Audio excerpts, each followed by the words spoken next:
What took you so long? It's not like the legend to come in late.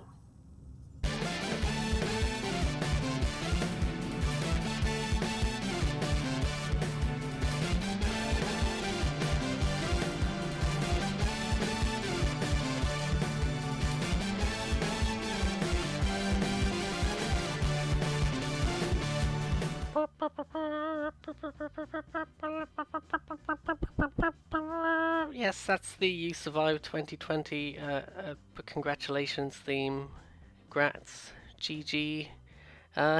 Yes, we have all, I mean, not all of us, but if you're listening to this, presumably, unless you're listening from the afterlife, you have survived 2020, which, you know, some of us have the privilege of being able to work from home and stuff in all seriousness, so I can't, can't act too smug about it. But, you know, end of year, new exciting times.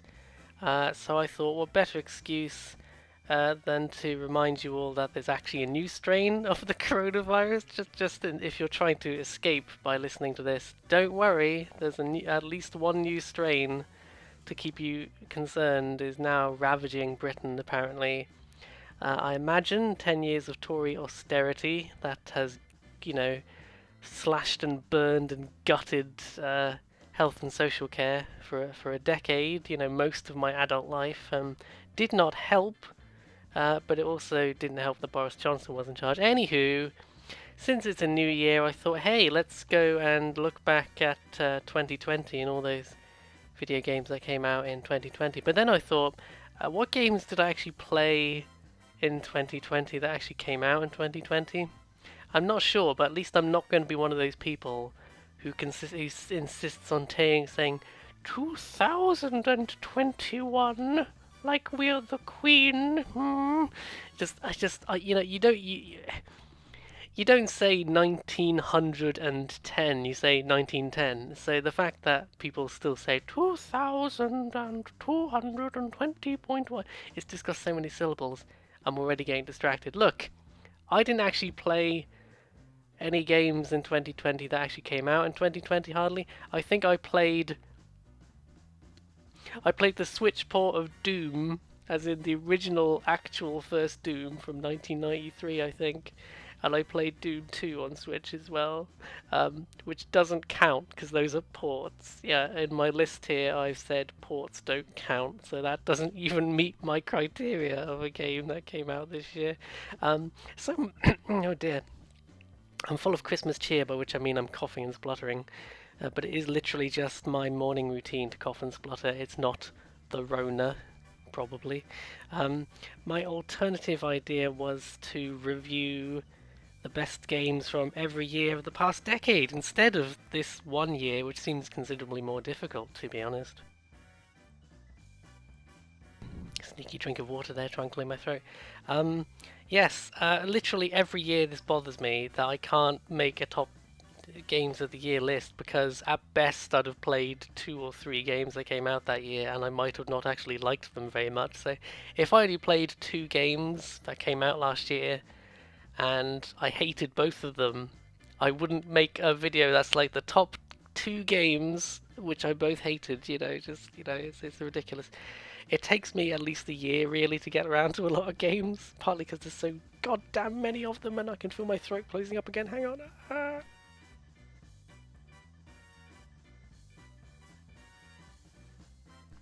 Oh dear. You'll never know how much time is spent muting the microphone so you don't hear all my coughing fits, because it's a bad habit of mine to record these in the morning, which is when I cough and splutter the most, so oh well. But my alternate idea that I came up with was to painstakingly, literally some minutes went into looking at Google, going back and finding 5 games every year from 2010 to 2019. Yes, because 2020 is obviously the start of the next decade. It took me a minute to remember how numbers and decimals work. And here are the ground rules I came up with. So for each year I've come up with 5 games. And these are in no order. They're in no order, they're not even alphabetical order, so don't get excited. Just because I put one of them first doesn't mean I prefer them to all the others or whatever. I must also have adequately finished each game, by which I mean not necessarily finished. Like, you can't beat Skyrim. There's like a main quest, but you can't beat Skyrim. There's no congratulations, go home screen. Um, but I don't want to have played a game for 2 hours and then come on here and said it's one of the best that came out that year, unless it's 2 hours long, obviously. But so that's another thing. So I left out a few games that I was really tempted to put on here just because I didn't think it was fair that I'd barely played them really. So they might get an honourable mention if I remember, but otherwise no. And my other rule, which I've mentioned already, is no ports. So as much as I love Red Faction Guerrilla, I don't count it. The 2019 Switch port, I don't count that as a top game of 2019 because it's a port. It's not even. I know that the boundary between port and remake and whatever gets a bit blurry sometimes, which we'll get back to, but I don't count just straight up ports. However, having said that, if it's a true like remake, and I'm quite specific when I say remake, I mean like, I think an obvious example is the Spyro Reignited trilogy, which or the Crash Bandicoot trilogy. I'm not sure if it's got a weird subtitle. It's just the Crash Bandicoot remake trilogy, isn't it? Those are obvious remakes because they're on totally different hardware and technology, and they're made from the ground up. They are reimaginings. I hate how the word reimagining is kind of used as like a more vague remake term, but whatever. They are true remakes. I think I've waffled on long enough actually, and my throat seems to be coping okay now. So I swear on my life, I cleared my throat before I did this because I knew this would happen. And within 2 minutes of talking, it was like, oh no, too much talking. I don't know why I did a Yoda voice when I did that. Oh, talk too much you have. Anywho, let's start from 2010 and wake up. Blah, blah, blah. Let's start from 2010. Let's remember how to talk, and let's make our way up from there to 2019. 2010 top 5 arbitrarily. I meant to mention this as well in the title card probably. This is my completely arbitrary list, and it's so arbitrary that I don't even agree with some of these already. Practically, like I decided on this yesterday, and some of these I'm like, there are some games that I consider so like equal quality that they're missing from the list is somewhat arbitrary. So I'll probably think of some honourable mention somewhere. But here we go with 2020. I've already fucked up. Here we go with 2010. First game. Oh, actually, I'll just run them down for each year, and then I'll do a more detailed description. So 2010's top 5 arbitrarily selected games that I'll probably change my mind about within a week is Amnesia: The Dark Descent, Mass Effect 2. That's Mass Effect Double Ballin'. Alan Wake. That's the first one. Just Cause 2, Just Cuz, and Heavy Rain. Oh my goodness, I think this is one of those hard. Some of these years are hard, and some of them are easier, but this was a fairly tough one. It helps that I played most good games from this far back, so that just makes it harder to pick. But anywho.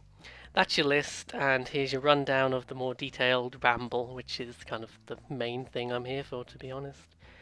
Amnesia: The Dark Descent is a game that I genuinely love and, could definitely nitpick. I think it's very easy to make fun of this kind of game, especially because kind of the tragedy of Amnesia is that it was one of the first games that kind of inspired a whole cottage industry of YouTubers screaming at scary games, and because it inspired a lot of that, I think it's kind of been forgotten about a little bit. When people mention it, they go, oh, yeah, I remember that.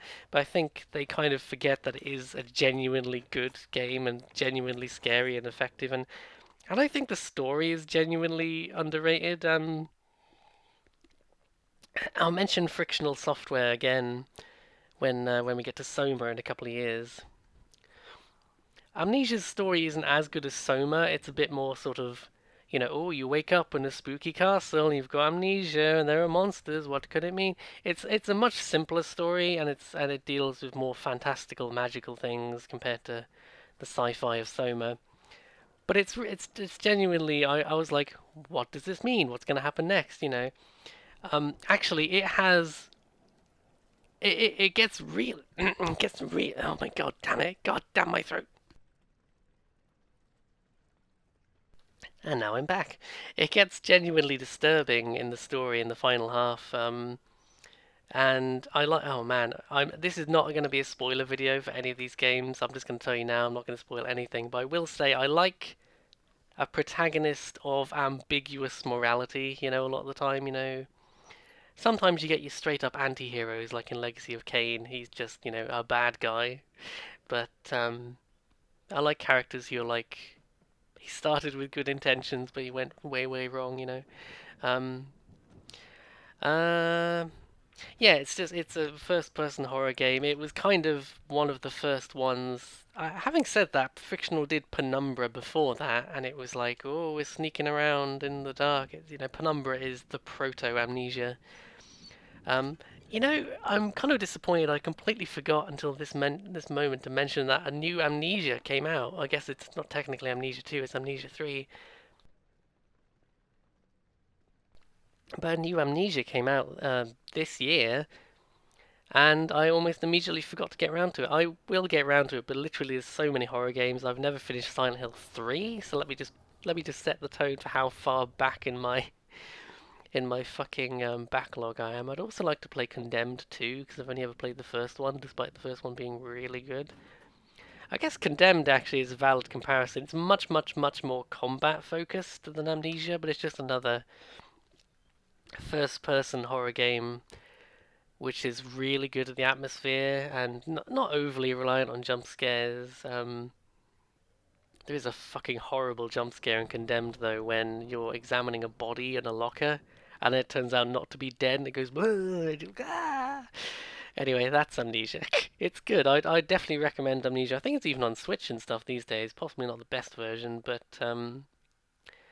I really like Amnesia, and I want to just end on that thought again that it deserves to be remembered and not just as a YouTuber screamy game, which is nothing wrong with that. It's just I don't want it to be remembered as just YouTube bait because it is genuinely good. Mass Effect 3. Now, here's my controversy for Mass Effect is I own Mass Effect 3 and have never got around to playing it. Partly this is just because I really, really want to play it with a controller, and I've got it on PC, and I haven't got round to figuring out how the controller mod works. It really bothers me that all three of the original Mass Effect games have never had official controller support on PC. Apparently, I think for the second one, the code actually exists in the game, it just wasn't implemented properly. So the mod is a very simple mod that just basically turns a 0 to a 1 somewhere. That's probably an exaggeration, but when I read the mod description for Mass Effect 2's controller mod, it literally says this exists in the game. I'm just activating it. Mass Effect, it's a space RPG thing. It's that one where you can either be nice to a reporter or punch her in the face, because that's how morality works. In all seriousness, though, I think Mass Effect is a genuinely cool sci-fi universe. I think it's fairly common opinion to say the Mass Effect 2 is the best, and I say that despite the fact that I don't actually find the main story of Mass Effect 2 very sort of compelling. I think it's got a good like one or two moments of like, oh, that's unexpected. It's one it's one of those RPGs where a lot of it's like the side content is more interesting than the main content, which I guess you could also say about Skyrim and all sorts of things.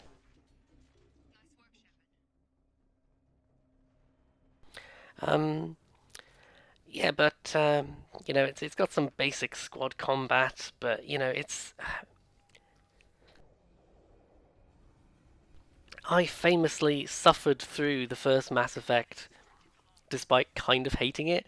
I kind of hate the first Mass Effect just because it really has that old BioWare game sort of like I'm just here for the story, and that's fine.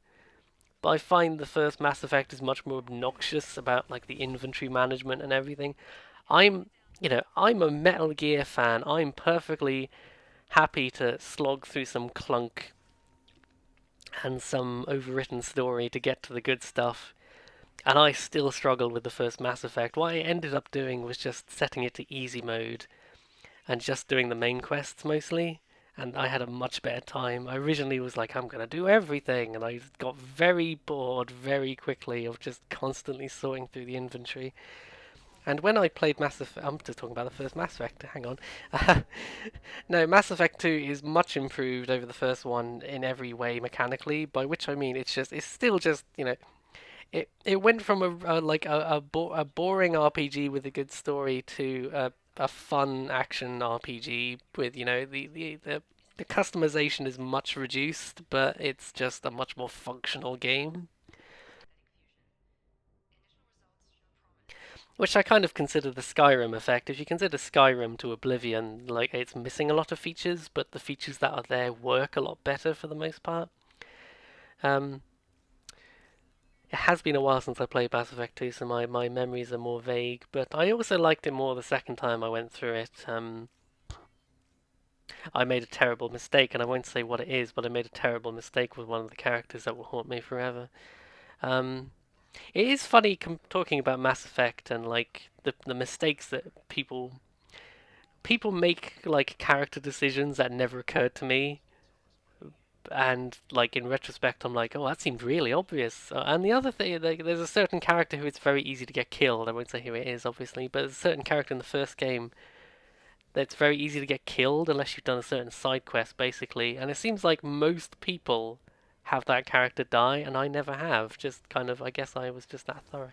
um no, I solidly recommend Mass Effect 2. The only thing I will say is I think I've seen people recommend just jumping to the second Mass Effect, and I don't recommend that. I recommend doing what I did. I think you need. It kind of suffers a bit from being an awkward middle chapter in the main story, Mass Effect 2. So I really recommend playing the first one. Just do it on easy mode. Just breeze through. You can get through that game in less than 20 hours, I'd say, which for an RPG is pretty brisk. It's fine. Yeah, I'm talking about Mass Effect 1 again. I'm sorry. I think it's just because I have more complicated feelings about the first one. Um, yeah, I think Mass Effect 2 is kind of there's lots of like text reading. If you want to get the full lore and the backstory, there's a lot of text to read.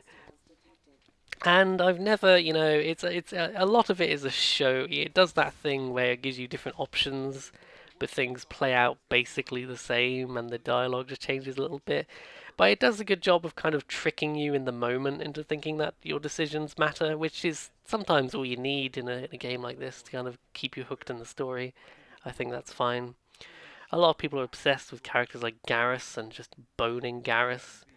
Tali's my girl, and she won't bone me. I'm so sad that she won't bone me. Better move on quickly after that, I suppose. Um, Game the third for 2010 is Alan Wake, which I almost forgot about, but then I remembered how much I like. Alan Wake is a game I could really nitpick a lot. It's. I like it a lot more than I expected to when I played. I originally bounced off Alan Wake.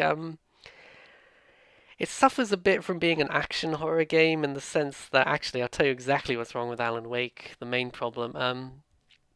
It has this really great atmosphere when you'll be like wandering through the woods and there's monsters out to get you, and it does that thing where it's like, oh, you got to shine the light on the monster, and then they'll be weak to bullets after you shine the light on them. And for the time, the atmosphere in the forest is incredibly good. And it's really spooky, and the monsters themselves are a bit goofy, but they are startling when they first appear, and you're like, oh shit, there's one. Um, but what the game really kind of ruins itself for a lot of the time, but it's like they said, oh no, it's too scary. It has to be an action game, not just a horror game. Um, a lot of the time when a monster appears, the camera will like just zoom in on them and show them climbing over a fence or something, and the music goes da na na na. It's not quite a jump scare, but it goes like it alerts you that something's happening, even if you can see it with your eyeballs. Um, and that's fine, again as an action game, but it really some of the best moments in Alan Wake is when that doesn't happen because you're like, oh, you feel safe because you're expecting the game to alert you if a monster appears.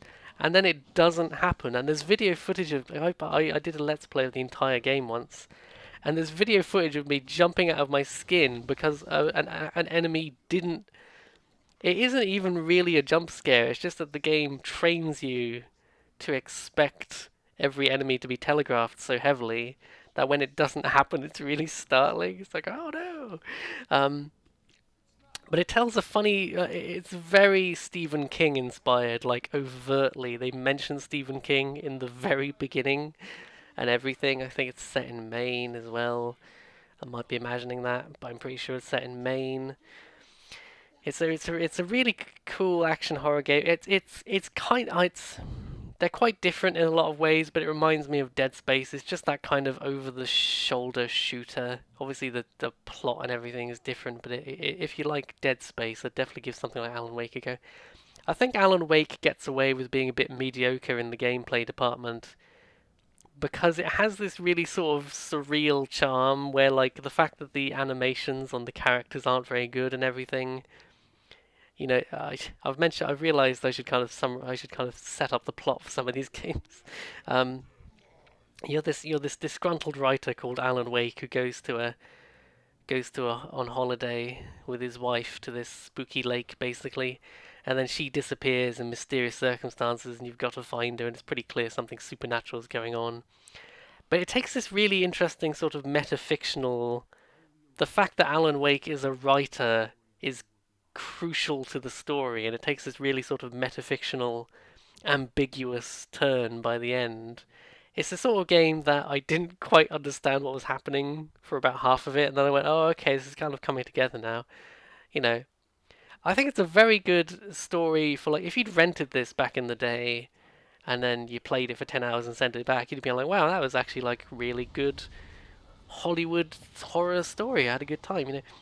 I really recommend Alan Wake, just so long as you understand that it's not going to, it's not Amnesia, it's not pants-wettingly horrifying. I thought it was scary for about an hour, and then I realised that every single fucking time an enemy turns up, it's like, look out, it's an enemy, here he comes. Like the first, oh man, I won't say what the monsters are, because it's a really good moment when you first meet them, but the monsters are these, like, there's a real problem with lack of monster variety, but the monsters themselves are, like, really kind of creepy and weird. Like, they're so simple, but when you first meet one, you're like, what the hell is this? And then it turns around, you're like, oh no, I don't like this. It becomes a bit goofy after a while. It's like in Dying Light, the super zombies in Dying Light just look like Dr. Zoidberg with the tentacles, so I call them Zoidbergs. But mechanically it works, it's just that they look ridiculous. Okay, so that's Alan Wake. There's been rumours for a while that they might get a port on modern consoles, because this Alan Wake famously disappeared from Steam and stuff for many years because of licensing problems with the music. So I hate when that stuff happens, and I hope that it comes back for a new audience sometime. Penultimate game for 2010. This is going to take a long time, by the way. This is Just Cause 2, which, my god, I've played so much Just Cause 2. I've played so much Just Cause 2. I've got like 2 different copies. I've got a PS3 version, that was my main version I played. And I've got it on PC as well, mainly because there's an amazing mod which I hope still works on PC. Someone made a multiplayer mod for Just Cause 2, and in your mind you're probably thinking, multiplayer? That's like 2 people, 10 people? No. If you go on one of the populated servers in Just Cause 2 and you go to one of the airports, I've seen hundreds of players flying around, crashing into each other, shooting rockets at each other, having chasing each other in planes. The server can have like 1,000 people on it, and most of them hang around the airports. I've seen I think my old computer would just go, oh no, every time I went to the airport because there was so much shit on the screen. It was amazing. It took me back to the days of like, I mean, this stuff has never gone away, but it's not as common anymore. When you get those janky PC multiplayer games like Gary's Mod, where people would just have ridiculous servers and your frame rate would just go into single digits because they'd be spawning all this shit in, and you'd be like, ah. Just Cause 2 is one of the best fucking around games ever made, and even if the sequels are better in some little ways, I always kind of the franchise has kind of been stuck in a rut ever since. The first Just Cause was fine, but very flawed, and then Just Cause 2 is so much better, it just renders the first one redundant. And it's also gorgeous for the time. I can't believe what they got away with on those consoles from like 10 years ago. You're flying around this like tropical island. Might not be technically correct to say tropical, but that's the word that springs to mind.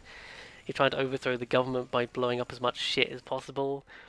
Um, it is very funny to me, and I always mention this with Just Cause, when he'll like fly in, blow up a town's water tower, and like, you know, their electricity, and then he'll fly away like, now this town belongs to the people. Like, no, it belongs to nobody, you've killed them. It belongs to the Grim Reaper. Um, and what makes Just Cause amazing is it kind of feels like playing Grand Theft Auto but with the cheats on. Like, by default, you grapple around with this grapple hook, and you can use your parachute at the same time. So you can grapple onto enemies, onto planes, onto buildings. You're flying around. Obviously, you have your grapple hook. It's so ridiculous. You can just grapple yourself a lot. But if you use the parachute and the grapple hook in tandem, you can just grapple along the ground and continually glide about, and you can move faster than a car if you're good at doing this. You know, cars in Just Cause are almost a bit redundant because you're just so powerful and hard to hit while you're flying around with your parachute. Um, but helicopters and tanks and planes are all incredibly fun and powerful as well. Just Cause 2 is a sort of game that you really don't want to bother doing the main story. Once it kind of, after like 2 or 3 tutorial missions, it just lets you loose on the sandbox. And that is by far where all the fun is, just fucking around in the sandbox. Blowing shit up. You can lash yourself onto a rocket and shoot it's not really a rocket, it's like a fuel tank. You can shoot the bottom of the fuel tank and then fly into the sky and jump off before it blows up. You can also lash people onto those rockets yourself and watch them go. There's not much more to say about Just Cause 2 other than it's very cheap and easy to get hold of these days, and it's just fun for the whole family, really. It's just so preposterous. Just driving a car down a hill can be an adventure in Just Cause, because you're like, whoa, whoa, no, don't crash. I have a running joke in Just Cause where I never land my plane. I always have to crash it into something. You know, I'm done with this plane. Just commit a war crime every time you want to get out your plane. It's fine. There's also amazing things you can do, like deliberately fly your plane as low as possible across the road and try and survive as long as possible without hitting something. Just go. Oh. I've probably spent possibly 100 hours across these different versions of Just Cause 2, and it's great fun. And I come back to Just Cause 2, even though I've played some of the later ones. I think the later games are just too similar, and they do add some things. I think they also have had some development problems. Like, I think the third Just Cause was going to be like split up, like into installments at some point, and I'm just like, why would you do that with a sandbox game with almost no story? All the Just Cause games have basically the same story, which is really disappointing because the fourth one kind of sets up this interesting like personal history with Rico, and there's this ridiculous weather machine, and it's like, oh, what could this mean? And then it's almost never brought up again, except at the end of the game. And it's like, why did you set this up and raise my expectations so well? That's Just Cause 2. There's nothing much more to be said now. Heavy Rain, the last game of 2010. I'm going to have to speed these up, otherwise we'll be here all day. Heavy Rain is pretty amazing, honestly. It's kind of what I wanted Fahrenheit to be. Fahrenheit is also known as Indigo Prophecy for some reason. It's that oh god, what's the name of the company?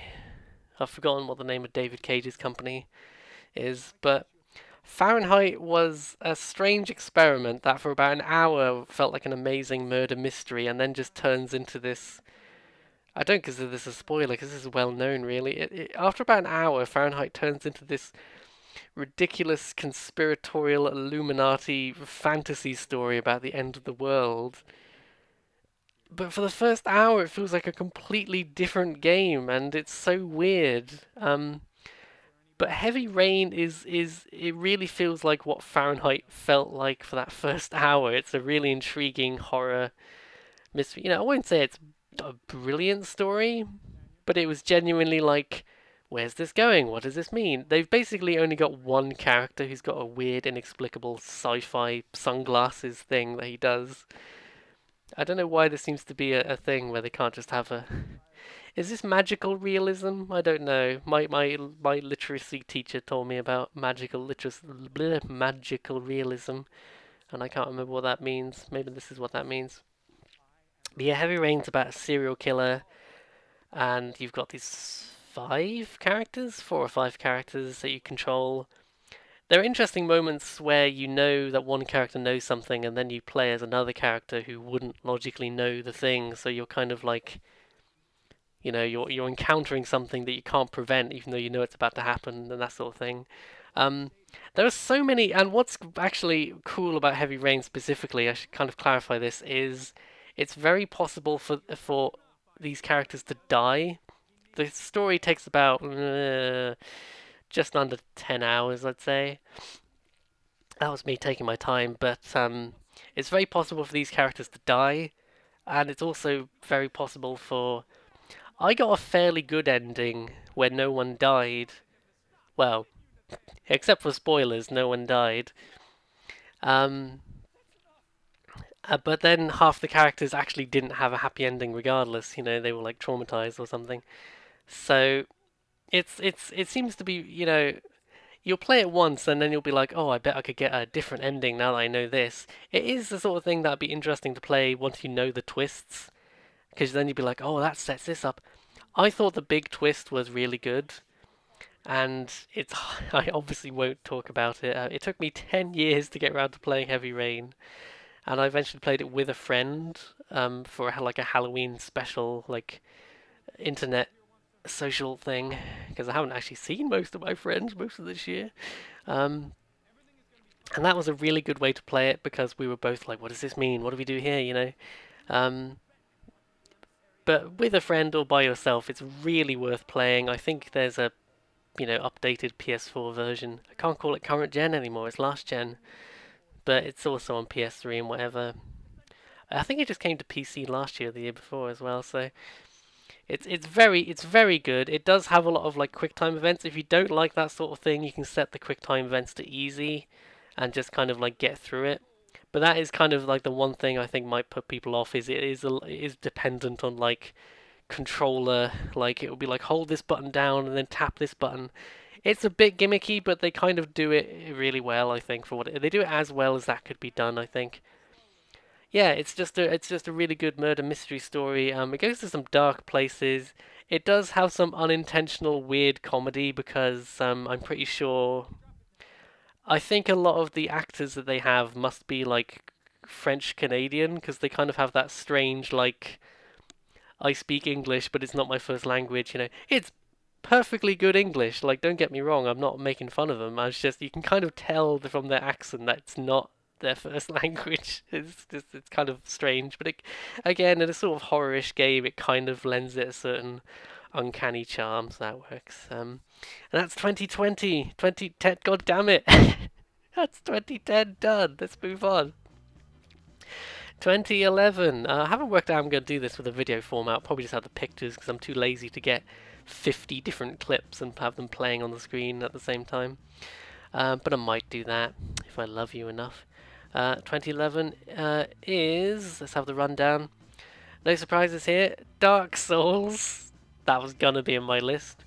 Skyrim, also inevitable. Terraria, or Terraria if you're American. Portal 2 and Space Chem, which is kind of bringing up the rear as the indie darling on the list, really.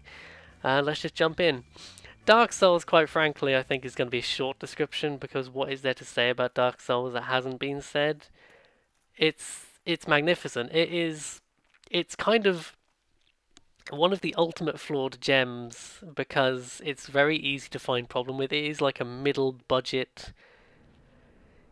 It's going to be interesting to talk about Bloodborne in a minute. Whoops, spoilers. But Dark Souls you can see how Bloodborne is a much higher budget production on better hardware, and Dark Souls feels pretty low budget and amateur in comparison.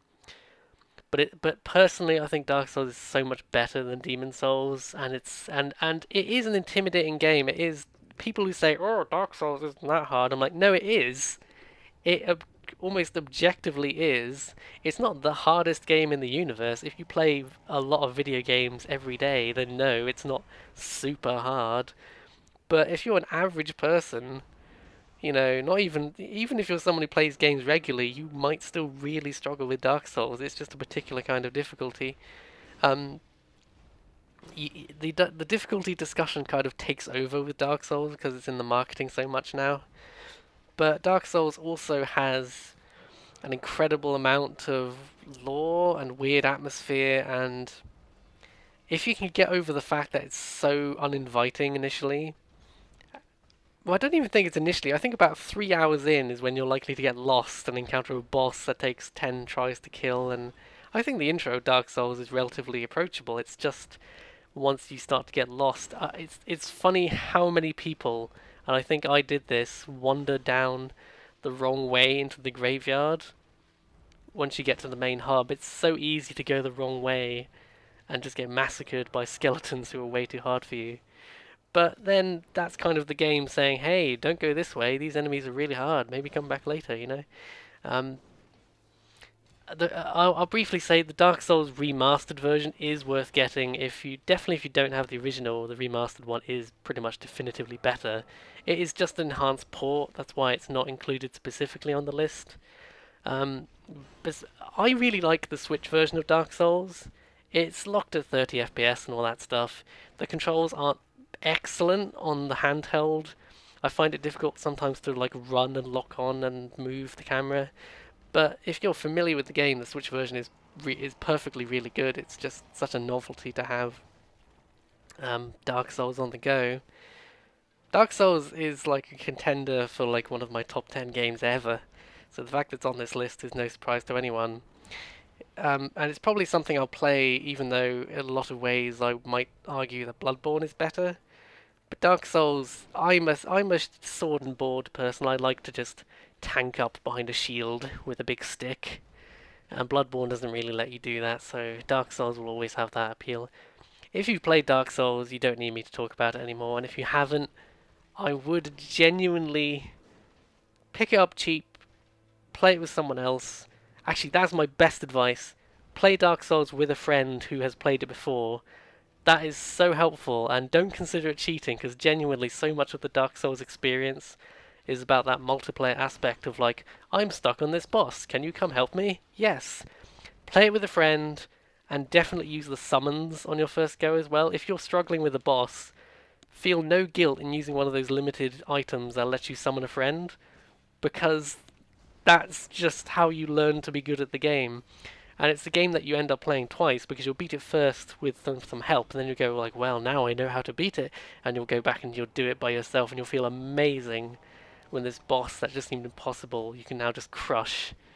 Don't be afraid to grind, don't be afraid to use help, and you'll have a good time. That's my Dark Souls speech for the year.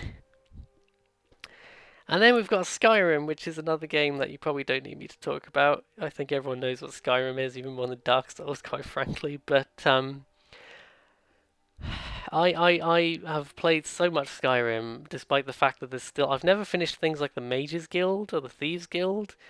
I play Skyrim in a weird way when I do play it, and I kind of struggle to go back to it now just after playing it so much. I actually played a bit of Oblivion again this year, just in the background with podcasts. And it's hard to go back to Oblivion, but it does also do some things that I wish Skyrim did. Skyrim simplifies some things, but it is still... If you compare Skyrim to something like The Witcher 3, Witcher 3 is much better at like that moment-to-moment storytelling, like you're always stumbling across an interesting story, and Geralt himself is an actual character, Whereas in Skyrim, you're almost completely a blank slate. You can just act however you like. And there's pros and cons to that, but I think Skyrim is one of the best ever made, just in terms of games, which is like, do you want to just role play as whoever the hell you want to be in this huge sandbox where you can just pretty much go wherever you want immediately? And yeah, the gameplay is a bit wonky. Some of the skills are still laughably useless compared to other ones. The AI is beyond a joke. The dragons are really impressive the first time, and then you realise that the fight happens the same way every time. There's loads of things I could say, but when I think of Skyrim, I think of like climbing up to those dungeons that are like big sort of like temple memorial things, and just the music being like, ah, and it's all the wind rustling of the snow. And I look at my quest, and it's like, oh, you've got to save this thing from, doing this. There's so many little quests in Skyrim that are surprisingly memorable. Again, I'd say Oblivion more so, but there's still so many. Actually, yes, Skyrim is a game that rewards getting lost and doing side content more than doing the main quest. Um, which is, I think, a problem a lot of these games have, but Skyrim in particular, don't fast travel if you can avoid it. Don't rush your time. Just explore and find things and level up and have fun. But it is, again, not much more to say about Skyrim. Otherwise, it's one of the most popular RPGs ever.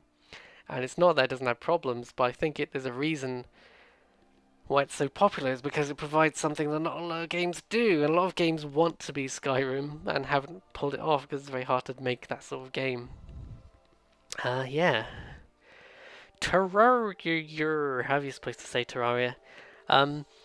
It's an amazing like 2D RPG. It's like a hack and slash RPG. That's fair to call it. I think when it first came out, it was like in the height of Minecraft mania, and people were calling it like the 2D Minecraft. That's how I first really encountered it. That's not a fair comparison, really, because after the first couple of hours, the game no longer even resembles Minecraft, really. You start off in Terraria like, oh shit, I'm being attacked by slimes and zombies. I'd better build a little house by chopping down some trees. So that's where your Minecraft comparison comes. But then after that, it's like, oh well, I better get some more hell stone from the hell dimension that I dug literally like 2,000 miles to get to, so that I can go and attack the unicorns in the cloud dimension. I only this year had a friend help me get through and beat Terraria by like basically cheating, because quite frankly, Terraria is the most ridiculously generous game ever made. I bought that game for probably like 10 quid 9 years ago when it came out almost. It was early on when it was still in like alpha or beta. And I've played like 300 or 400 hours. A lot of that is just me grinding with podcasts, just to be clear here. But it's the most generous game ever because they added so much shit, and for absolutely free. There is no paid content for Terraria other than the game itself, which is just constantly on sale now because it's so old. If you pick that up for 75% off in a sale, you can then have an unbelievable amount of free content. They were updating it for like 8 years, and I don't know how. They were so unnecessary, If they'd done one big free update, I'd be like, wow, that's really cool. A reason to play the game again. And then they just kept doing it for years. And they were going to do like a Terraria spin-off game that seems to have just never materialized. And oh, it's such a cool game. I will say it is another thing that I really recommend playing with a friend. Partly because some of the like unlocking, actually that's a good thing. Feel no shame looking stuff up for Terraria because it is one of those games where it's like, what the hell do I do? What's happening? Where am I? After the very initial stuff, they give you a guide character that does make finding stuff a bit less obscure. I was just scrolling through my list and I realised I might actually have to do this in 2 recording sessions. I'm not even through 2011 yet. There's like 8 more years to go. Oh no! So much content.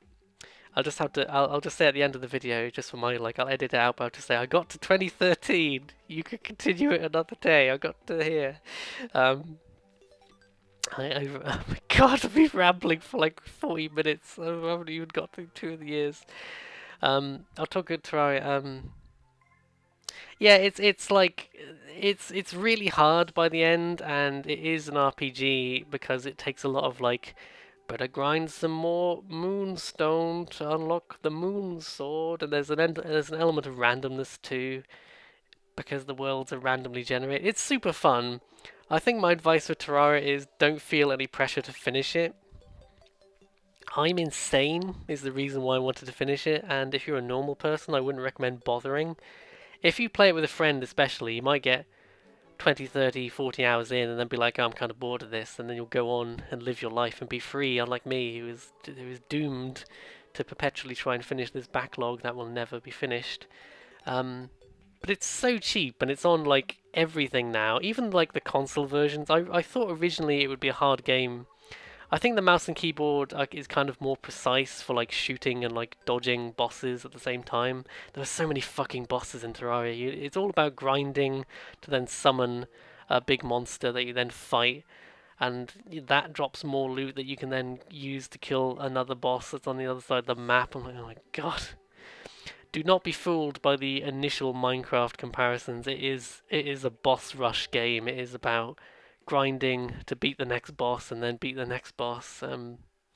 Unless you want to play it where you could just decorate your house, and there's lots of like decoration there's an unbelievable amount of like house decoration that you can do.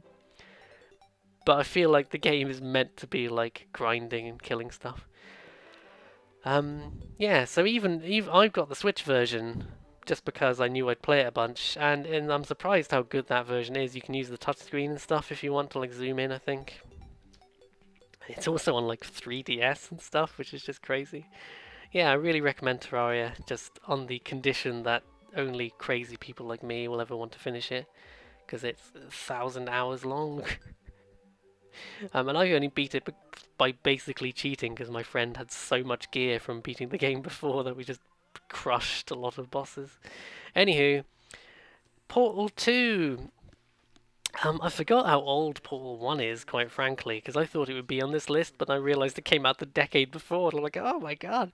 Portal 2, I'm in denial, is almost 10 years old, frankly.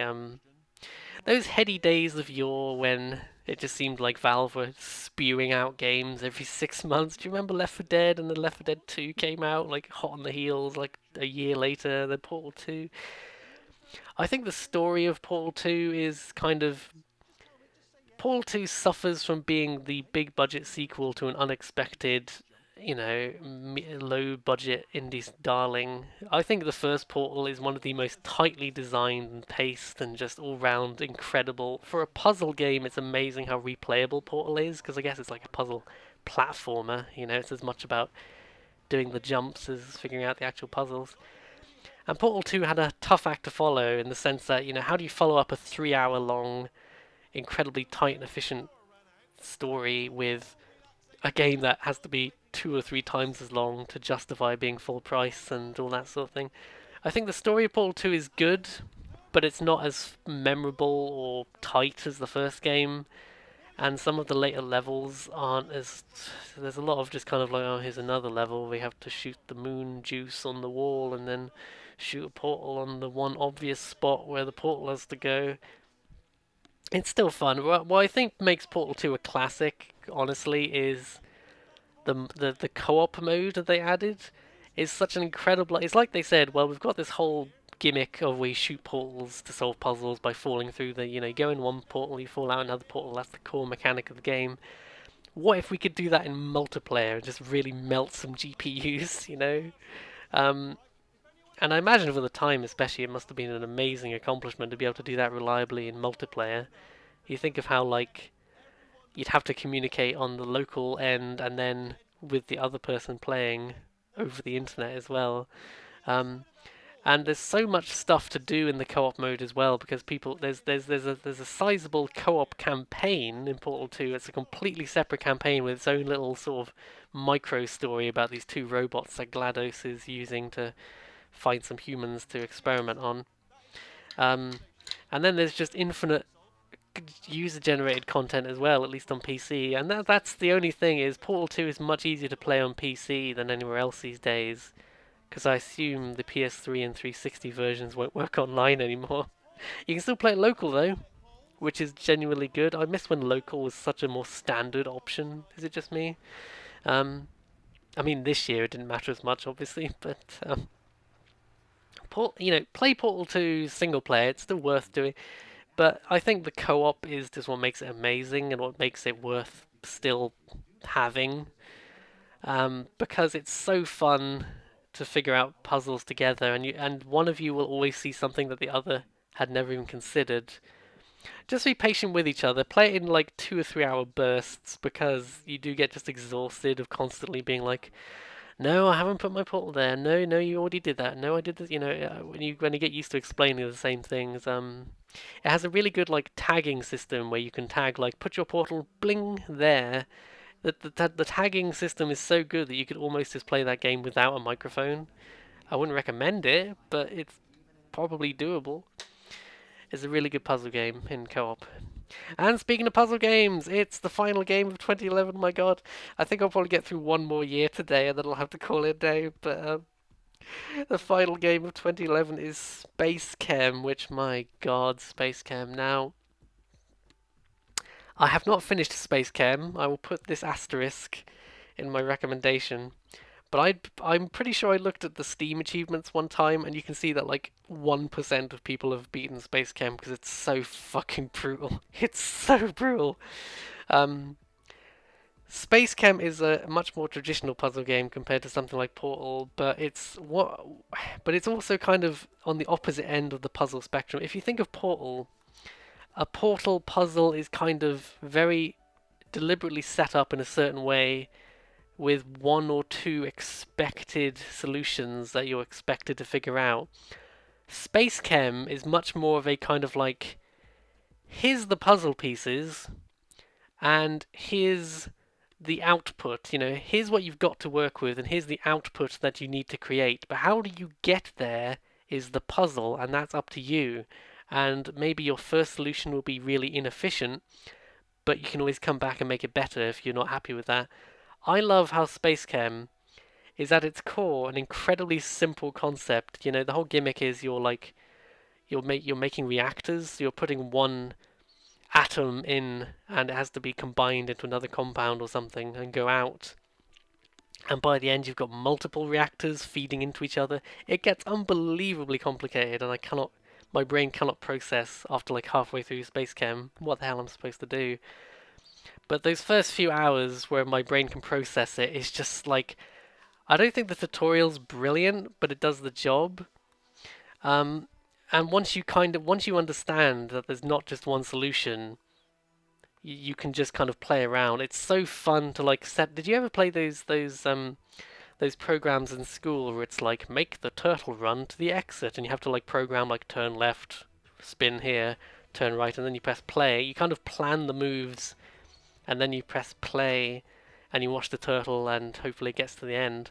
That's like Space Chem, only it gets so much more complicated. And I don't want to scare people away. When I say it gets much more complicated, it's like a Terraria situation for me. Understand that 1% of people have the patience to beat Space Chem, but there's not really a story to speak of. It's just about having, like Tetris. When people play Tetris, they don't expect to be the best Tetris ever, the best Tetrist ever. That just sounds like a ménage à trois sort of term. Is that just where my brain goes? Maybe that's part of my brain disease. I don't know. Understand with Space Chem that it's just about having fun, seeing how many puzzles you can get through, and if you get frustrated, just stop, quite frankly, because that's what I did. It gets a bit repetitive, but each puzzle is just progress. It's got a really nice difficulty curve where it just gets slightly harder, slightly harder, slightly harder. It's only when it really introduces a new like unit that spins round in a new way or something. It's sometimes you'll see a puzzle and you're like, oh my god, how the hell do I do this? And then you just start playing around. You're like, okay, well I can make this compound here, but how do I get the other one to the exit? And you'll eventually work it out. And the other cool thing is, I love when you figure out a solution and you're like, okay, well I've done that, but I could definitely do it better. So you wipe the board and you start again and you work out how to do it more efficiently. So you can either do it like the quickest solution or the solution that uses the fewest pieces, something like that. It's really fun and it's a cult hit. You know, people really like Space Camp. If they've heard of it, they tend to really like it. Um, it's not as obscure as it used to be, but it's not a household name by any means. It is a sort of indie-ish, smaller game, and you could play it with a controller, I suppose. It's turn-based effect. You know, there's no you kind of set the pieces up and then you press play, so there's no reason why a controller wouldn't work. But I think it's only on PC and like iPhone. But I really recommend checking out Space Chem if that sounds cool to you. The idea of a actually this is more obscure really, but back in the day there was an old Lego game before the Lego games that we know now. Back in my day, like the late 90s, early 2000s, there was other Lego games, and there was one of them called Lego Alpha Team, which was the basic same function where you like set up pieces up and then press play, and hopefully they get through the maze, and you have to keep like moving it around and then press play to find the path that works. If you played Lego Alpha Team, Space Chem is like an infinitely better and more complicated version of that. Um, but Lego Alpha Team has Lego robots in it, so that's good. Okay, I'm trying to speed up. I think I might only have time to get 2012 done today, but we'll do the other 7 years next time. Okay, 2012. It's just really plugged my mind how long this is actually going to take. I can speed up a bit. 2012. Here's the rundown. FTL, faster than light, which I hate. Like, I hate when an acronym is just like it's called FTL, faster than light. Well, why is it an acronym of its own name anyway? FTL, faster than light. XCOM, enemy unknown. Mark of the Ninja. Spec Ops: The Line. Legend of Grimrock. It's really taken me back how many of these games what I was playing back in uni, because I didn't have my PS3 with me in uni, so this very crap top that's recording this audio right now, I was playing things like Mark of the Ninja. Okay, now FTL, my god. My god. Do you ever see a game and within 5 seconds you're like, oh, I've got to play this, you know? Because it was being described as like the best Star Trek game they never made, and really it kind of is. I've gone a while without having to clear my throat, but hang on.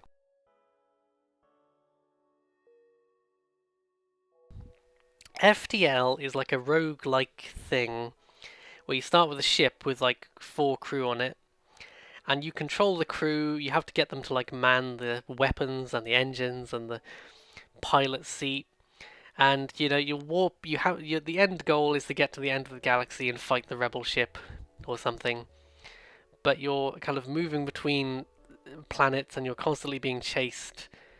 You know, there's a turn-based element where you move between the planets, but then when you get to a planet, there'll either be a dialogue or a battle. The battles happen in real time, but because you can constantly pause between taking actions, it almost feels like a turn-based game. Playing that game without the pause button would be 12,000 times harder. I think that's my like New Game Plus run. But what's really cool is how you have to manage your crew. You're like, okay, we're shooting the weapons. We need more power on the weapons. So Jim the engineer, can you go man the weapons because you've got a bonus on that gives us more energy to the weapons or whatever. And then something will happen like, oh no, they've beamed in, they're invading the ship. Well, Jim, you can't man the weapons anymore. You need to go fight the invaders. Or if you've upgraded your doors, you can seal them in the room that they've invaded and open the airlock, and hopefully you can kill them by draining the air out before they smash through the doors and start killing everyone else. Oh no, a fire has broken out in your ship. Well, you could also open the airlock to drain the oxygen, but oh no, your oxygen unit was damaged in the fight, and now you have to fix it in order to get your oxygen back. But for everyone, and he said everyone drowns, you know what I mean? Everyone asphyxiates. It's amazing, and the only thing that holds it back really is because it's a roguelike and has a randomness element. It's frustrating how you'll be doing really well and then 1 or 2 random bad luck things will happen and then you'll get into one bad fight and you might as well restart. If you have a bad fight early on in FTL, you might as well just restart because the early levels are so much easier than the last levels. Play on easy mode your first time, by the way. Let me just tell you this right now. I've only ever beaten FTL once, and that was on easy mode. It took me far too long to admit that I needed to try it on easy mode because I kept getting about halfway through and then blowing up on normal mode.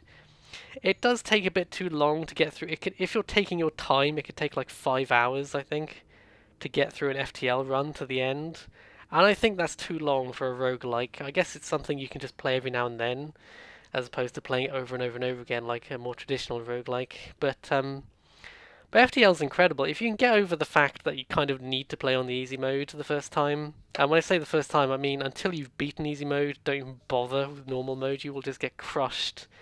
The fucking flagship, and I'll tell you what happened. I got to the Rebel flagship, and there's a mechanic that isn't very well explained that suddenly turns up. When you're fighting the end boss, there's a mechanic where it's like chasing you that's never come up before, and isn't very well explained. So I got to the end boss, and I thought I was doing okay. I just needed to move to another planet to refuel or something, and I misunderstood and like moved when I didn't have the time to move, and I got a game over. I was so angry. I was doing okay, and then I didn't understand this mechanic that had never come up before, and I died without even really having a full chance to fight the boss properly. There is a video of me somewhere taking 40 minutes to kill the fucking Rebel flagship at the end because it has like 3 stages. So the first time I was like, yeah, I did it, and I realized it had another stage, and I was like, you bastard. It doesn't feel fair, but when you figure out, here's my pro tip: play on easy mode, and also just use every weapon in your arsenal, and by that I mean teleporting crew members, um, EMP weapons I underestimated for a long time, but EMPs are devastating because they can knock out their shields and stuff. And missiles, if you knock out their shields and then cram a missile up their ass, it's just, oh man, it's amazing. Cram the missile up their ass, it's amazing. Anywho, I'm going to keep going on about that, so we better move on. XCOM, Enemy Unknown. Now, I only played this a couple of years ago, but I'll tell you what happened. In 2018, my skin died, basically, and I won't give you the gory details, but it was like the most protracted health problem I think I've had in my life was just dealing with my skin dying. It's like that one vampire lord in Legacy of Kain who like had a really weak. He only got like the last bit of his sire's soul, so his flesh is like constantly decaying and falling off, and he has to kill people to replenish his flesh. That's exactly what happened to me in 2018. Like just word to word, it's uncanny how they predicted that. Really, I was killing so many people. Anyway, but in 2018, I also discovered XCOM. And I think that got me through the worst of the eczema crisis, quite frankly, because Enemy Unknown is not an incredible game, but I'd never really played anything like XCOM before, and I got really, really into it. I got so into it that I spent like 60, 70 hours beating Enemy Unknown, and then immediately went to XCOM 2, which is much harder, so it kicked my ass and I got frustrated. But let's talk about Enemy Unknown for now. It's basically a remake, reboot, whatever. It's more of a reboot than remake. I hate the whatever. It's not a port. It is a new game, but it brought back the old XCOM franchise. That was an old series of famously unfair strategy games where you have to manage XCOM, which is like a sort of X-Files, Men in Black thing, but it's an anti-extraterrestrial invasion force funded by the world's various governments. So you have to manage. There's the world map where you like choose where to go. Like, oh, a UFO attacking here. Let's go down. I hate saying UFO when it's a flying saucer. That's what I mean. There's a flying saucer attacking Hokkaido. Let's go. I was gonna say Japan. I wanted to be more precise, so I sounded clever. They're attacking Hokkaido, like in Destroy All Humans 2. Let's go. Let's go defend them. But maybe you don't have the resources to fend off more than one attack at the moment, and you're waiting for something else. So there's a grand strategy element on the main map where you're building a base and stuff, and have to choose where to put your resources. And then when you pick an area to go to, you then get to the bulk of the game, which is the turn-based combat on the map with the aliens, where and enemy unknown, you spend most of your time turtling up with the Overwatch ability. That means your soldier will stand there and shoot anything that moves. You spend most of your time turtling up and crawling across the map with Overwatch because there's no real reason not to. You learn early on that the aliens will just punish you if you move too quickly across the map, so the best strategy is to just turtle up and make them come to you whenever possible. And I'm not sure it's necessarily aged very well because XCOM 2 just destroys Enemy Unknown, basically. But I had a lot of fun, and a key element to XCOM, which has been true from the beginning, is the fact that your soldiers can and will die permanently, often in bullshit ways. Just, because it's that very sort of old school RPG concept of like, you've got a 20% chance to hit, and then you might crit them as well. The old adage with XCOM is anything below 70% don't even bother. 70% you might hit them, 65% not a chance. Don't bother. But XCOM is all about that. So there is that inherent element of randomness, and that can be frustrating. Especially when you're dealing with permadeath. If you've leveled someone up and you've had them for 10 hours and then they get killed because you just had an unlucky string of shots, it's possible. It's unlikely, but it's perfectly possible that a soldier will go from full health to dead. If they just get hit by 2 or 3 things in a row and one of them crits them, they're just dead. They might get wounded, and you can patch them up later, but it's very possible for them to just die and that's it. You can pick up their equipment, but they're gone.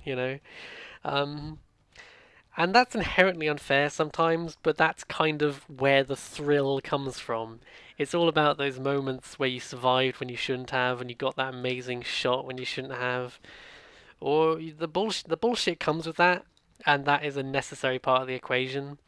And quite frankly, I think the XCOM developers have said at some point in the past that they do kind of fudge the numbers in your favor sometimes. It's just that in the moment, it feels like bullshit, doesn't it? If you set up something, your explosives expert has destroyed the wall, and then your psi person has like mind scanned them or whatever, and then your sniper has the perfect opening for a shot and then they miss. You're like, bullshit. What is this nonsense?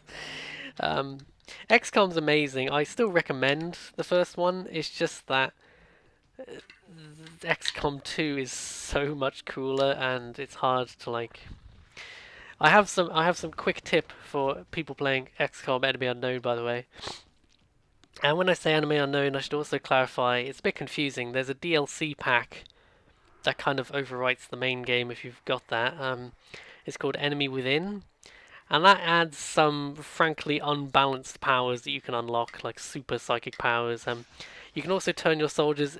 This is a permanent transformation, not to be made lightly, but you can turn your soldiers into cyborgs that just have like Ed 209 suits. I had a soldier who I turned into an Ed 209, and I called her Edwina 209 just because I was so proud of that name.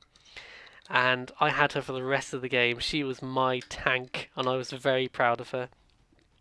You can also get an ability that lets your soldiers jump onto a roof and stuff, and that is unbelievably good for snipers in particular. Just at the beginning of the match, you can hop your sniper onto a roof, and they've immediately seen half the enemies on the map, and there's a chance that they can't even be hit back if they don't have long range. XCOM's great, it's just that XCOM 2 kind of renders it redundant, but we'll get to that. Mark of the Ninja. Now, this I almost forgot about, and I'm glad I didn't, but Mark of the Ninja is probably the best 2D stealth game I've ever played, and I say 2D specifically. I can't think of a lot of 2D stealth games, to be fair. Most of them are like indie things. But all my favourite stealth games I tend to go on about is like Hitman, which we'll get to, and Metal Gear, which we'll get to. But Mark and Ninja is a shockingly good 2D stealth game.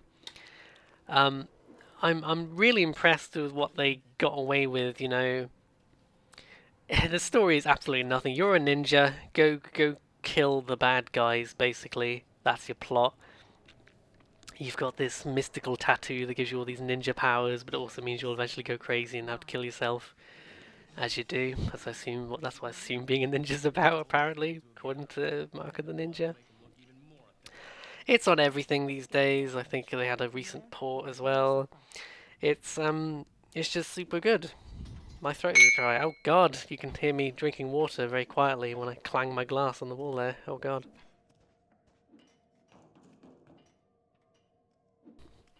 That is another reason why I have to do this do this recording in separate recordings, because my throat will just dry up after an hour.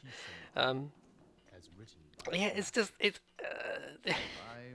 Mark and Ninja is so good, but it's kind of hard to describe why, other than just in very generic. It's just really good at all the things you'd expect a stealth game to do. You know, it lets you do that Hitman thing, that Metal Gear thing, where it's like, oh, I beat this mission, but it was really sloppy. I went loud, I killed a bunch of people. I bet I could do this mission and ghost it this time. After a little while, you start unlocking different suits and stuff, and different tools and different traps. So you can unlock a suit that, like, you can't use your sword, but you're extra quiet and stuff. So that's good for ghost runs. I love any stealth game where you beat a level and you're like, oh well, I bet I could do that better. It's like that Space Chem feeling, but completely different because it's a stealth thing. I can't believe how much my throat is drying up now. Jesus Christ.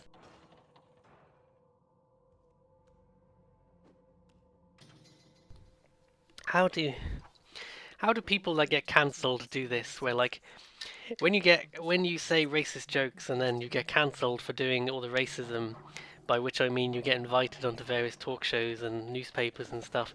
When you're busy being cancelled and talking to all these news sources that pay you money because you've been cancelled for your terrible opinions, which they're paying you to spread further, it must be so exhausting and your throat must dry up so much. That anecdote took an unexpected turn, but you can see where I'm getting at. I feel a bit bad with Mark and Ninja, but because there's not much to say other than that it's just really good. And if you've ever I didn't think a 2D stealth game could be that good. I think it starts a bit slow. I think the tutorial is a bit kind of heavy-handed. It's like you've never played a stealth game before, which, if you haven't, that's fair enough. But it's kind of the second level where it lets you go a bit more. The levels are quite linear, I will say, but within each room, it's kind of that Splinter Cell approach to stealth where the levels are fairly linear, but within each room you have quite a lot of options of like, well, do I go this way? Do I knock them out? Do I go lethal, non-lethal?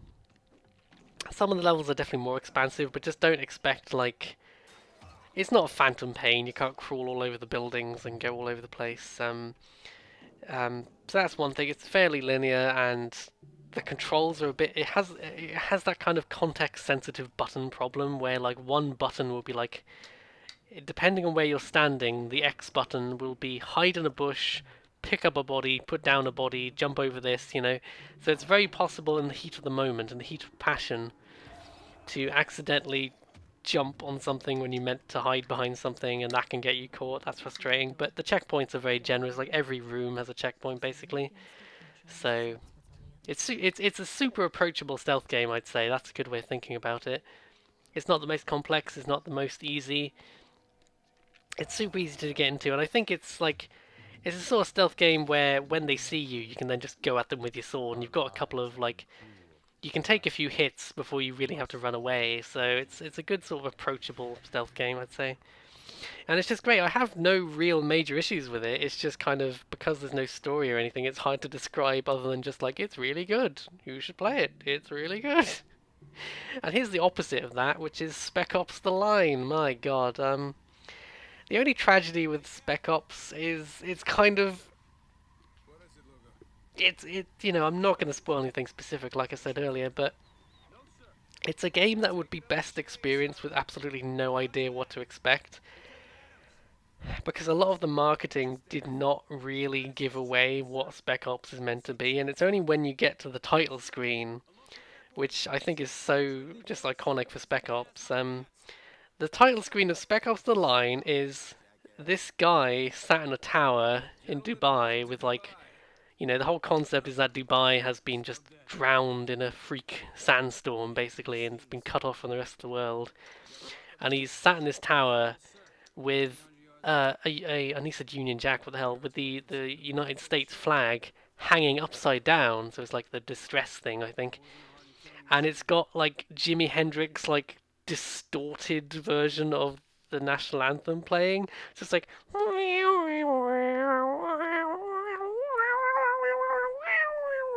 so it's kind of weird to call it iconic when it's using the Jimi Hendrix thing so strongly, but I think that's the first moment when you're like, what's going on with this game? And then, I'll just say that within 10 minutes, you're like, there's something going on with this game.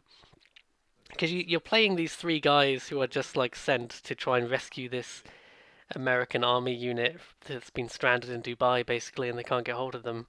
And then very quickly, you're like, something's wrong here. Like, these characters are doing things that seem like very questionable. And okay, I'm going to talk about it in very generic. I'm going to talk about it in very vague senses, but basically, Spec Ops as a series, and I've never played any of the other games. It was a very sort of straight-faced, like modern military sort of shooter game series, like some strategy involved. So it's really weird that to date the last game in the series took a completely different route. It became a completely metafictional, like not only a criticism of those sorts of games, but the wider, Call of Duty has long been criticized as like American jingoism, especially the Modern Warfare franchise and Black Ops and that sort of thing. I'm not sure I'll ever forget the day that I heard that one of the Call of Duties had white phosphorus as like a multiplayer bonus you can use on people. I'm like, a video game franchise that's already faced criticism for like its portrayal of the United States as some sort of like Team America World Police organization, when it's quite the opposite, frankly. Um, well, by that I mean, they're portraying it like unironically as like, yeah, America, when actually it's like, oh no, America, oh no, America. Um, so for a franchise that's already faced that sort of criticism, the fact that they included white phosphorus, oh fucking hell. And now in the latest one, you're fucking working for Ronald Reagan, the monster who killed people like by letting them die of a preventable disease. Like, yeah.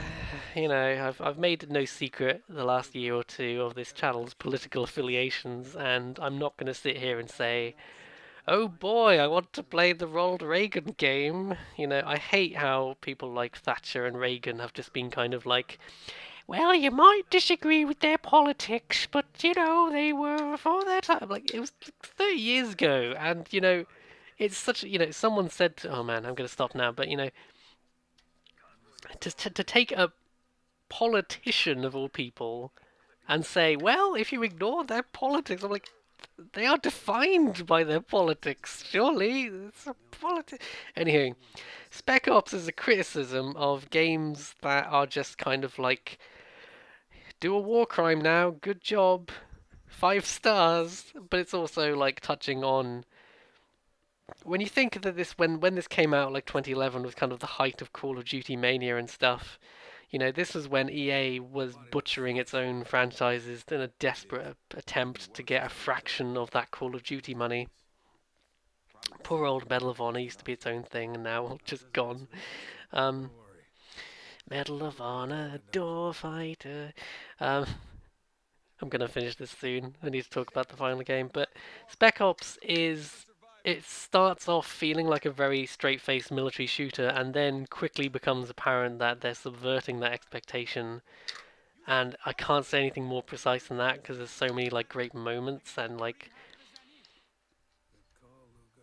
And it's a sort of story where things happen where it's like, is this really happening, or is my character just nuts? And is this like a literal interpretation of events, or is this like a metaphor? Things happen and you're like, oh, this is supernatural,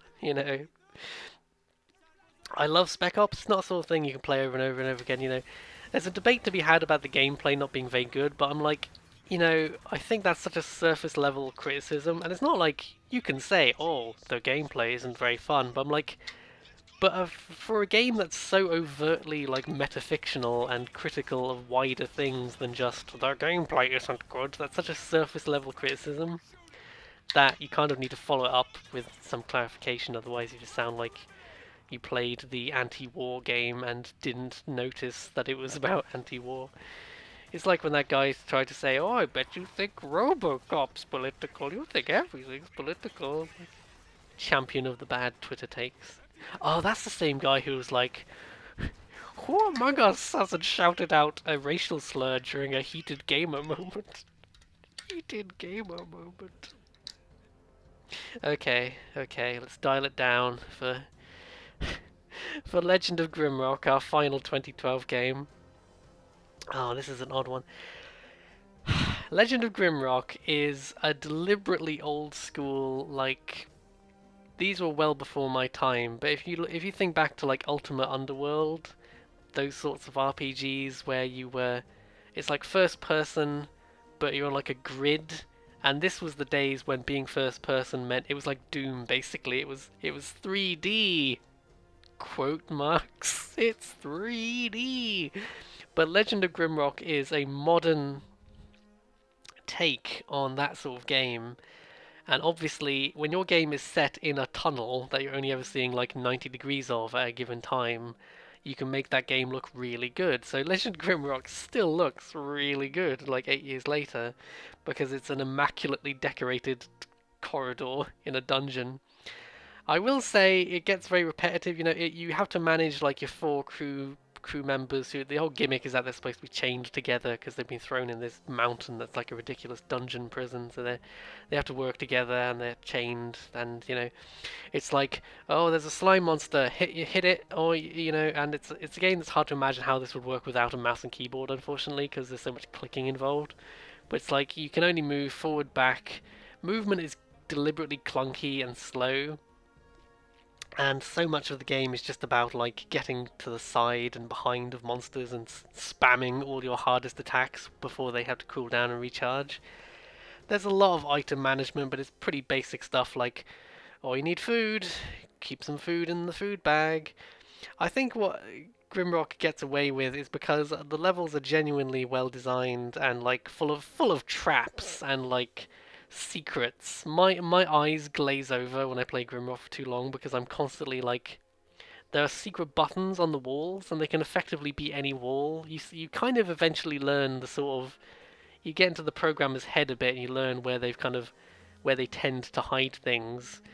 But there are still loads of secrets that are so easy to miss, because if you look at like a wall of bricks, there will just be like one brick that's got like a corner that's all weird, and you can press that button and it's got a secret shit pile in there, and it's good. My god, my throat hurts. And we're already in the third year of 10. I underestimated how long this would take. Maybe this video would come out next month instead of this month, I don't know. Yeah, I really like Legend of Grimrock. It is rendered again a bit redundant by Legend of Grimrock 2, which is almost exactly the same game, only improved in every single flippin' way imaginable. It's huge, and it's got this overworld. I think it's quite a niche thing, Grimrock, but I really like it. It's also got an amazing main theme. Most of the music is like really just atmospheric background stuff. But the main menu theme is like dun, dun, dun, dun, dun, dun, dun. I'm like hammering my pillow. It's like, I remember like booting up the demo or something and just being punched in the ears by that like opening theme, and I'm like, oh my god, it's really good. Also, you can play as a lizard man and a rat man and a minotaur and also a boring stinky human if you want. I think in the first one you can play as a lizard man. It might only I think in the second one they added rat people and stuff. I'm pretty sure there was a lizard in the first one, because that's the sort of thing I did back in the day. Is I'd contrive reasons to play games for the channel that involved lizard people. I still do that, to be honest. Yeah, I super like Legend of Grimrock. It's only, I've never beaten Grimrock 2 because it's so huge and intimidating. I could probably get away with like playing on easy and skipping a lot of the side content, but because I know there's secrets everywhere, I just feel compelled to check every wall, Um, I also made Grimrock much longer unnecessarily because I insisted on taking all the torches with me. I'd be like, well, you can put all the torches that you find in a box. And there's this slightly glitchy, the torches will run out eventually, but if a torch is about to run out, you can stick it on a wall sconce, and it'll just stay there forever. So that just encourages me to store as many torches as possible and only occasionally put one on the wall. And I just had an entire box of torches that was taking up so much weight. It was like, ah, it's very cool. It's just, it's a slow burning, long burning thing. It's like 10 floors or something in the first game, and some of them go on forever. Not like, you could probably beat it in 10, 15 hours. It just feels longer because you have to be, well, you don't have to be. If you're insane like me, you'll be checking every single fucking thing, and it takes forever. Now, I can really feel my throat dying, and I should probably do something useful with my life today at some point. So, unexpectedly, but inevitably, I'm gonna have to come back another day. So, I won't do a whole ramble speech because from your perspective, this is just a random middle point of the video. But I'll come back and where did we get to? We did 2012, 2011, 2010. We'll do 2013 next time. Okay. Bye then. Bye, I mean see you in a second. Wow, if my voice suddenly sounds totally different, it might be because I'm recording this section like a month after the previous one. I'm not really sure where the time went, to be honest. I kind of blinked and Christmas and January had gone, and I'm like, ah. So, here we go. Hopefully jumping right into it. I did try extra hard to clear my throat this time because I just was continuously choking on my own lungs last time. So hopefully the ongoing technical difficulties of my biological problems have been solved. It wasn't COVID, so that's good to know. It was just literally my fucking body betraying me. Okay, it took us an hour and a half to get through 3 of the 10 years I want to talk about, so let's try and power on. 2013, here are the games of 2013, arbitrarily selected. I think these aren't even in alphabetical order, so I fucked that up as well. Okay, 2013, we've got Brothers, A Tale of Two Sons, Call of Juarez, Gunslinger, Papers, Please, Metal Gear Rising, Revengeance, which clearly has the best title, and Rayman Legends. Ah, goodness me. I should have put these in a different order because I can already tell there's one of them I'm going to talk about most compared to the others. Brothers, A Tale of Two Sons, which is quite a silly title if you think about it, because brothers, presumably, 2 brothers, plural, or at least 2 I should say, there are multiple brothers, 2 sons, well, you've got brothers, so it's just a redundant title. I can't even think of a comparison, but is that just really the best subtitle they could come up with? I think the problem in a lot of these sorts of cases is they can't just copyright the word brothers by itself, so they need some silly subtitle. They could have called it Brothers, The Great Journey, or just something generic like that at least, but oh well. How do you even describe this? I guess it's like a platformer. Yeah, it's basically a platformer, but the whole gimmick is that you have the 2 brothers and you control one on one side of the controller and you control the other with the other side. So one stick moves one of them around, the other stick, you've got big blue and little orange, I think I call them. I don't think they're ever actually given names because there isn't really any dialogue. But it kind of snuck up on me. I remember I first heard about it, really, because Total Biscuit, rest his soul, said that it was his favourite game ever.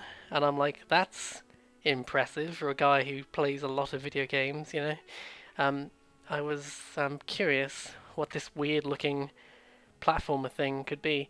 It's like a dark fairy tale, and I really was surprised by how much I liked it. It's the sort of thing you can easily beat in an afternoon. It's not super hard, and it's very linear and all that sort of thing. But it's one of the really compelling examples of a game telling a simple story really well. And again, the fact that there's no dialogue, really. I've played it 2 or 3 times and I can't remember any dialogue, so I'm pretty sure of that. you have to constantly control one brother and the other and like coordinate them to do things like, lift up a bridge and the other one climbs over and then pulls a lever. It's pretty basic puzzle solving, and quite frankly, you're never going to get stuck for more than a minute or two, I think, on any of these puzzles. Um, but that kind of keeps things moving along. And what's surprising is how dark the uh, the events are, because you go off on this quest to save your dad. You need a potion for your dad, basically, and the two brothers go off into this fairy tale adventure into the forest. And you quickly get attacked by all sorts of monsters, and you genuinely fear for these boys' life at a certain point, because it feels like everything is out to kill them, and one of them is like traumatized by being there when their mother drowned and that sort of thing. It's the sort of thing you could. The whole gimmick is that you're supposed to play both of them as one person, but you could also easily play this in local, social distancing notwithstanding. You could play this in local and just each have one half of the controller. That'd be quite fun, honestly. Um, but I wouldn't even call it a gimmick, because the entire game is based around this whole thing where one of you is we control each of them, but each side of the controller. It sounds strange, but they do a really good job of making the puzzles really simple until you kind of get your head around it. And oh man, it's if it sounds at all intriguing, I'd really, really recommend trying it. I think it's on everything these days. Um, it's hard. There's the fact that there are actual spoilers in this like 3 hour long game with no dialogue is impressive. But they do things with the controls where they really kind of make you feel for the characters. Like, oh, you've got to pull this, and then you've got to pull it, and then the other character will fall off a bridge, and you're like, oh no, so you can't. Oh yeah, that's a good example actually. There's a segment where one of the brothers is being like washed down a waterfall. This is just a minor spoiler, really. It's not a big twist or anything. He's being washed down a waterfall, and you can control him, but it's completely pointless. So you're just helplessly splashing around, while the other brother, you have to also coordinate to chase after him. And I'm really impressed by how creepy the game is. It really strays into horror territory in a way that I didn't expect it to, and I really really like it. And it's the sort of thing that's very accessible. You could easily play this game with someone who's never played a game before. Quite honestly, I mean, it's not the simplest thing. It's not like I guess something like Wii Sports is more accessible in that sense, but it's still it's sort of easy thing to play with someone. And I really recommend it. I was scrolling up and down my list just to see how many billions of other games. I didn't fully comprehend that 5 games for every year times 10 for 10 years. That's 50 games, and we're so already on like the 16th one. Okay. Call of Juarez Gunslinger is a first-person shooter. There have been like 5 Call of Juarez games, I think, and the other ones have kind of faded into obscurity. Gunslinger is the last one, and it's kind of surprising that they didn't do any more, to my knowledge, because this is by far the best one by most accounts. In most regards, it's a very sort of Call of Duty-esque, regenerating health shooter, but obviously it's set in the Wild West.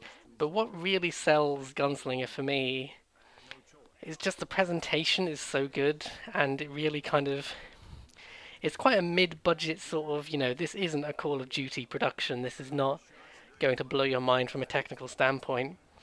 But it is really cool how the whole gimmick is that, you have this unreliable narrator who's telling the story about his ridiculous life. He supposedly met all these famous cowboys and outlaws. And you're playing through his stories as he's telling them, and he'll do things like, "Oh, I was attacked by these guys," and the other people in the bar are like, "Oh, I couldn't have been those guys. You're in the completely wrong part of the country." And he's like, "Oh, maybe it wasn't those guys. It was these guys." And as he's describing it, the events will change around you while you're playing. Um, and again, it's a very simple. You can just play it as an action game, and it's a perfectly fun, well polished Call of Duty sort of shooter. I only call it Call of Duty-ish in the sense that you crouch behind things, regenerating health. That's just mechanically it's that sort of thing. Um, but I think the presentation is super good. And I actually beat it on like the hardest mode. I think it was with mouse and keyboard. It's the sort of game which is considerably harder with the controller, just because in a shooter, being precise is so important. But it's not a super hard game. You could easily play it on the easy mode as well. Um, and it does have some little gimmicky things that make it like that kind of give it some mechanical gimmicks too. There's this thing where you can kick down doors, and then time slows down as you shoot everybody. And there's a really cool feature actually that I'm not sure I've seen anywhere else, where if your health gets low and someone hits you with what should be the lethal shot, time slows down, it zooms in on the bullet heading your way, and you have like 2 seconds to react, and you have to move either left or right. It's just a binary choice. But if you dodge in the right direction, you get a bit of health back, and you get another chance to live. But it can only happen. It's on a cooldown, right? So you can't just continually dodge bullets. But it's always cool when you pull it off, and I love how characters will even remark on the fact that you dodged a bullet, which is a very great touch. It's a simple but really well polished shooter, and I have played it 2 or 3 times through. And again, it's just one of those things that was I think it surprised a lot of people how charming it is, and it really. I have a big thing about a lot of games where I'm trying to think off the top of my head. Something like Time Splitters is not super polished or super technically impressive or super innovative, but it's just got so much personality and little details in it. And this is very much one of those things where it's not super innovative or anything, but it just kind of, well, none of the individual parts are very original, but it puts it together in a memorable way. And there are basically Red Dead Redemption is the only big cowboy game, and I'm surprised there hasn't been. I can think of a couple more, but there's never really been a big push for Wild West games. And honestly, some of the ones I'm thinking of are more sort of strategy. There's Hard West, which is like a sort of uh, Wild West horror strategy game, like XCOM sort of thing. Anywho, I am running out of things to say about it, but I really recommend Gunslinger. You do not. I've not played any of the other Call of Juarez's. You don't need to. I need a sip of tea quickly.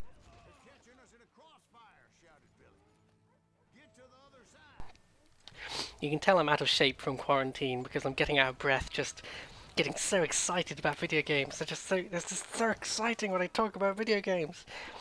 Um, oh gosh, Papers, Please. Now, long ago, when I had some pretense of doing like a Game of the Year thing, I actually made Papers, Please my original Game of the Year for 2013, and that was obviously back in 2013, so, it was a while ago.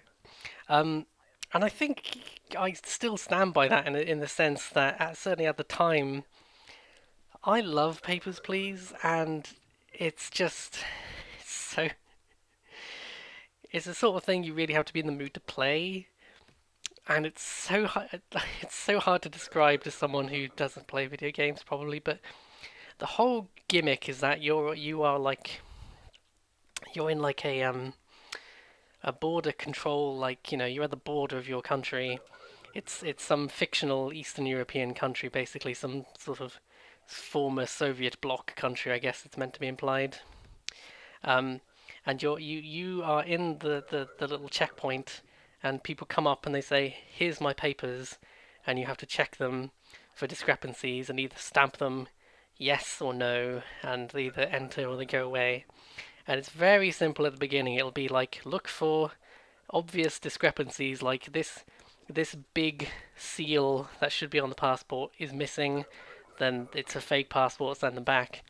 It's very, very simple to begin with, but there is a time pressure because every person you process gets you a bit of money, and after every level you have to spend that money to try and keep your family alive. So you can already tell that the tone of this it is one of the most just oppressingly bleak games imaginable, and there's very few moments of like dark comedy to sort of lighten the mood a little bit. Um, but after every level, it's like, oh, your father who lives in the house has caught a fever and needs medicine. So, do you get the medicine or do you get food for your family? And it's literally like, "Oh, sorry, Pops, but we didn't eat last night either, so you might have to risk it and go without the medicine." And then it'll say, "Your father died in the night." And you're like, "Oh no." It's literally that sort of choice where you just never seem to have enough money. So you have this real incentive to be kind of sloppy when you're checking the passports. It's really tempting to just do it as quickly as possible. But I find that the game very quickly punishes you for it adds more and more things that you have to check. And sometimes you'll go a couple of days without a certain error popping up, so you'll forget about it, and you're like, "Oh, I forgot to check for the seal. It's not on the passport. Oh no." Um, and then little extra plot elements come in. Like at one point, one of the guards at the border patrol will say, "Hey, if you like send some guys round the back to the interrogation room for us, we'll get a bonus, and we'll give you like a cut of the bonus for every person you send to us." So he's saying, if you deliberately send innocent people to get potentially violently interrogated in the back of the house, we will give you a bonus for every person you deliberately send to us. And it's very tempting if you're trying to keep your family alive and get the best ending to do that. And you even see the people say like, "What? What did I do?" And they get just led out the back, and you never see them again. I don't think. For all you know, they're getting killed back then. you know. Oh, there's also an early event where in the middle of you'll be checking papers, and then suddenly someone jumps the queue and runs towards the guards and throws a bomb and gets shot, and that just ends your day early. It's so good at what it does, and even the really simple pixel art style is really detailed, and just the color palette is so grim. Um, it really puts you in the perspective of a character who is in this horrible situation of trying to keep your family alive. This situation is not your fault, and you are just trying to keep yourself and your family alive. And people will come up to your checkpoint and say, "Look, I don't have the right papers, but I'm looking for asylum. If you send me back to my country, they will kill me." And you're like, "But but I've already made two mistakes today. They might penalize me too much if I get it wrong." And you're just in there's like a million different endings you can get, and some of them are like, there's the very good ending where you and your family escape to another country and you live forever in a happy, happy, glorious sunshine. And there's bad endings where, like, I think I escaped, but my family was left behind, was the ending I got. Um, and there's also there's every gradient of ending. I think the worst ending is like, oh yeah, a character comes to you early on, like, "Hey, take all this money to do a favor for us," and if you do the favor, you get caught out, and your game ends like, "Ah, we saw you taking this bribe to the dungeons." It's super super good. I know it's on PC, and I think it's on iPad and stuff, but it's definitely on PC. It's a shame that's the sort of thing that only really works with a mouse. Um, and I highly recommend buying these upgrades that give you like some keyboard shortcuts or something. It would work really well on the iPad though, because it is just that clicky sort of thing, and you drag things around.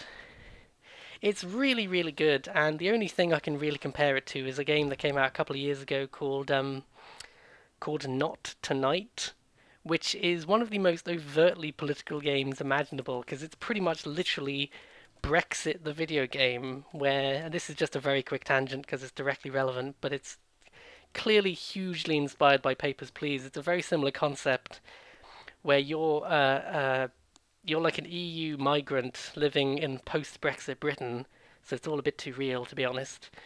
And you have to do all these like daily. You have to work in this gig economy where you're just getting paid bugger all every day, and once a week or something, the migration agent comes to your slum flat that you're forced to live in, basically, and like takes bribes from you and stuff. And I've never finished it, but it is very similar to Papers, Please. So I'd recommend playing that on Switch or whatever. That is on Switch actually, so you could play that instead of Papers, Please if you want. But I would recommend Papers, Please is super good, and I've actually finished that one. So there you go. Oh my goodness, I've just noticed what game is coming next. Hang on, I'll take one more sip of tea so I can properly prepare myself. Rules of Nature. We are talking about Metal Gear Rising Revengeance, which is an appropriately ridiculous name. I just tend to call it Revengeance for simplicity. I think there's also a band called Revengeance, which keeps coming up whenever I'm looking for Revengeance music on YouTube, but whatever. So, the funny thing about Revengeance is it is a Metal Gear game, but it's a Metal Gear spin-off that bears almost no resemblance to any other Metal Gear game.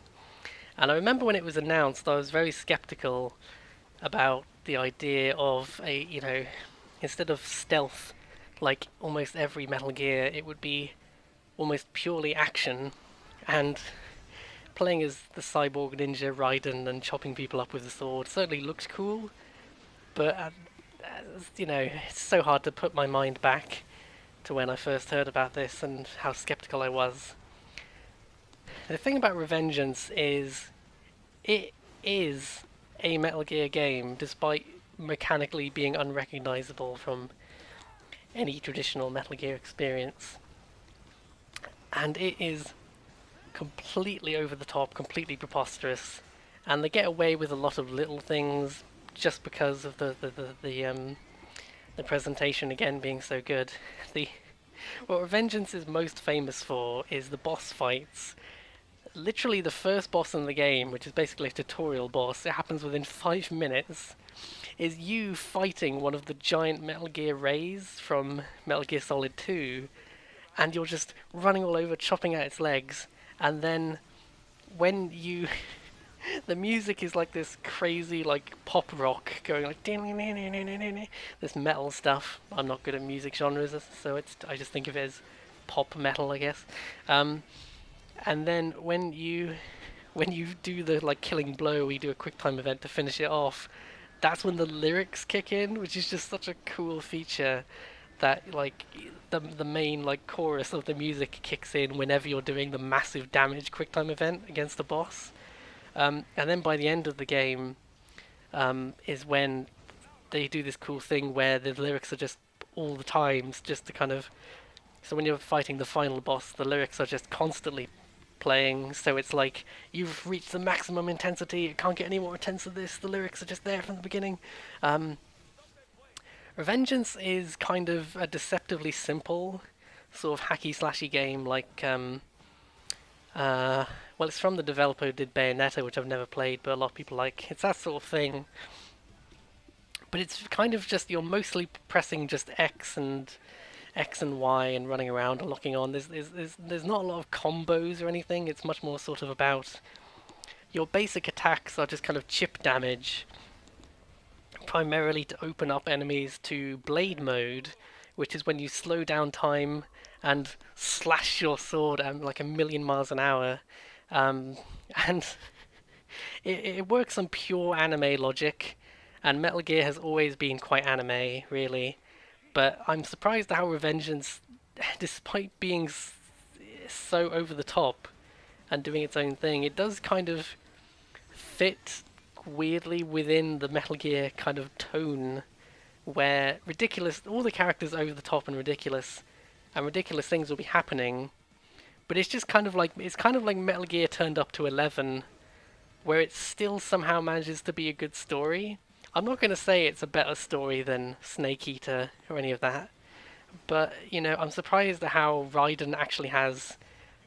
He feels like he's progressing from where he was left after Guns of the Patriots, and by the end he has actually gone through an arc, and you feel some emotional attachment.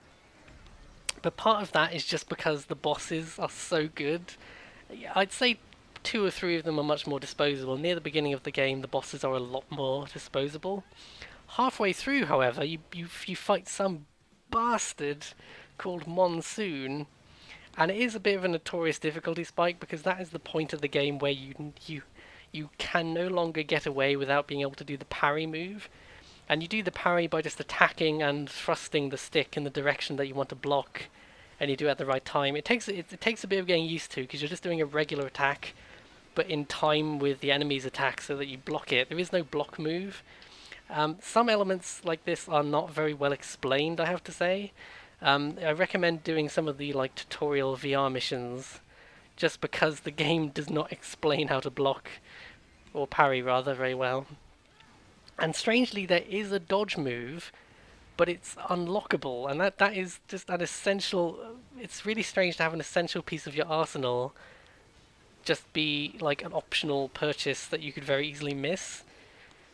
And it's a bit of a strange dodge as well, because you dodge but also attack at the same time. There's lots of little things like that that take some getting used to, but the good news is it's not super hard if you don't want it to be. You can just crank the I actually found that by default it gives you loads of healing items by default, so your first playthrough should be pretty easy. But if you want to ratchet that difficulty up, there is an unlockable Revengeance difficulty mode, which is like the super hard mode, and I cannot I I am not strong enough for Revengeance mode. The music is so good.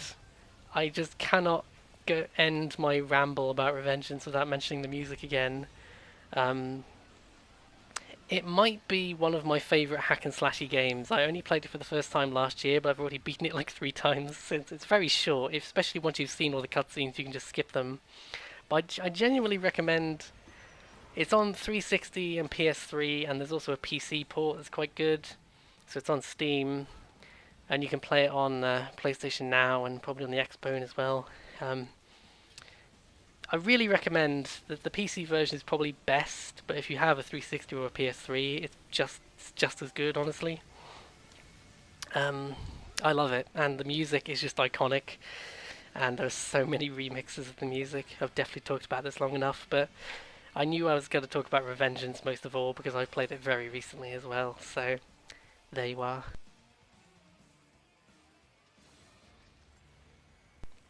It's so funny how I run out of breath and just have to take a second to mute the microphone. The last game of 2013 is Rayman Legends, which I almost forgot to include on this list, to my shame, because I must be honest, Rayman Legends and Rayman Origins are extremely similar, but Legends kind of renders Origins redundant in a lot of ways. It's a funny old game because I'm just going to call it.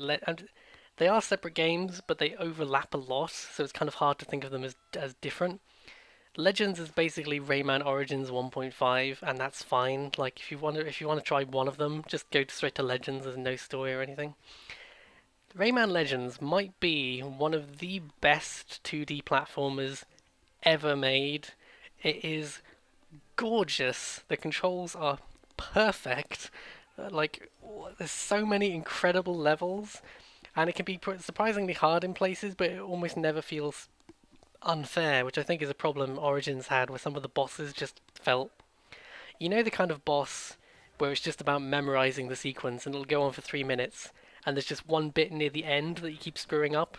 There are bosses in the first game which I just probably played 20 times, and it's only because there's a section right near the end that I couldn't figure out how to jump to it in time. But Legends is a lot more forgiving in that sense, but while still having some really hard bits if you want to play those. And it's huge. Legends has so much content. I recommend the definitive. It's on everything again.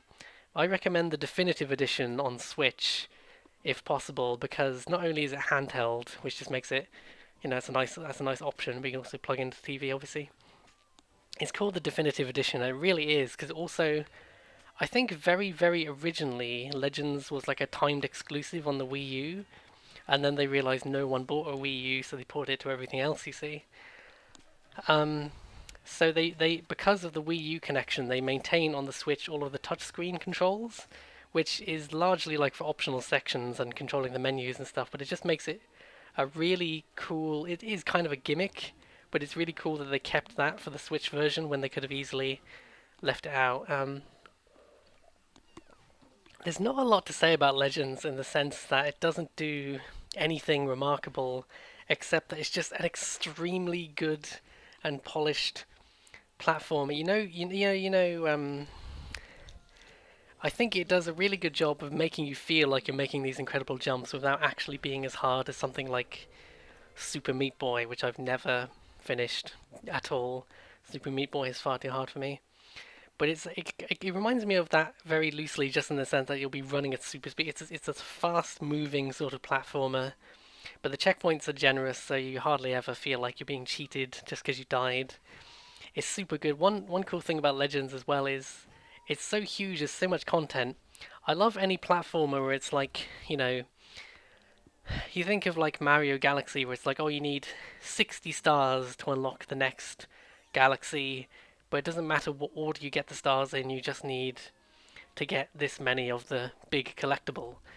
Legends does that, where it takes a lot of, I think they're called teensies, to unlock the final levels, but you can just get them however you like. So, and every level will have, for beating a level you'll get one, but for beating a level you can find several extra teensies, and like if you get a high score, it's really really satisfying just to go back to old levels and get a much better score. And they do this whole thing where it's like you got 200 points, 300 points, for maximum points you get the ultimate teensy, and they all dance around. It's it really is one of the best 2D platformers I think I've ever played. I have no meaningful criticism of it. My only criticism of Rayman Legends is that bloody Ubisoft, who are going through a lot of horrible accusations, by the way, that they're not taking seriously, so I have to mention that, unfortunately. But bloody Ubisoft, on top of all of that, they are also refusing to make any more of these incredible Rayman games. I think Legends didn't actually sell super well, probably because it was originally on the Wii U exclusively, and that is very frustrating because it is amazing. I'm just wanting to play more just talking about it because I haven't played it in a while. Um, it's amazing. You can just collect so many characters. There's little mini games where you play like this weird football thing with other characters. It's incredible, and I got the Switch version for like 20-25 quid. Complete bargain because it's a massive game, and there's so much to do, and it's just there's never a dull moment playing Rayman Legends. Just talking about it now reminded me of how much fun it is. It's great. Um, Gosh. Okay, we're speeding up because in less than half an hour we did another year, so we're we're getting there, folks. We are speeding up. Okay. Oh God. Better move on to 2014, I suppose. What's this email? Ooh, that's exciting. Just because I'm using my phone for the list I'm reading off of. My phone has also just told me that Boomerang Video Game Rentals has received my copy of Death Stranding, so they'll be posting me my next game that I want very soon. That's exciting. That's breaking news for you. Death Stranding spoilers. Spoilers for later in the list. We won't get to 2019 today. I'll tell you that now. We just talked about 2013. Yeah. Bloody Rayman. Talking about Rayman now. Okay. Oh God. We're getting into these years where it was really hard to narrow down some of these. It really was. Sometimes I forget how many good games came out in certain years, and I'm like, oh no, how do I have to have that one, but then this one, and this is why I had to do a top 5 rather than top 1 or something, because I can never pick one, Jesus Christ. Okay, 2014, Wolfenstein, The New Order, Alien Isolation. I've never worked out if that's meant to have a colon or not, oh well. Titanfall, that's the first one. Shadow of Mordor, and Donkey Kong Country Tropical Freeze. I think Shadow of Mordor is technically called Middle Earth Shadow of Mordor because they can't use Lord of the Rings in the name for some technical reason. I love how Lord of the Rings games are always in just this complete legal limbo within minutes of coming out. Anyway, I made a horrible mistake when making this list because I put Wolfenstein: The New Order at the top of 2014 here. But to be honest, that was definitely going to be the first one that occurred to me because I say this with no hyperbole. Wolfenstein: The New Order may be one of my favorite games of all time. I adore it, and it kind of snuck up on me Man, I've talked about this before at great length because I've done entire Let's Plays of Wolfenstein: The New Order and Wolfenstein 2: The New Colossus. I've definitely talked about Wolfenstein enough on this fucking channel. Like, combined, there's probably 20 hours of me playing those games, so I have talked enough about Wolfenstein, but I'm still duty bound to give you the gist of it here. Wolfenstein obviously is an old franchise, and it's actually older than a lot of people realize, because the original games, there were like two games that were 2D before Wolfenstein 3D, and most of the people forget about those. I've definitely never even come close to playing those. They're well before my time. Considering that Doom came out like the year after I was born, these older games were definitely before my time. Um, but Wolfenstein, to be fair to it, has they've never really been afraid to reinvent it every generation or two. Return to Castle Wolfenstein was just like the big sort of modern thing that they made at the time, but it was kind of sort of Half-Life inspired in a way, just its structure and attempt to tell a story. And then there was, just annoyingly, it's just called Wolfenstein, and I haven't played this one yet, but I do own it. For some reason, I haven't got around to it. About 10 years ago, there is a game just called Wolfenstein, where it's much more about the supernatural, like, all the conspiracy theories about the Nazis being into occult stuff is mostly bollocks, but it's a fun sort of alternate history to do. People generally liked that, but it didn't make huge waves. And then, in 2014, I think it was technically announced slightly earlier, it was one of the first, like, games of that PS4 and Xbone generation that I remember going, I remember watching a trailer for the New Order and being like, what the hell is this? It looks amazing. And for some reason, it still took me a while to get around to playing it, just because I think I almost never I almost never pay full price for a game, almost on principle. So it took me a while to get around to play the New Order after it came out. But I'm watching this trailer, and it's like, man, they did such a good job with these trailers, just communicating. In the New Order, you play BJ Blazkowicz, who is the character from all the games, and it's 1946, and you are part of a final Allied, like, desperate assault on this like major Nazi base. The war is not going well, and you are part of like a final attempt to kind of cut the head off the Hydra. That's a bad example of something you cut the head off.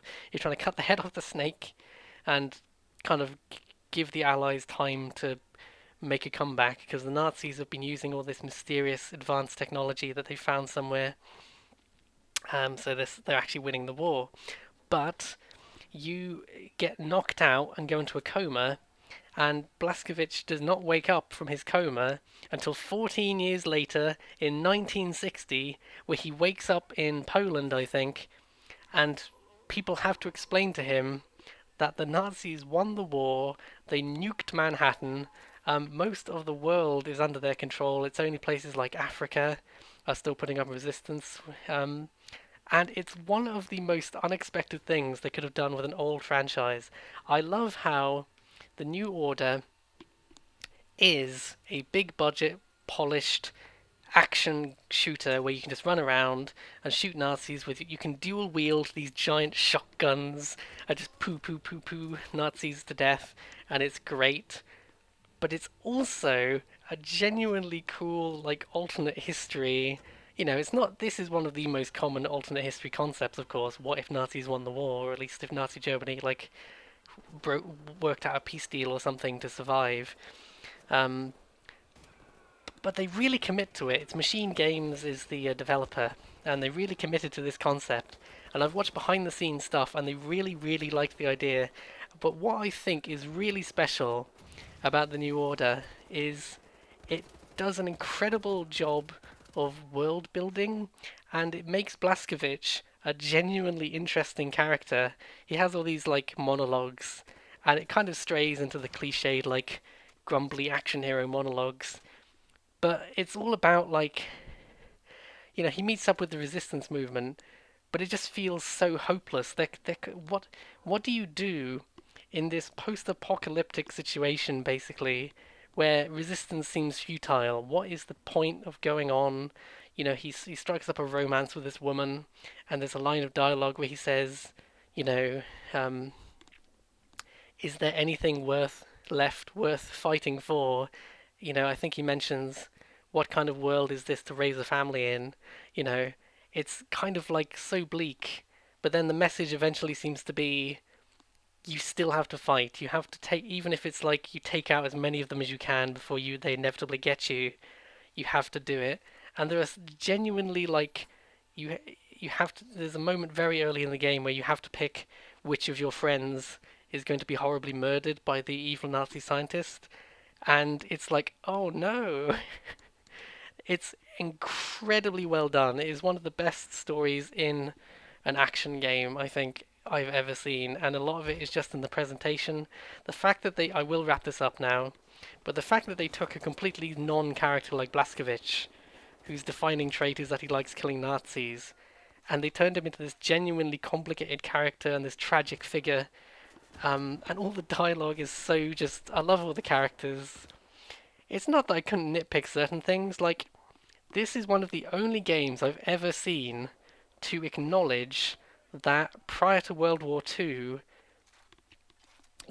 sure, the Allies were fighting literal Nazis, but that does not mean that a lot of the Allied nations were not also horrifically racist themselves. This was the Jim Crow era, was in the 30s and 40s in America, and this is one of the only games I've ever seen to not only acknowledge that, but your character is directly challenged in this little side scene by an African American guy, and he says, he gives this little story about, I wanted to go to the cinema with my mom and pop, but they said they didn't let us in this establishment. And he directly confronts Blazkowicz's idealism. Blazkowicz is going on about, well, that's not the America I remember. My America is all about freedom and shit. And this guy just blows up a Blazkowicz and says, before the war, you were the Nazis. And I'm like, I would criticize the game for not going into that more. And in fact, the sequel, Wolfenstein 2, is actually set in America and still doesn't go into it an awful lot. But I really, really, really like the New Order for doing a really brave thing that they didn't have to do. That's my summary. They did not have to make this a genuinely political and relevant game when they could have just done a very simple story like they've done before. They made a great action game with a genuinely compelling story. They somehow made me care about a story in which you fight robot Nazis with space lasers on the moon as an actual plot point, and they genuinely made me care about the characters. Oh, and the music. The music is so good. You just, on the menu screen, it goes like, you hear like a cymbal ting, and then this heavy metal, like, just guitar riff. It's so good. Just watch some of the trailers on YouTube, and they set the tone so well. It is one of the campiest things. It's a campy setting taken seriously, and it's incredible. And I'm running out of breath again, so let's move on. Let's move on to another game, which I feel, what an unfortunate thing to have to follow up one of my favourite games ever made. Jesus Christ.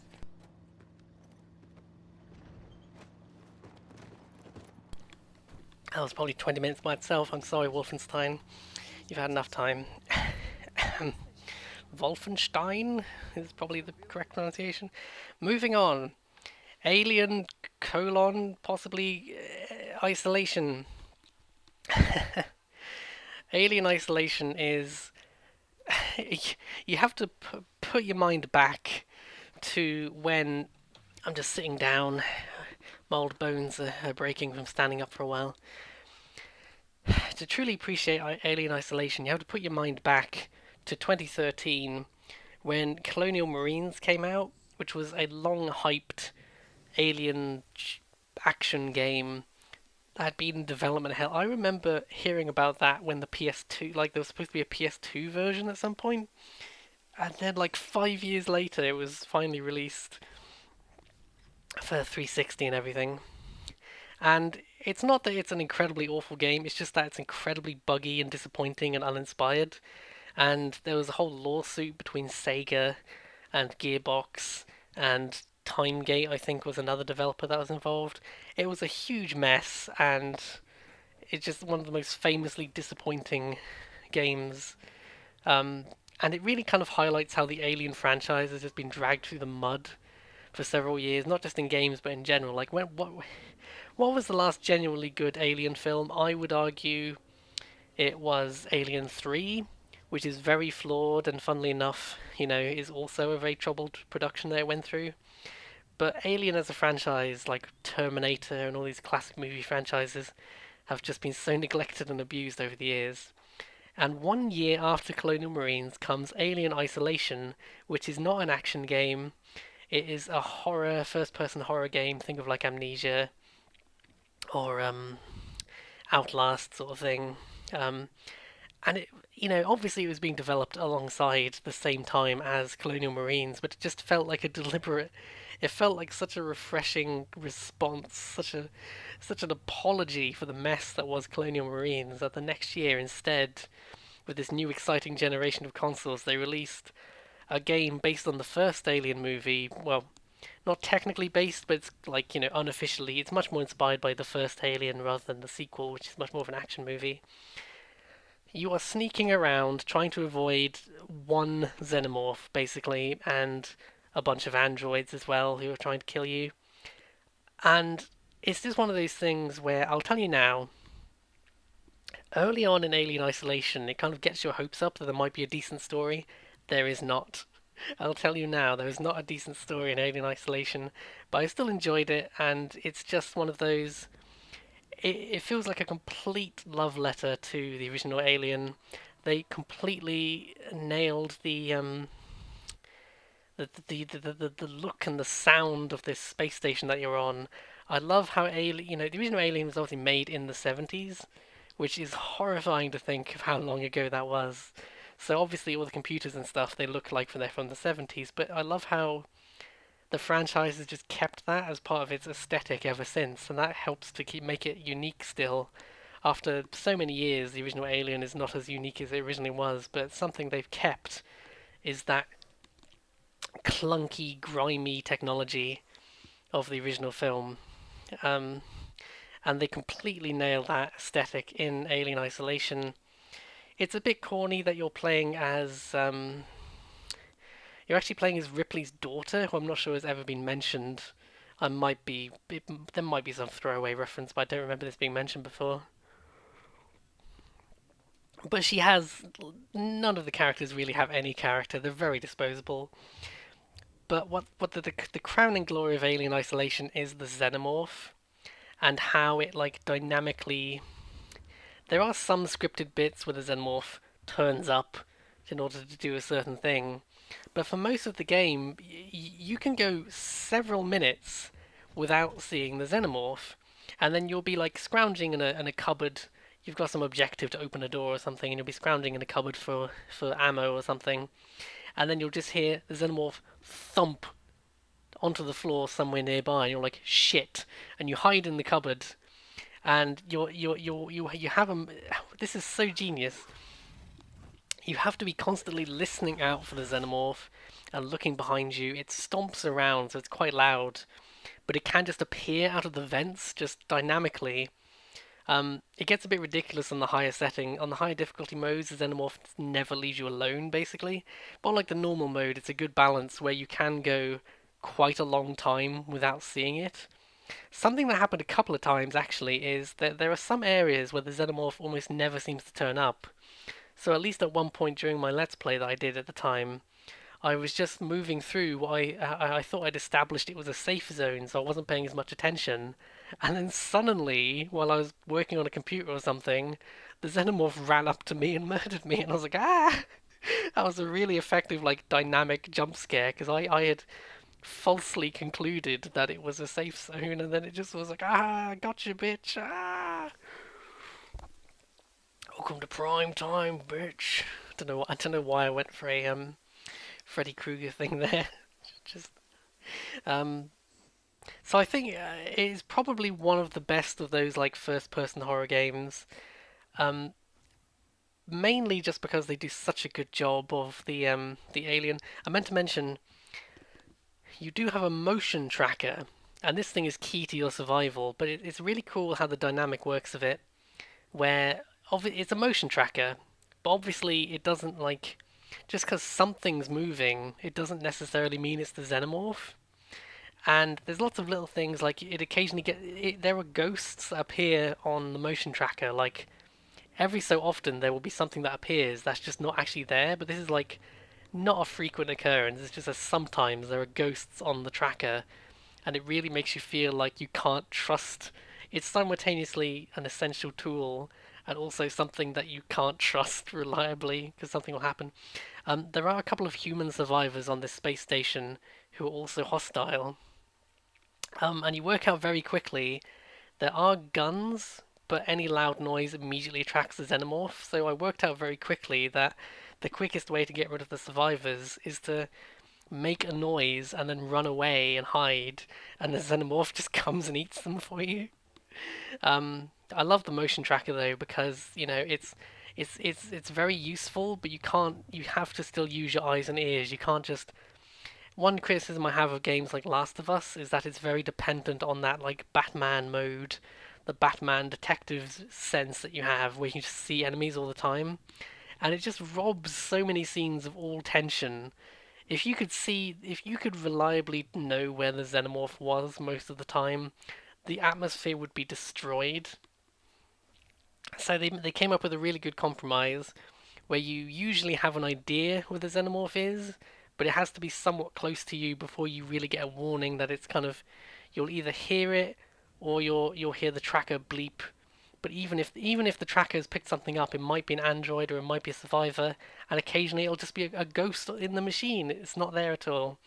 It's really good. It is too long, however, especially for a game that doesn't really have much of a plot.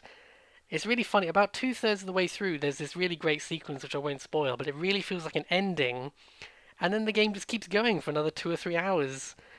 And it's not that it's a terrible sequence afterwards. It's just it really feels like the game ends, and then they thought they had to come up with some more stuff to put in the game, so it just keeps going. And then when you finally do get to the ending, there's no story payoff really at all. It's all about the journey though, and it is just if you like horror games, this is a good one, and it's pretty cheap these days, obviously. Recommended highly. Well, it's redundant for me to say recommended because all the games on this list are recommended. Anyway, moving on. Titanfall. Now, here's a funny story, and I meant to take a sip of tea actually before I talked out.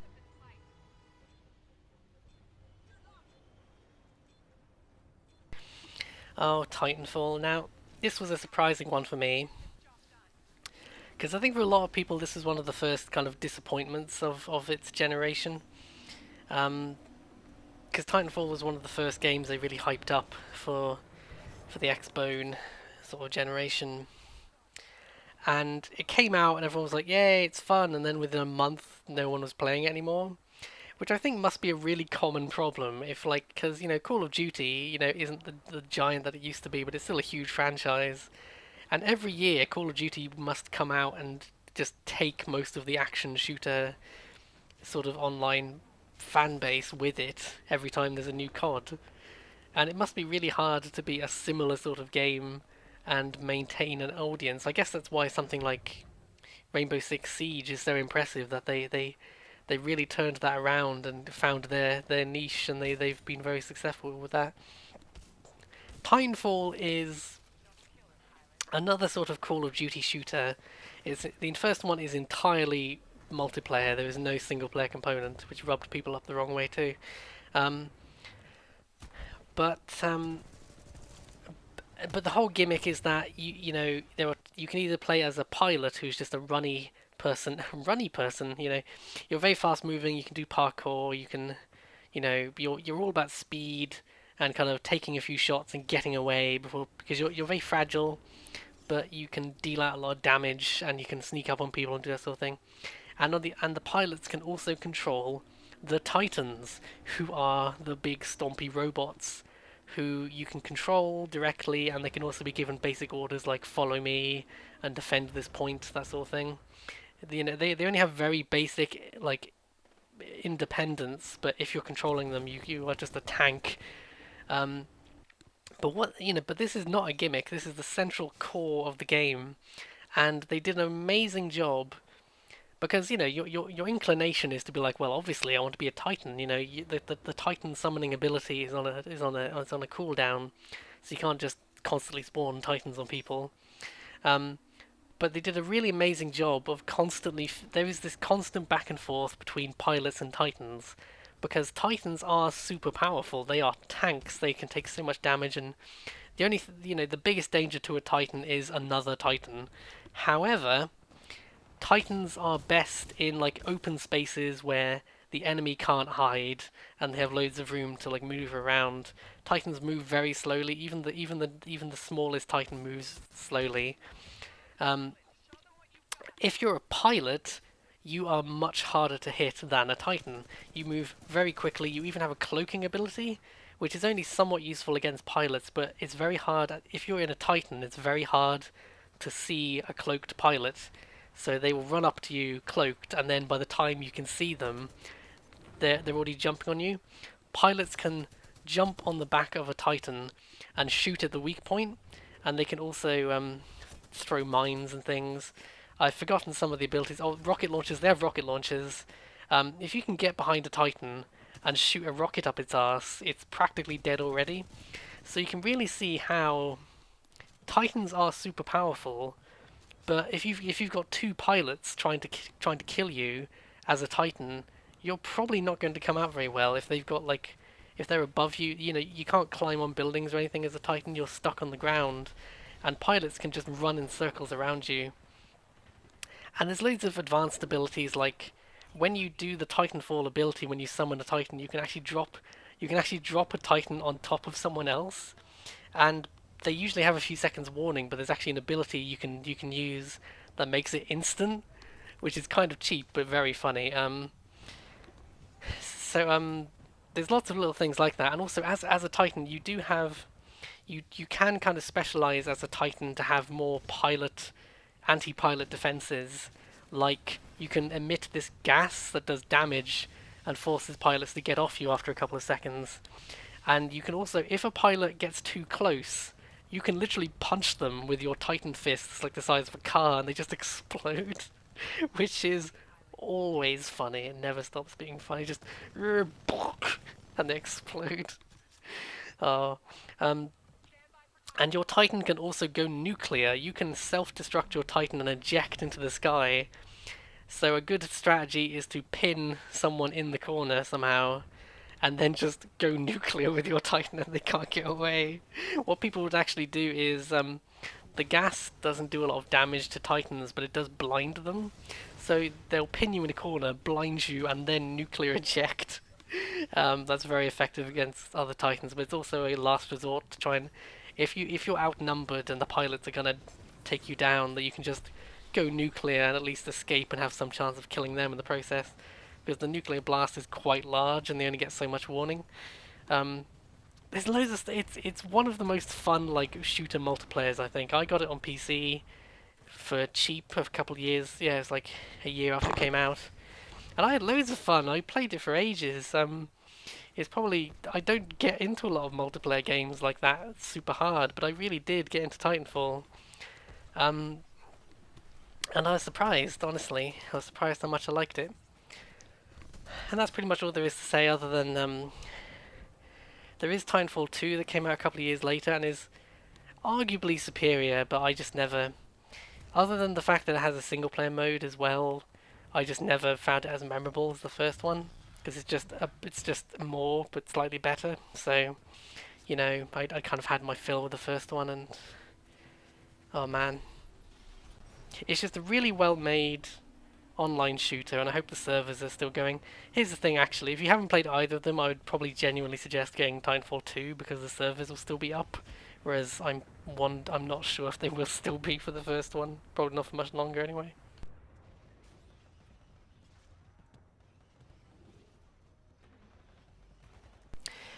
Right.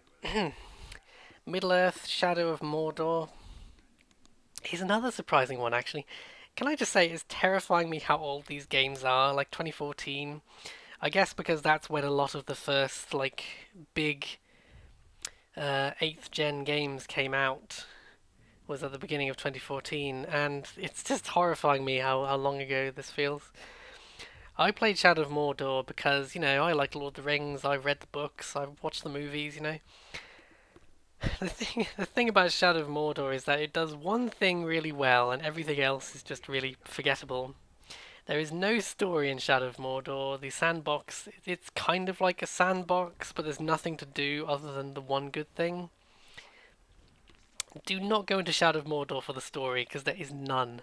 I kind of hate when games do this when they kind of get you, they kind of have an exciting intro that kind of makes you feel like there's going to be a good story. This is what Alien did as well. It's like, oh, this is a good setup. I wonder who these characters are. I look forward to finding out more about these characters, and then it just doesn't really happen, and you feel like you've skipped a page or something. When you get to the ending, you're like, oh, is this something that's supposed to have happened here? No, okay, it's just over. Okay, fair enough. Um, so it's not a story experience. It's completely nonsensical within the lore, quite frankly. So don't expect that. But what Shadow of Mordor is very good at is it, it, ha- um, it has what's called the Nemesis system. The whole gimmick is that you are this supernatural ranger character who's sneaking around in Mordor after it's been taken over by the orcs. And the Nemesis system is you're going around killing orcs, and there are these orc like officers who are like super orcs basically, and each officer has their own like strengths and weaknesses, and like they have this range of different aesthetic options, so they all look a bit different.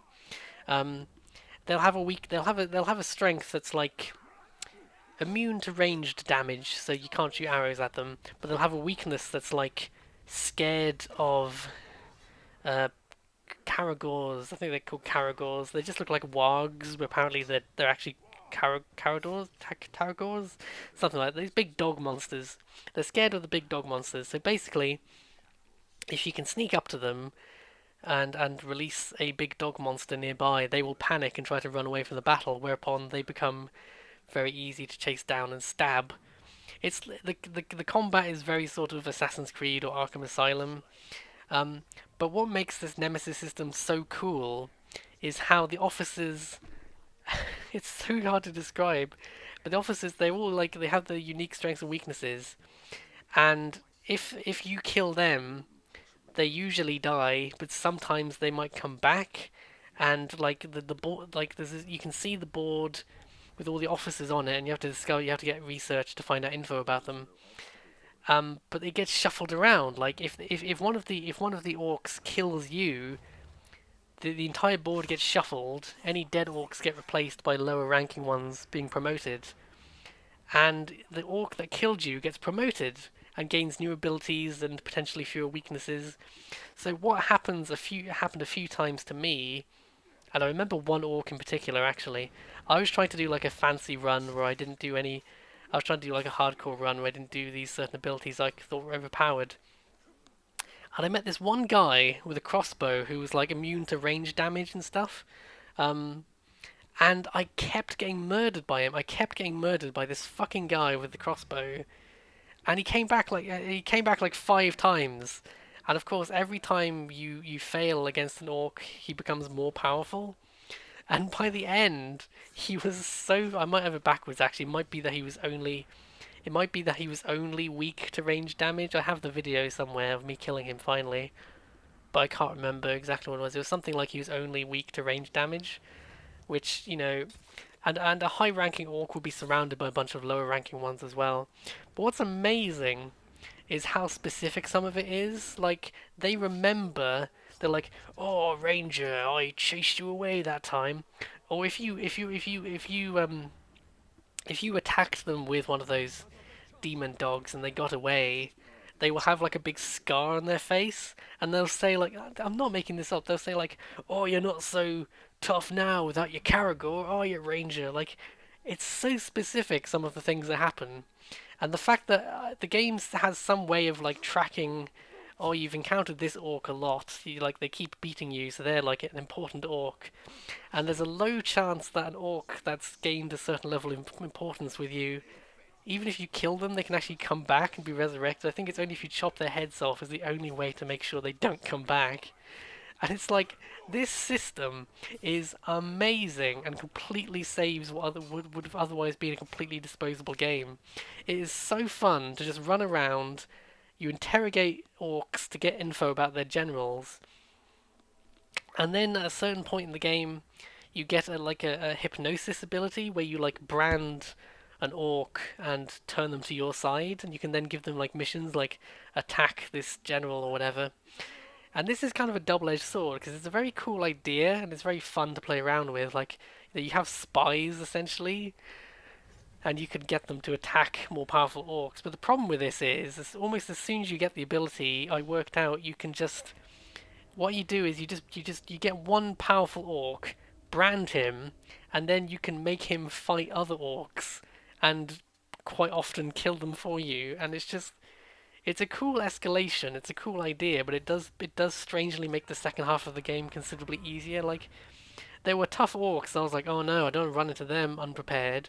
But then once I had the branding ability, I was like, oh, that's fine. I'll just catch one of the generals, and then he can kill all the others. Like I think at one point I just got a general, and he was just killing everyone that I needed to kill. It was kind of embarrassing. So it's very flawed, and it's a shame. I actually have the. There is a sequel called Shadow of War it actually came out a couple of years later. It's actually it was on PlayStation Plus a few months ago, so I actually own the sequel, and I haven't got around to playing it because a lot of people said it's just more of the same, but not as good. And there was this whole controversy over like it's really grindy because the game was designed with microtransactions where it constantly tempts you to buy rare orcs that you can use in your army, and I'm like, it's so depressing because as a sequel idea, there was so much potential. You know, the Nemesis system is so good that if they could just expand that a bit, I wanted like a good. I'd have almost just been happy with the same sort of game again, but the story was good, and make the Nemesis system better. But I think if I played Shadow of War, I would be disappointed because I just like the first one. It's a very lopsided game because that one feature pretty much just saves it. The combat is fun, but there's the Nemesis system gives it this necessary context where you just want to kind of complete your Pokemon collection. Essentially, you want to go and hunt down all the orcs, and there's these fun sort of optional modes where you have to survive without using some abilities and stuff. It's super fun. I really recommend it. Yeah, there we go. I'm going to stop saying I really recommend it because I keep saying that, and it's redundant because this entire list is of games I really like. So, oh well.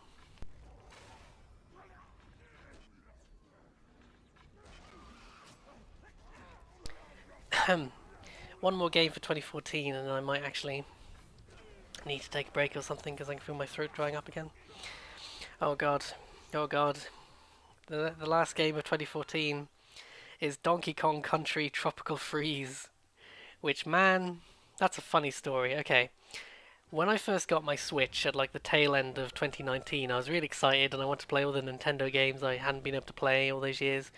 So I played Mario Odyssey, I played Breath of the Wild, all these things we'll get to later in the list probably. And then I remembered that Donkey Kong Tropical Freeze was originally on the Wii U, but it got a Switch port. And I was like, oh, I've never played Donkey Kong really, so what's that about? And I looked into it, and I was reading reviews that are like, this is the best 2D platform ever made. Oh my god, I'm so glad they did a Switch port because it was like the best game on the Wii U. And I'm like, well, okay, this is some high praise. So I went out, it was probably about 30 quid by the time I wanted a copy. Got Tropical Freeze. The Switch port of Tropical Freeze is definitive. It's very similar to the Wii U one, but it is just better. And, it runs a bit better, it looks a bit better, and it is also portable, and it has an extra feature which I'll mention in a second. Now, the only criticism I really saw of Tropical Freeze is that it is surprisingly hard. And for the Switch port, they actually added what's called the Funky mode, and that's because it lets you play as Funky Kong, who has these like overpowered abilities. So it's just an easy mode where you can play as this character with overpowered abilities. Here's the thing: I genuinely recommend if you're like me, maybe you've played a lot of platformers, but you're not used to playing games anymore with live systems, and I really, really, really wish Nintendo would get the memo about live systems. They're like, I think Mario Odyssey is the first major Mario game to not have a live system, and it's so much better for not having it. It really is. Um, my biggest issue with Tropical Freeze is that it still has lives. And if you play it on the regular mode, there is a genuine danger that you will run out of lives. Now, that doesn't give you like a complete game over. You don't lose any of your progress on like the world map, you just have to reload. But the problem is it creates situations where like, oh, I've only got 5 lives, but there's this really hard bit at the end of this difficult level, so I get near the end and then I die at the same bit 5 times and I have to play the whole level again.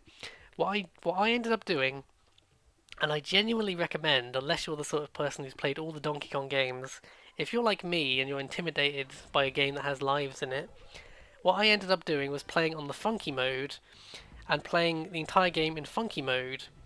Now I will say that is by far the you get so many coins if you play on the easy mode. You can go to the shop and spend your coins to buy loads of lives.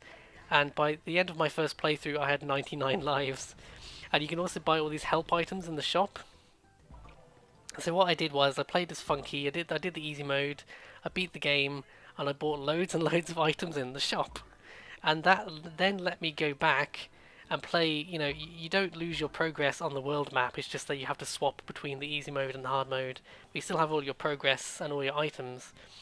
So I did like the easy mode, and then I went back on the normal mode where you play as Donkey Kong and you have these like, you have Diddy Kong and uh, Dixie Kong and Cranky Kong, I think he's called. And being able to play these levels and not having to worry about the live system makes the game so much better. Because these levels are quite, by halfway through Tropical Freeze, the difficulty level is quite high, and the unnecessary stress of running out of lives makes the game so much worse, in my opinion. And I'm so glad that they added the funky mode.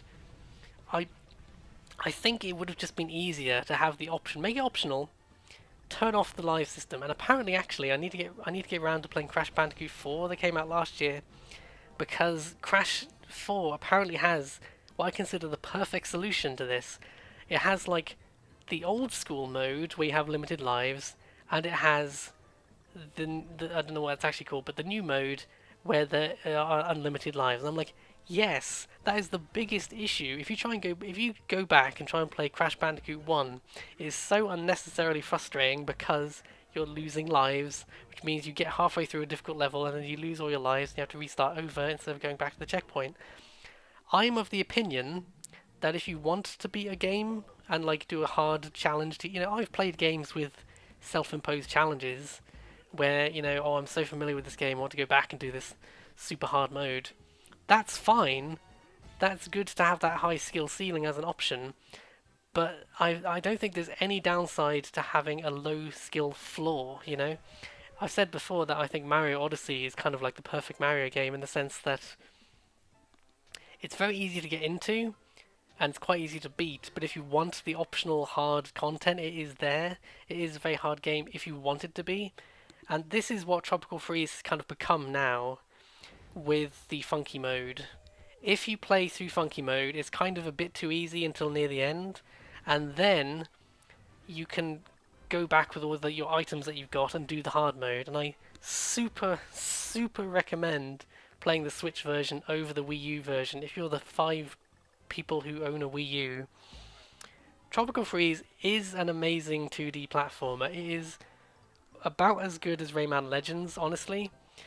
It's just I think Rayman Legends might top it out just because it doesn't have this flaw that Tropical Freeze does. It's super good. It's beautiful. The music is amazing. Again, it's one of those things where there's no story or anything to talk about, but just all the sound effects, it's all very super good. There are some frustrating levels, but they're only frustrating if you have limited lives. And honestly, if you just play at least halfway through the game with the funky mode, it just gets you used to the layout of the levels as well, and it's so much more. What I actually did, and I kind of actually I was impressed with myself. My ultimate redemption for doing the funky mode first. I'll wrap this up soon. but I got redemption because I did the funky mode and I did the normal mode, and I ended up doing the normal mode without using any items. So I beat it on the regular mode just using like Donkey and Dixie and sounds like I'm describing reindeer, Cranky and whatever. But I didn't use any of the you can get extra hearts and stuff that you can use that are like limited use items you can buy in the shop. But I didn't use any of those, and I beat the entire game on my second playthrough without using any of those items, and I felt so redeemed. But because the only ones I used was the extra lives, because that just that doesn't make the game easier. It just means that halfway through a level I don't have to get a game over and restart the entire level again. I just go to the checkpoint, and that makes the game so much better. It's still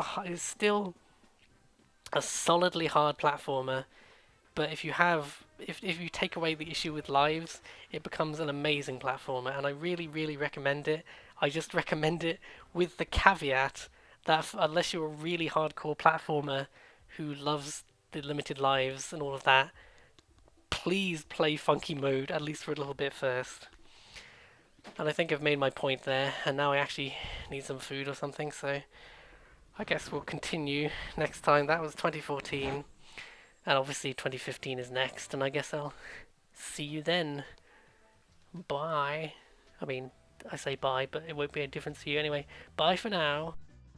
Right. We're gonna speed it up. We're gonna go super quick. We're gonna have to like warp factor 10. Let's go. Maximum velocity 2015 rundown. Nice and quick. 2015 games of the year arbitrarily selected. Top 5 in no order games.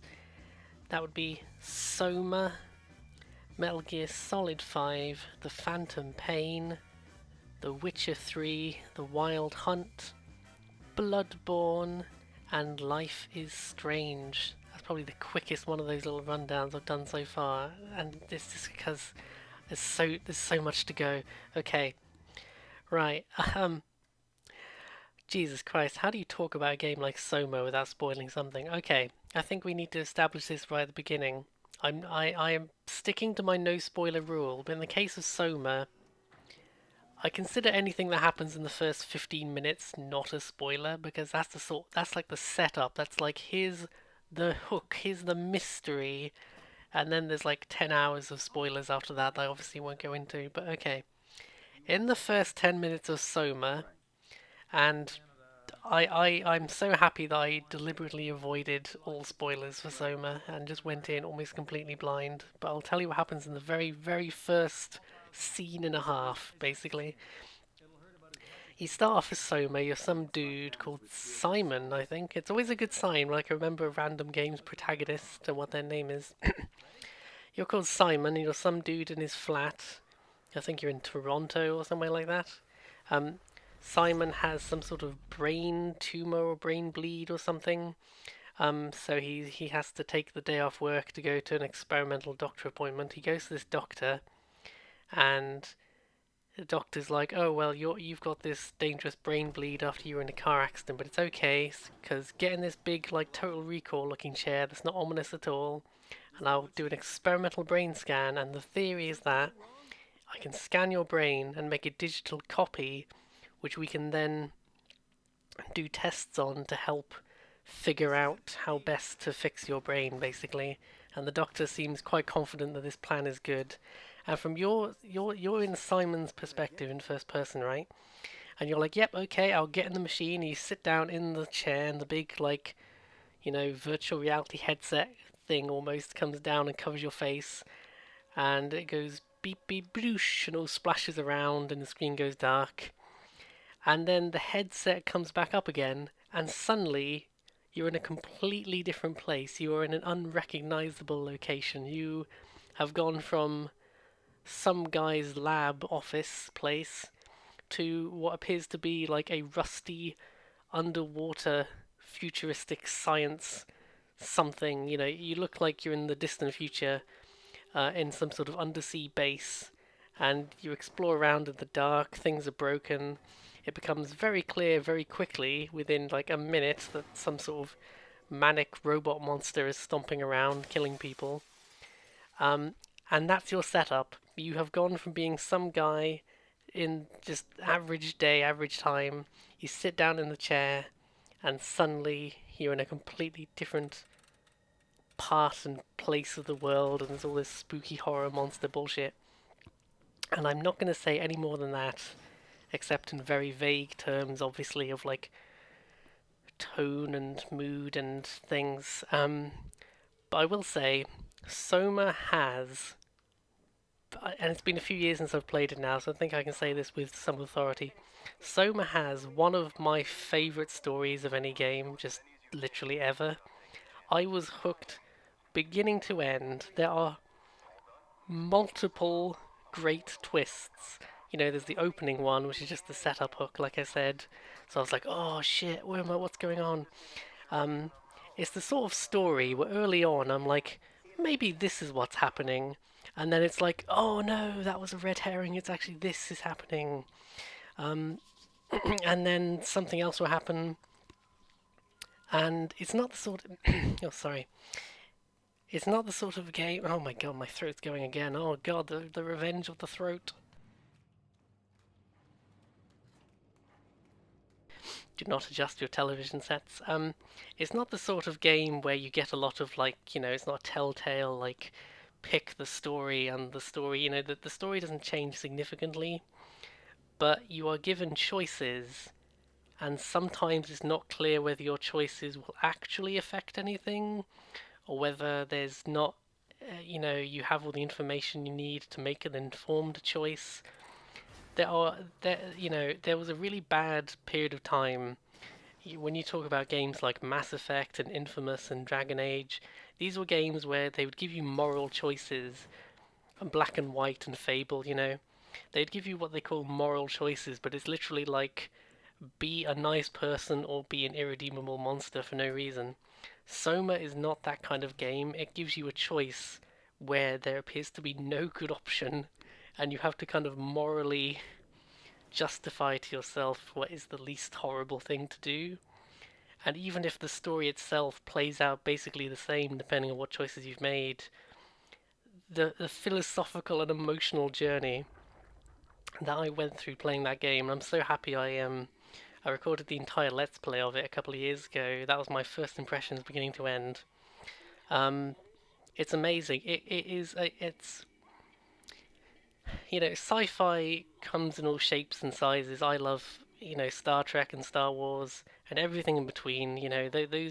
Those are kind of the two ends of sci-fi in a way. One is like pure space fantasy, and one is relatively grounded drama sort of thing. Um, and I think Soma is much more towards the kind of. It makes me think of old-fashioned sort of sci-fi dramas and movies where they ask really just huge questions about consciousness and identity and morality. Um, it's not that there aren't tropes, it's not that there aren't plot points which in isolation you've seen somewhere else before. Um, I think another example of that kind of like big sci-fi that I've seen recently was the movie Arrival, which is about the aliens coming down, but they speak just a completely unrecognizable kind of language, and the movie is mostly about the scientists trying to decode this language that they've just never encountered anything like before. Obviously the plot is totally different, but it's just that's the kind of tone. I will say Soma is a horror game, and that's kind of the double-edged sword which most people take issue with Soma. I think the story, and there's only like two or three characters, but I was just so like they did such a good job frictional games who made Soma. They made Amnesia and Penumbra beforehand. I mentioned them actually earlier in this list because of Amnesia. They did such a good job of like making the story more unique and involving. But one thing they have struggled with for a while is the kind of the clash between the gameplay and the story.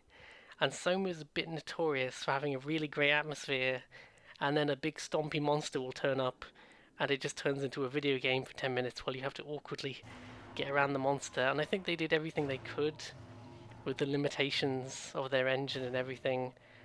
but they later added a mode that's like called the pacifist mode or something, where the monsters are much easier to just get around.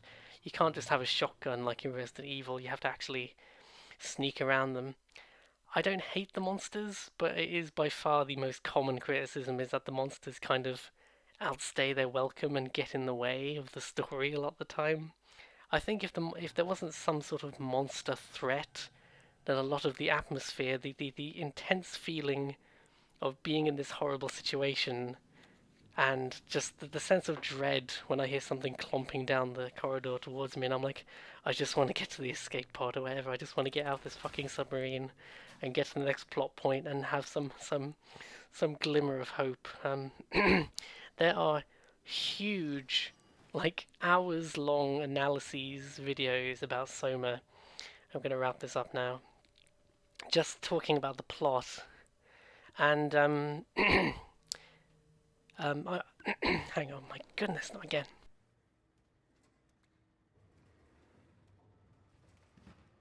Maybe I am just catching the coronavirus or something, because I swear no matter how many times I clear my throat for 10 minutes before I do these recordings, it doesn't seem to do anything. I'm not the sort of person who follows people like Markiplier, but he actually played Soma, and there's some really great clips of him like encountering some of the moral choices, and just sitting there for 5 minutes going like, guys, I don't know, the thing like this robot is saying, I don't know what to do. You know, this is a really thought-provoking, impossible choice they're putting here. Um, I love it beginning to end. I think as a sci-fi story is so much more.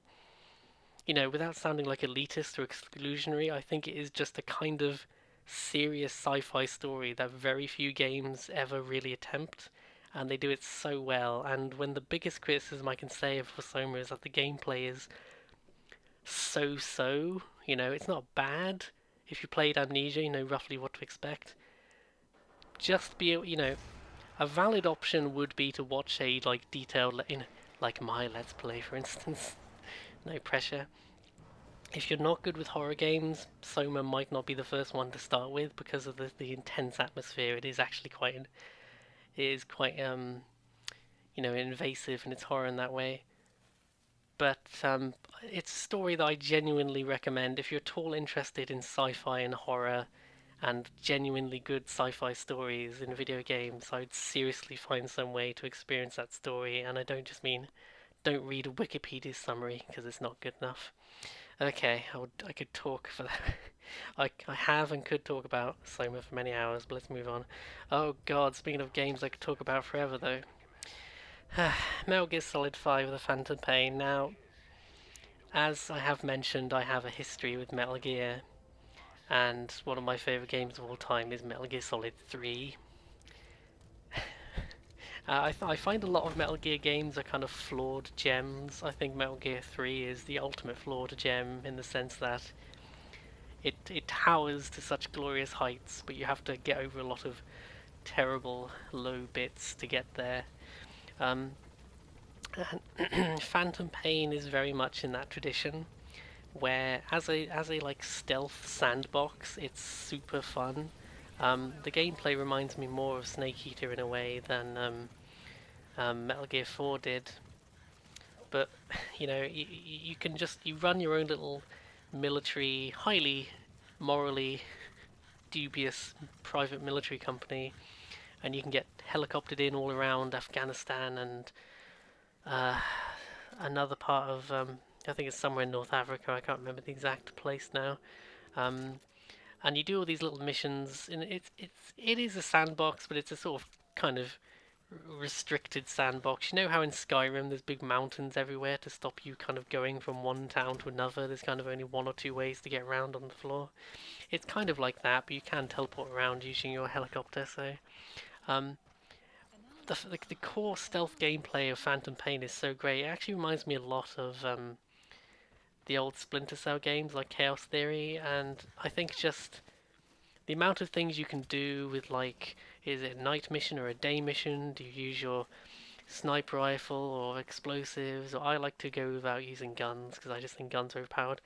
But this is the sort of game where I thought it was amazing when I discovered. I discovered that if you're sneaking around at night and someone sees you, you can react by shining a torch in their eyes to blind them for a second, and that actually gives you enough time to literally pounce on them and knock them out, which I thought was amazing when I found it. So that is very much the joy of Phantom Pain, is having these, even literally doing very repetitive side missions over and over again is still quite often fun, just because there's so many ways. I've entered this one base before, but I haven't done this particular side mission, and it'll have some condition like you have to get to the middle of the base and then carry a prisoner out, and because he's so frail, you can't just airlift him, so you have to take him all the way out of the base so that you can so you can call down your helicopter and get him taken out that way. And getting into a heavily fortified location and then carrying a prisoner out without everyone seeing you is super tense and fun. And there's so many ways to get around. So that is the joy of Phantom Pain. There's also this meta element where you're like collecting soldiers by literally attaching balloons on them and taking them back to your mother base. And the meta element is that you're building up your army and leveling up your base. All of that is great. Um, the dark side to Phantom Pain is, unfortunately, it has possibly the worst story of any like mainline Metal Gear game.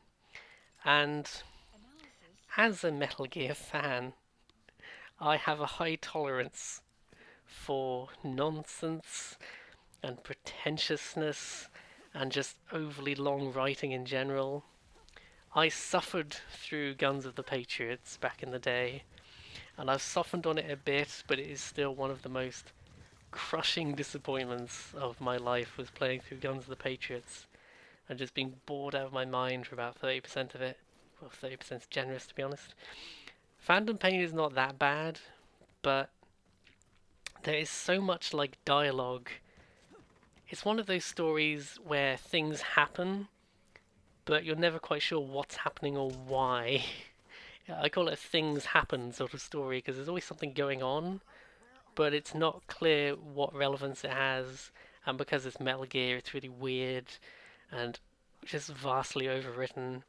And quite notoriously, without going into specifics, the ending is tremendous. Like I don't even know if cliffhanger is the word.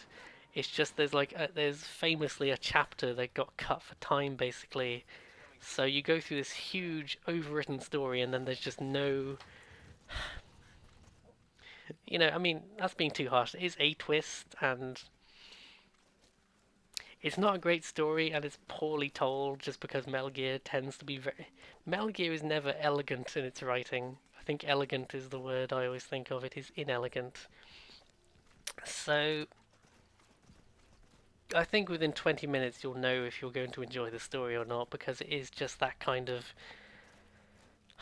There's an incident that will probably stay with me forever, where right at the beginning you're running away. This is within the first 10 minutes, so it's not a spoiler.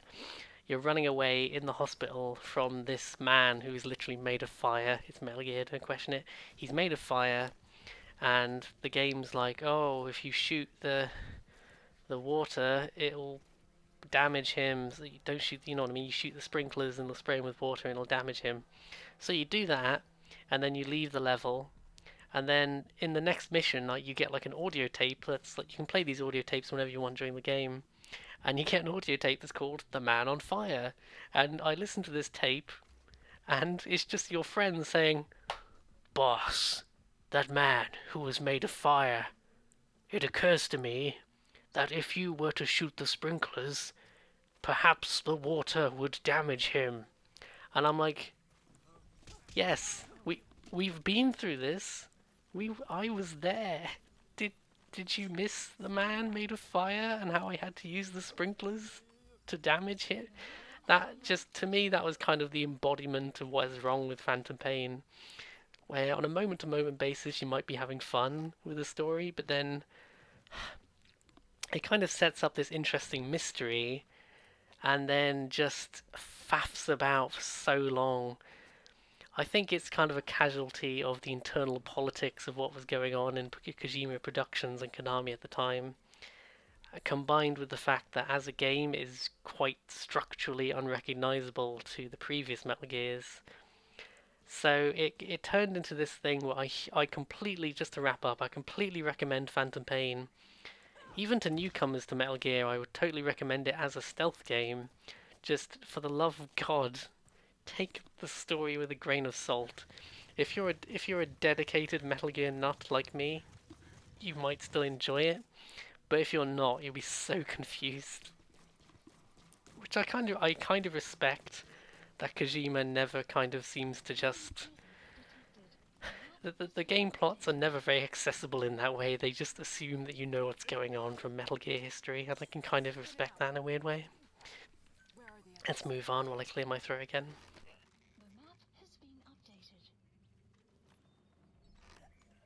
Thank God for this mute button on this microphone. You have no idea how much coughing and spluttering you miss.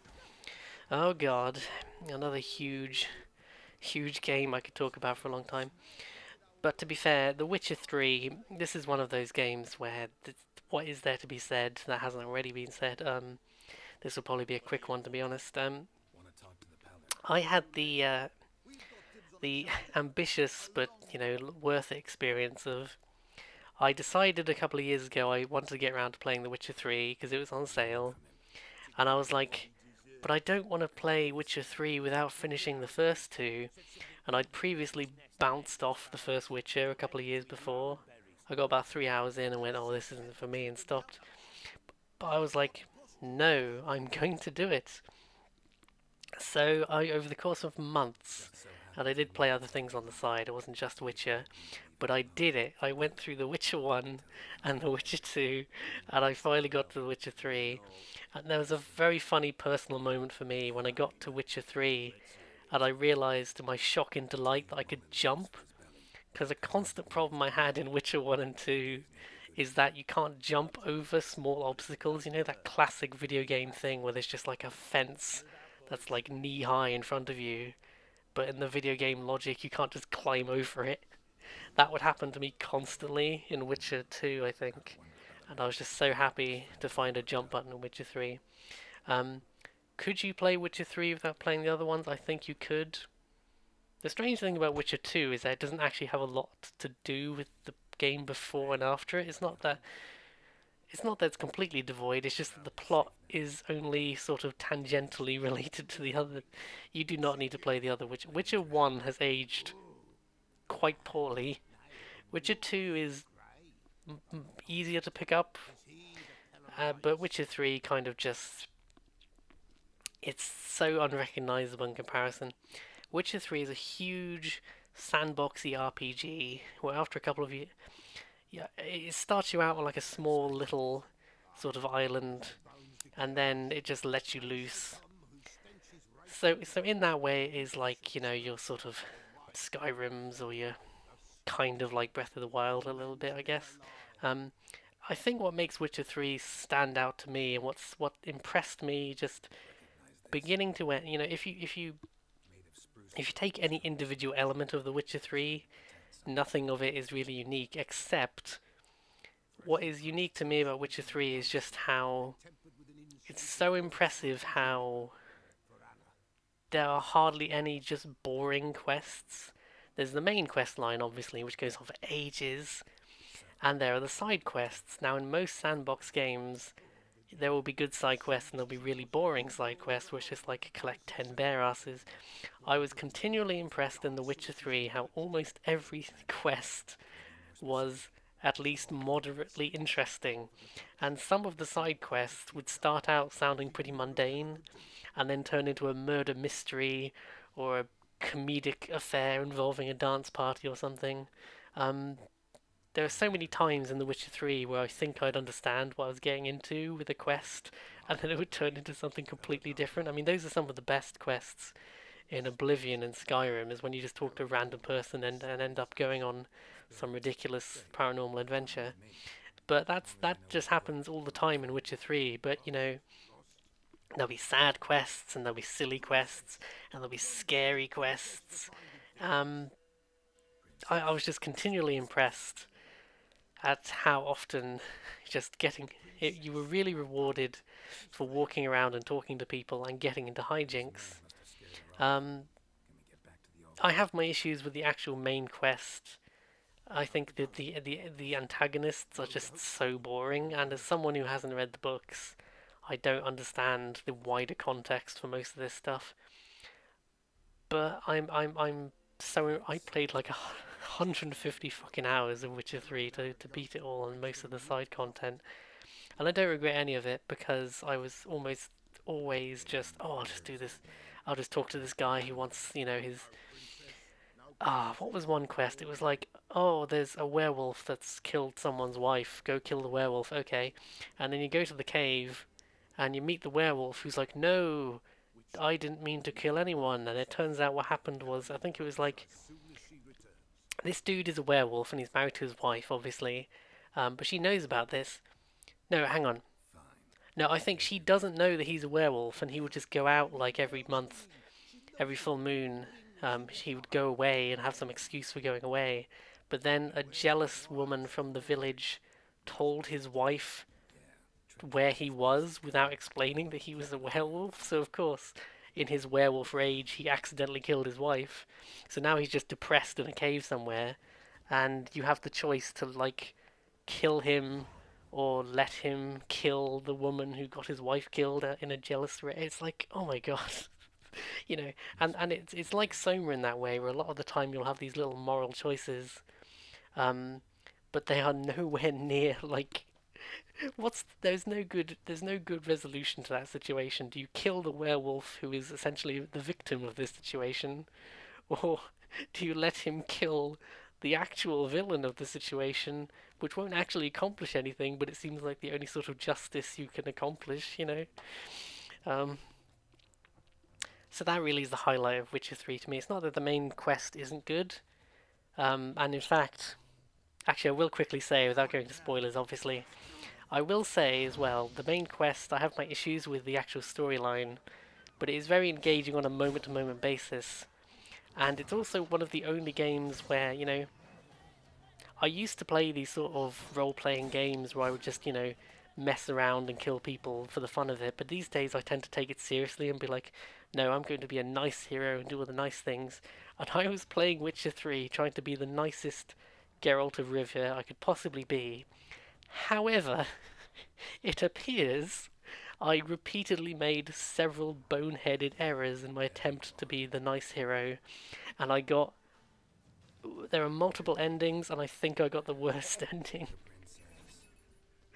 Oh man, I remember that now. And the DLC is also great. Heart of Stone is an amazing expansion with a really great story, and Blood and Wine's story is a bit iffier, but it does give you a nice new sandbox area. Oh, and I have to mention as well, actually, it'd be criminal not to mention that Witcher 3 has one of the best mini games of all time, which is the Gwent card game. And it just makes me nostalgic for old Final Fantasies and things where they would. And Knights of the Old Republic had Pazak, the silly poker game. Witcher 3, you start off with this basic Gwent card set, and Gwent is like a game where you fight different cards by how many points they've got. Um, but by going around and going to shops and talking to different NPCs and beating certain quests, you will collect more cards. And there are 4 different decks of cards you can collect. You start out with like the basic one, and there's 4 different factions who each have their own deck. And I swear my life, I probably spent about 30 of my 150 hours just doing Gwent-related activities. It was so fun. I actually think there's a separate I think it's just on mobile now. There's a separate dedicated Gwent game that actually came out in real life because people liked Gwent so much. But I actually prefer, even though it's only within, if you want to play with other people, you need the mobile game, obviously. But within Witcher 3, I actually prefer that version of Gwent just because I thought it didn't need any of the changes that they made to the mobile version. And people either have no interest in Gwent or they're like me and they love it. But I think that's just symbolic of how much effort went into all the small things in Witcher 3.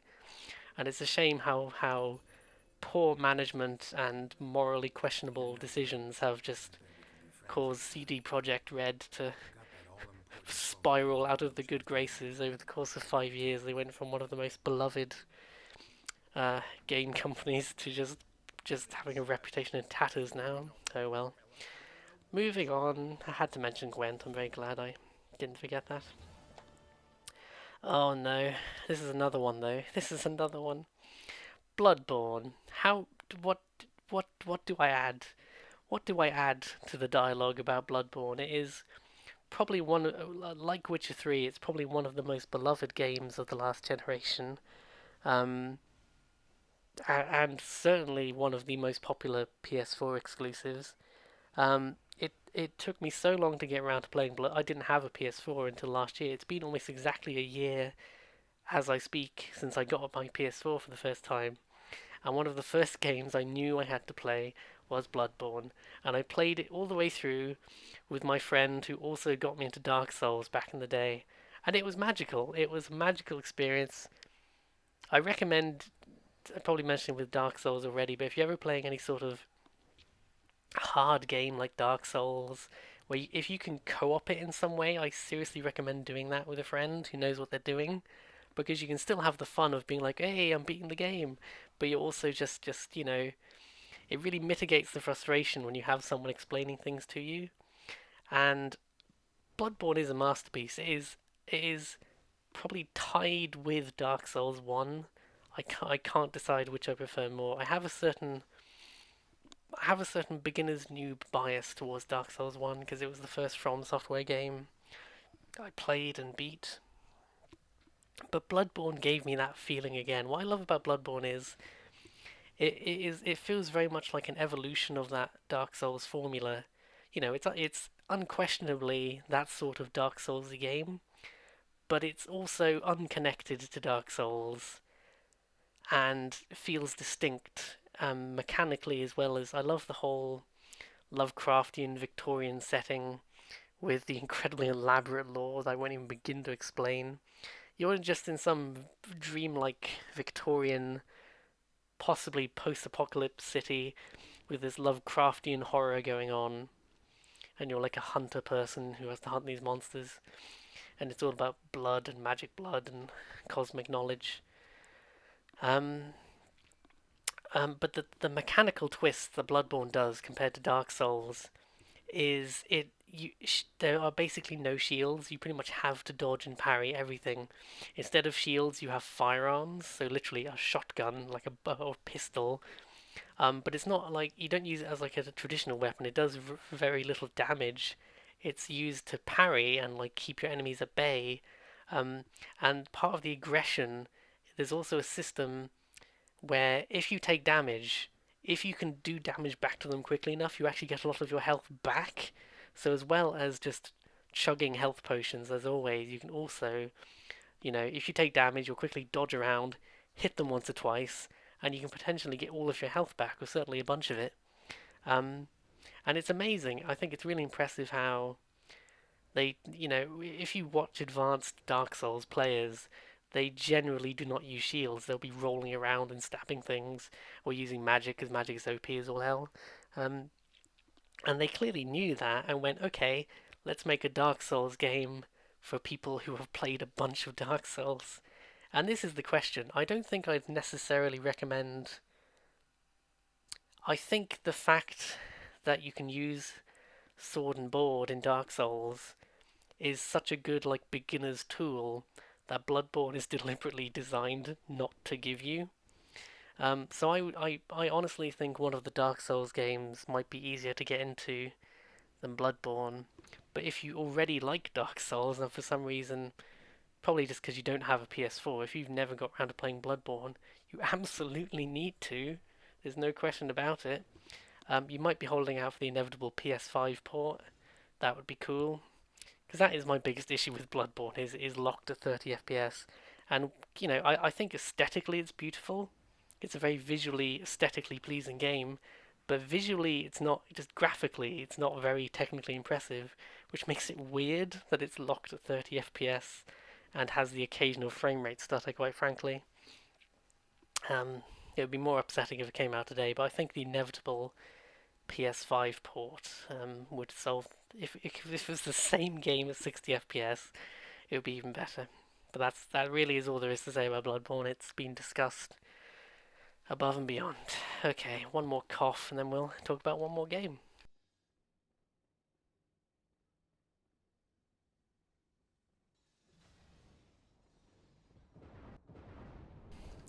Just a variety, I had a cough and then a sip of tea, so the more you know. Life is Strange. Now I have a lot to say about Life is Strange, but it's one of those like big, like it's an asterisk game. You know, it's because all art is subjective. All art is open to interpretation. Like you might love Lord of the Rings, and then your best friend hates it, you know, and that doesn't mean that you're wrong or your best friend's wrong, it just means that you like different things, obviously. I mean, this is clearly a bad example because your friend is factually wrong if they don't like Lord of the Rings, but you get what I'm saying. Life is Strange emotionally affected me in a way I didn't expect it to, but your mileage will probably vary massively if you're not. Will you like Life is Strange depends massively on whether you like character-driven stories. Um, are you a woman? Are you queer in some way? Or possibly are you a teenager or young adult? If you don't fit any of those categories, I'm not sure Life is Strange is for you. But if one or more of those things do apply to you, I would strongly recommend Life is Strange. I believe the first episode is free these days because it's on a weird episodic thing. I think it's 5 episodes, like a couple of hours each. Um, God, it's been too long now, but I have to remember the plot of Life is Strange. Life is Strange is about a girl called Max who's just going to this college in, I want to say somewhere like Oregon, some sort of American city anyway, some American state. They're all the same. I don't know my Texas from my California. They're similar. Um, so she's like 18. She's going to college, that sort of age. Um, and she meets her previous former best friend, whose name I've terrifyingly forgotten, Chloe. She meets Chloe, who used to be her best friend from like several years ago, before Max actually moved out of town and has now moved back into this town to go to college. Um, and a lot of the early like relationship is just about that drama of like, because I've had that sort of experience where one of my friends moved away and then came back, and the fact that we both changed so much when they got back was like, you know, we're still friends, but it feels so weird now. It's like we're different people trying to get to know each other again. Um, and I played this game just when I was, at slightly older, but that sort of age, and queer feelings were happening, and it hit me very emotionally. Even though if I looked at it slightly more objectively, I could criticize some of the writing, some of the plot points. It's a sort of plot which is really involving at the time, but then if you look back at it, you're like, that doesn't make a lot of sense, so that's pretty contrived. But I still genuinely like. I think some people made fun of the dialogue, as it kind of has that like. The dialogue has been said like this is what 30-year-old men think teenage girls talk like, and I'm like, I think that's a fair criticism, but at the same time, you know, I'm in my late 20s now, and I'm already feeling like people who are in their early 20s sometimes they talk in a different language, and that's so terrifying. That's so terrifying to me that people who in my mind rationally I know are almost exactly the same age as me, just those couple of years being younger, I guess they're technically the next generation, and it's weird. It's intangible. Um, that I can feel a tangent coming on, so I better wrap up. But Life is Strange is about the drama of the different characters, and right at the beginning again, so this is not a spoiler, right at the beginning, you learn that Max has these mysterious powers which appear to be connected. She gets a premonition of a big tornado, which I guess is not clear if it's literally a tornado or some sort of metaphorical tornado. She has a premonition of a tornado coming in and destroying the town. And when she wakes up from this dream, she realizes there's a traumatic moment, and in the traumatic moment, she realizes she has these time powers. So whenever you make a choice, you can then potentially rewind to see the other alternative. And it's a really interesting idea for this sort of game because it constantly gives you like, oh, I didn't like that choice. I didn't like the result that that choice gave me.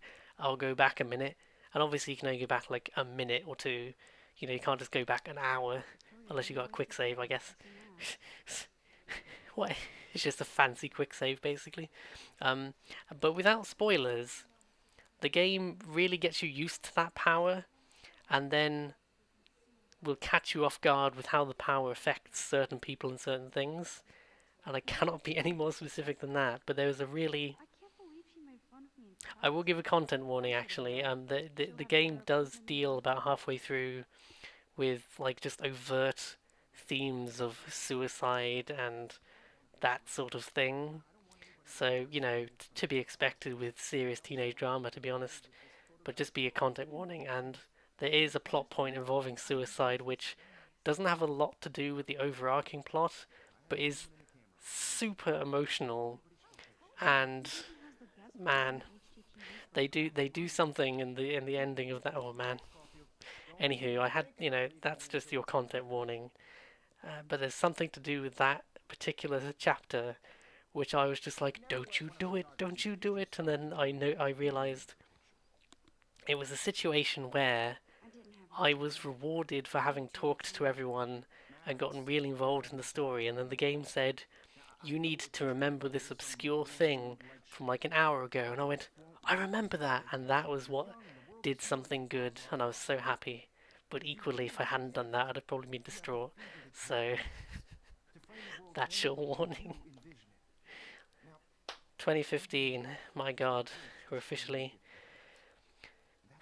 more than halfway there, and I still, I'm regretting my choice of format, but we're officially most of the way there now, so that's something. 2016, more like 2016. That's my extremely facetious joke right there. Um, no, here are the games of 2016. That's XCOM 2, not to be confused with the other XCOM game I've mentioned. Super Hot, The Last Guardian, Dark Souls, and it's a Twa, and there is, right, what does that mean? No, I'm gonna stop trying to be clever and just say Dark Souls 3. And Hitman 2016, because as previously mentioned somewhere else, it's just called Hitman, despite it being like the seventh Hitman game. Anywho, goodness me, despite my little silly joke at the beginning, this is another one of those years where it was just like, how do you pick? You know, some came really down to the wire. Some of these. That did not include XCOM 2, however, which is probably one of my favourite strategy games to date. It's superb, and that's despite the fact, I think it's a good sign that I say that despite the fact that it's just obscenely hard by my standards. Certainly on anything other than the easiest mode, XCOM 2 just kicks my ass up and down the road, and it's not even funny. The funny story about XCOM 2 is that I played XCOM 1 to completion in quite a quick span of time, and I immediately wanted to jump onto XCOM 2, and I played on the normal mode because I had a pretty easy time playing the first game on normal, whereupon, like, the first proper mission just crushed me over and over and over again. I'm pretty sure I've told this story before, but the sectoid enemies from the first game are just infinitely harder in XCOM 2, and it's ridiculous.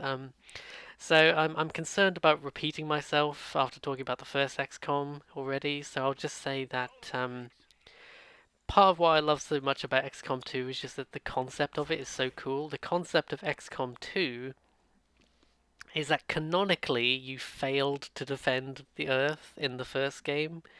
The canon ending to XCOM 1 is that you fail and the planet is taken over by the aliens. 20 years later in XCOM 2, you are rescued from having been kidnapped, and you have to get XCOM back together, but this time as a resistance movement rather than as a internationally funded extraterrestrial extraterrestrial defense force. Now you're just a guerrilla movement trying to overthrow the alien forces that have now actually cemented a presence on the planet and taken over, you know. So now you are the underdog compared to, at least before you had the advantage of it being on your home turf, whereas now you are even more outgunned than before. Mm. And I just think that's a really cool idea and a really great way to, XCOM from 2013, I guess, Enemy Unknown, it was basically a remake, it was certainly a reboot, it was an attempt to make the franchise relevant again after a lot of bad, weird spin off games. But I think XCOM 2 is like when they said, okay, we've established the franchise again, let's try and do something different this time. And they really did. There's some surprisingly decent world building in XCOM 2. The presentation is really good, especially if you get the War of the Chosen expansion, which is unusually expensive for DLC, but that's because it's massive and adds so many important things. I highly recommend, if you know that you like XCOM and you want to play XCOM 2, I would suggest just getting the DLC and starting with it from the beginning, because it's one of those things where you can turn it on or off, but it's one of those things where the DLC is kind of involved from the beginning of your game if you turn it on, rather than just kind of turning up a few hours in. It adds a lot of new abilities and new enemies. There's so much to like about XCOM 2, but in short, they really one of the biggest issues with Enemy Unknown is that there's no reason not to turtle up. There's no reason to not inch across the map with your squad and put them on Overwatch so that they'll shoot anything that moves. The entire game was just spent inching across the map in Overwatch whenever possible, because unless there was an explicit time limit, there was no reason not to. And so much of the design of XCOM 2 seems designed to counter the fact that players would just turtle up and slowly inch across the map. Now, obviously, you can tweak this with the difficulty settings and so forth, but a lot of the time in XCOM 2, there is actually a time limit. You have only so many turns until you have to complete an objective or get out of the area or something. There'll either be a like strict time limit where it's like, after so many turns you lose, or there'll just kind of be an implied time limit where, if you set an alarm off, enemies will just keep spawning every few turns, and so it's not worth stopping and fighting. You just have to keep moving and hold them off as much as possible. Um, there's also a great new mechanic where a lot of the time your squad will start off in incognito. They start off like in cover, so you can sneak around. Enemies have reduced fields of vision. A lot of missions will start off with you sneaking around, and ideally you want to set up an ambush. Explore around a bit until you find a hard enemy or a couple of enemies in a tough spot to attack. Line up your guys with Overwatch and then throw a grenade or something in to get some sneak damage, and the enemies will scatter, causing your squad to overwatch them to death. And it's very, very satisfying to set up a perfect ambush and kill a bunch of hard enemies before they even have a chance to fight back. Certain soldier types can also go back into hiding after being discovered once or twice. There are some very they expanded the skill trees so much so that the classes are kind of less standard and they split off into interesting ways. You can really personalize each squad member if you've had them long enough. Which goes to the cosmetic stuff is a lot better too. You can really make them look distinct. I kind of liked the G.I. Joe cartoony look of the first game, but it's taken a more sort of realistic tone without still being too serious in XCOM 2. Um, it's superb. Just be aware that it is very hard on anything other than the lowest difficulty, and it will still it'll still punish silly mistakes on the lowest difficulty, and I do personally recommend. The DLC is relatively expensive, but if you wait until it's all on a decent discount, you can pick up the whole game for 20 or 30 quid probably. With the DLC, I should say, and I strongly recommend that. Um, it's superb, it really is excellent. And I hope to bloody finish it one day, because it's too hard for me. But I've played like 100 hours across the PC and the Switch versions. My PC version got upset with me a little while ago, and I was already tempted to get the Switch version, and I couldn't be bothered to figure out how to make the PC one work properly again, so I was like, oh no, I'm double dipping, it's bad. Okay, moving on. Super hot. Oh wow. It's the most innovative shooter I've played in years, and that's all you need to know. No. Memes aside, Super Hot is uh, almost incomprehensible. No, blah, blah. It's very hard to describe, and it's almost totally unique. I've certainly never really seen another game like Super Hot. I was surprised if there don't exist copycats of some sort out there now. Super Hot is a first-person shooter, but the whole gimmick is that if you're not moving, time is moving only very slowly. You know, it is moving at like a matter of, you know, 1/10 of normal or something. You know, you'll see a bullet heading towards you, and it is moving, but it's moving so slowly that you have plenty of time to think about it if you're not moving. But as soon as you turn your head, or if you move, or if you take an action like throwing something or firing a gun, as soon as you're doing anything other than standing still, time speeds up.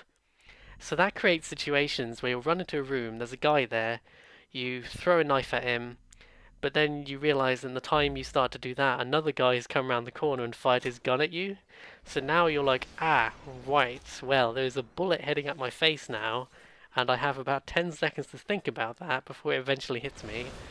Um, you can either throw an object to block the bullet in midair, including shooting a bullet at another bullet, that works. One great feature is that it makes the simple act of reloading your gun a constant strategic decision, which I find is always a good sign of a good action game, if just reloading your weapon becomes a tactical decision.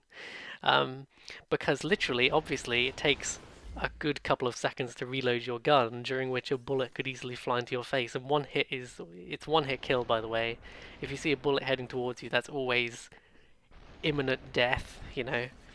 Um, so literally, you might fire your gun and kill one guy, but then in the time it would take to reload and fire at the second guy, he might have already killed you. So quite often, it's quicker to throw your gun to either block a bullet or kill someone. It's quicker to just sacrifice your gun that way rather than reload it and risk getting hit in the process. You can jump. I don't think you can crouch. I might be wrong, but I don't think you can crouch. But obviously, running and jumping use up a lot of time. So they're kind of last resorts a lot of the time. It's amazing. It's such a simple concept. Well, I wouldn't say it's a simple concept in the sense that it's quite complicated to explain. But for such a basic, like, they get a lot of mileage out of a pretty limited set of mechanics. And one of my only complaints about Super Hot is that I wish they had a bigger budget and more time to do crazier things. Like someone said, what if you had a grenade weapon? You know, you have swords, you have shotguns, you have, you know, standard sort of weapons. But if you had something like a grenade, that would be ridiculous in Super Hot because it would just destroy the entire room and there'd be no way to get out of the way. Um, there is Super Hot DLC, which I've played a little bit of because I think it was actually free. It was like a free patch, basically.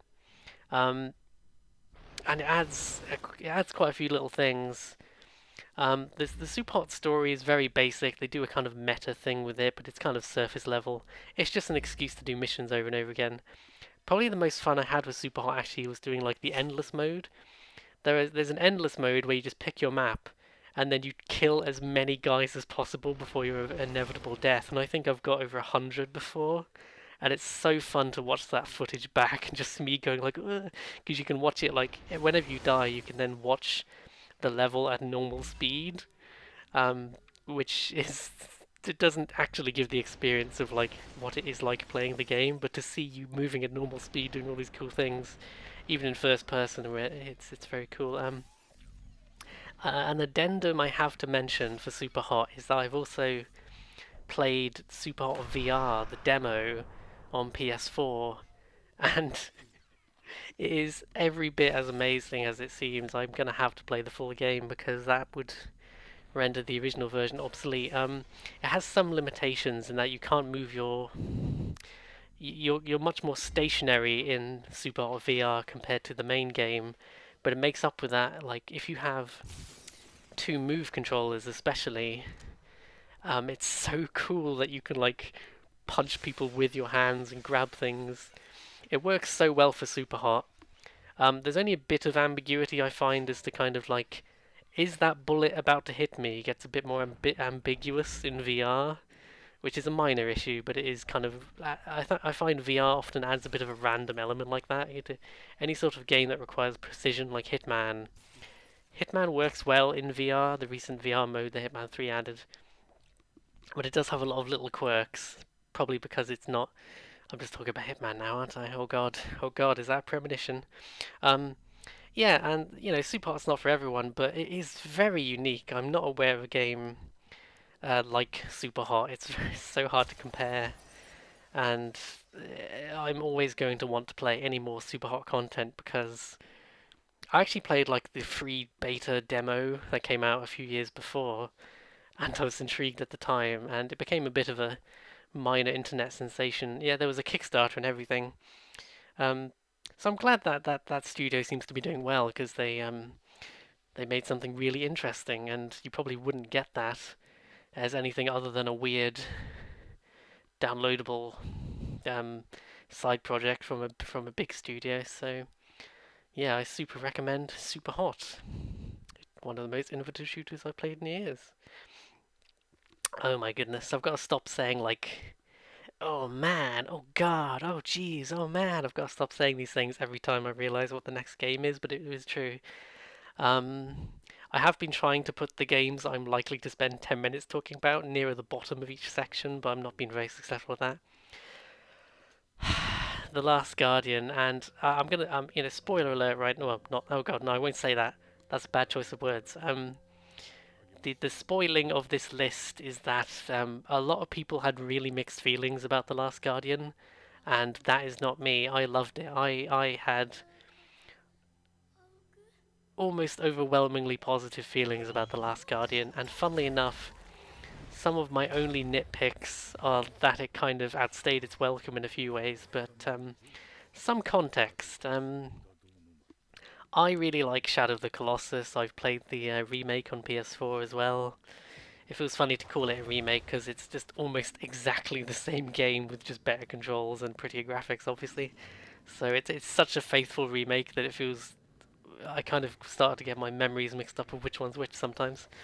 I've always loved Shadow of the Colossus ever since playing the demo back in the day on the PS2, and this is some. Shadow of the Colossus is a game that I don't know how they got it to run at all on a PlayStation 2, which was, apart from the Dreamcast, the PS2 was the least powerful machine of its generation. And certainly by the tail end of that generation, it was looking pretty ropey, so I don't know how they got a game as impressive as Shadow of the Colossus to run on it. Now, granted, it ran at about 15 frames a second, is probably the main answer that they came up with. But it's probably really helped that it was a first-party Sony product because first parties usually have better access to know how to really stretch every pixel out of the hardware, especially on consoles. I need to take a cheeky sip of beer. It's alcohol-free Beck's Blue, I'll have you know.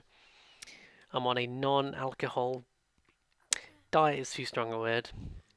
Anywho, I really like Shadow of the Colossus, which if you don't know, is the game about climbing the big monsters and then something sad happens where everyone gets traumatized because it's really sad. Um, I also played Eco, which is the other Team Eco game, which is what it's named after. And I'm going to let you in a secret. I think Eco is like profoundly overrated sometimes. I really like the atmosphere of Eco, but that's something that Shadow of the Colossus would also do a few years later.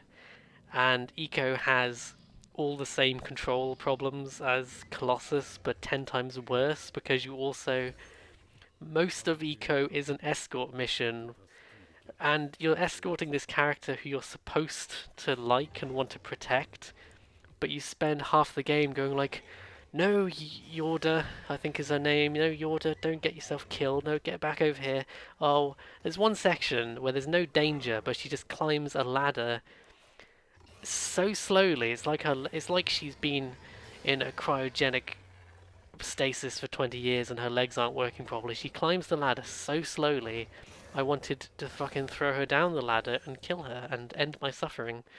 Um, this is all just context for The Last Guardian. Now, those games came out like there was literally about a 10-year gap between Shadow of the Colossus and The Last Guardian, and The Last Guardian was known to be happening for most of that time. It was delayed so long that it was one of the first PS3 games I remember being interested in, and then it was delayed so long that it eventually became a PS4 game. And there were a couple of years where I was just pretty convinced that it was never going to happen because there was like a 2 year gap where they didn't say anything about it, and it eventually re-emerged as a PS4 game, and they said, yeah, we're working on it, you jackals, give us time. But it was becoming one of those real like Duke Nukem Forever vaporware situations. And I'm not going to spoil anything because there is actual spoilers once again that I could tell you, but I will just say Last Guardian is about you're this kid who wakes up on a mysterious like island, and at the very beginning you rescue this big weird monster who of course you befriend and you solve puzzles with. You know, basic concept, but it's a very unique looking monster, and I think it's actually called Trico, yeah, which I think is like a bit of a weird running joke between the games. There's always something called Trico, but Trico is your friend, this big monster. He's like an owl, dragon, bird, dog. I don't really know what they're going for. They're kind of a griffin thing, I guess. But he can also shoot lightning and all these weird things. He's a very strange. The mystery of what the hell Trico is kind of the initial hook of it. And early on, he's kind of reluctant to follow your instructions. You can guide him around and ride on him and stuff. And then as the game progresses, he just gets a lot more confident. You know, you feed him barrels of stuff.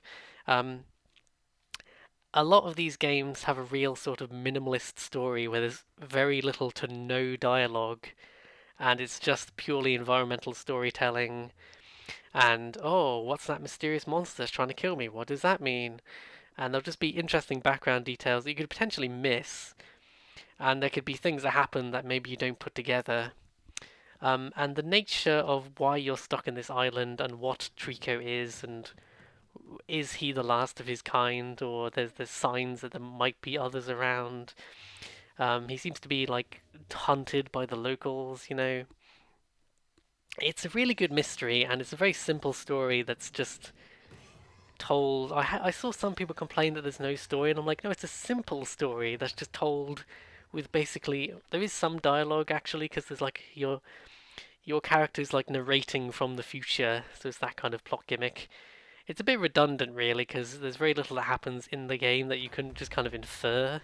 It kind of feels like an editor's decision to have put this narration in, like that infamous theatrical cut of Blade Runner, where like he watches his guy die, and then he says, "I was sad because the man died." That's one of those notorious theatrical cuts. Always cracks me up. Um, the biggest hurdle to enjoying The Last Guardian is you have to remember that this was a PS3 game that eventually became a PS4 game. Um, and it is nostalgic for me playing The Last Guardian because it has controls that are so similar to the old Shadow of the Colossus version. And if you've only played the PS4 version of Shadow of the Colossus, you don't understand how wonky the controls used to be in Shadow of the Colossus. And I've played the original version so many times, I'm used to it. And the controls in Last Guardian are a bit better, but they're not as good as in the PS4 remake of Shadow of the Colossus. So it really helps if you've played Eco or Colossus, and if you haven't, just be prepared. The controls do take some getting used to. They're not very precise. Trico also can be a bit unreliable as to whether there are certain parts of the game where you're like, go over there, Trico, and you're like pointing and doing the go do that gesture, and Trico just sort of looks at it, it looks back at you, and then he'll go, "Arr," and he'll look at it, and they'll look back at you, and they'll go, "Arr," and then he might eventually do the thing. And that didn't bother me as much as some people. I kind of wonder if maybe. I get the impression they might have patched the game at some point because I heard a lot of people complaining about this being a much bigger problem. Maybe it's just because I went in expecting these sort of things. It was only really, funnily enough, right near the end of the game that I started to get really frustrated with some of the puzzles. There was like one puzzle. I got almost. I'm pretty sure I only got to the right near the end of the game before I found a puzzle I had to Google because I just couldn't figure out what I was supposed to tell Trico to do. And when I did see the solution, I was like, I did that! He just wasn't doing it! So there was at least one occasion where I could have sworn I was doing the right thing and Trico just didn't want to cooperate. Oh well. So it does have some asterisks, but as like, if you miss that kind of weird, clunky, but you know that Shadow of the Colossus, it lived up to my expectations, on the understanding that I knew it would make me appreciate how far controls have improved generally.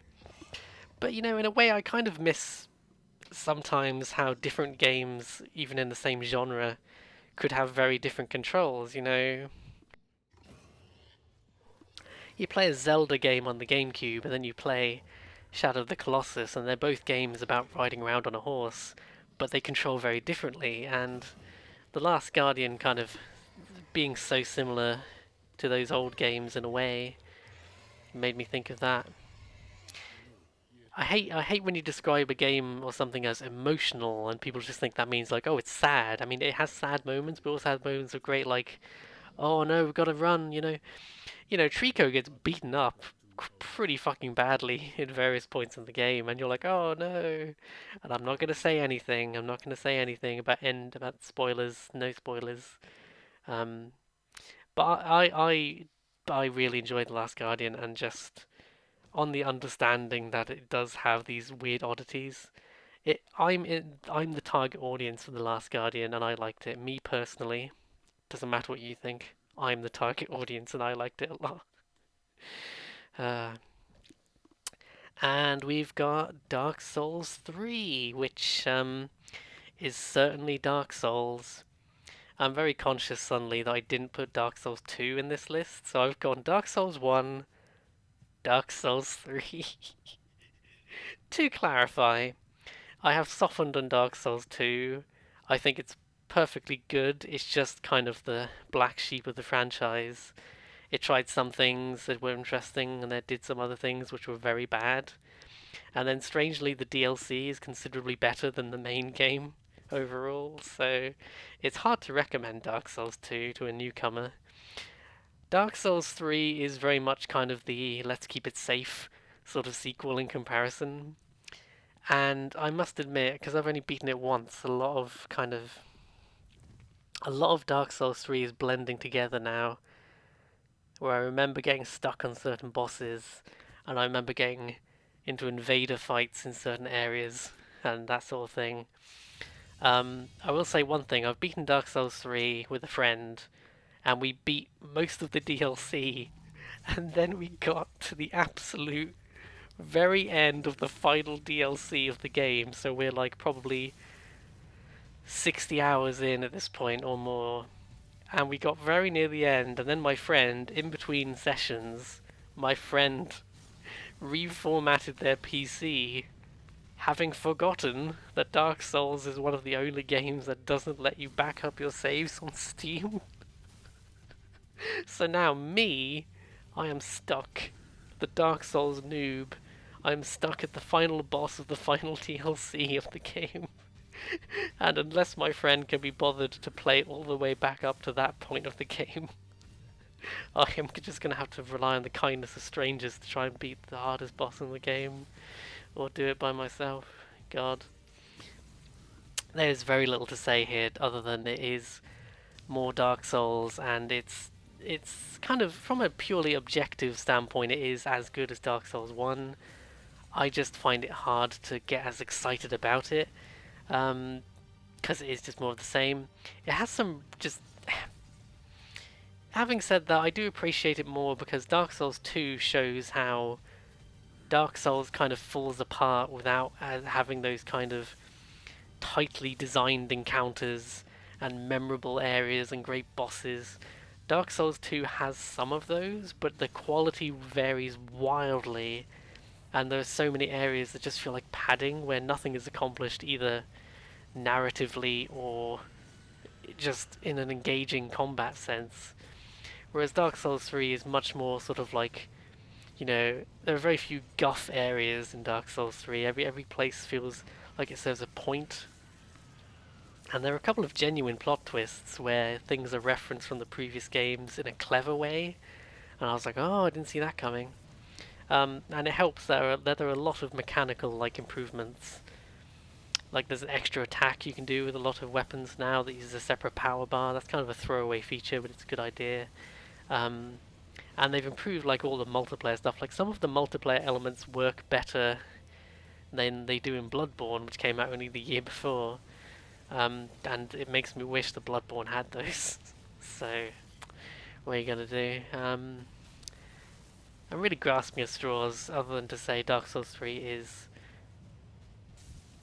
as good as Dark Souls 1, probably. It's just that I don't have the same emotional attachment to it because, again, it's the beginner's bias. I started with Dark Souls 1, and that's what I think of now. So, there you go. And here we go. I wanted to end on a longer one. And even though I've talked about this to death in other videos, it has to be said. Hitman 2016, my god. I am currently in between my Hitman high and low. I go through phases of being obsessed with the new Hitman games every month or so.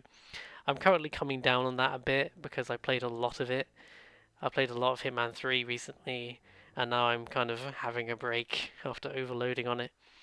But Hitman 2016 was kind of the... It's so funny because I've very recently spoken about this in a Hitman 3 video, so I'm repeating myself, but Hitman 2016 was kind of the redemption of this old stealth franchise because there was the first genuinely controversial and divisive Hitman game before this, which was Hitman Absolution, where they took a franchise about sneaking around, disguising yourself as different enemies to sneak past and kill your target in a creative fashion. They took that and they tried to streamline it and turn it into more of a kind of Splinter Cell, almost Metal Gear-y stealth. But they didn't really even commit to that, so it kind of became this hodgepodge that didn't do anything particularly well.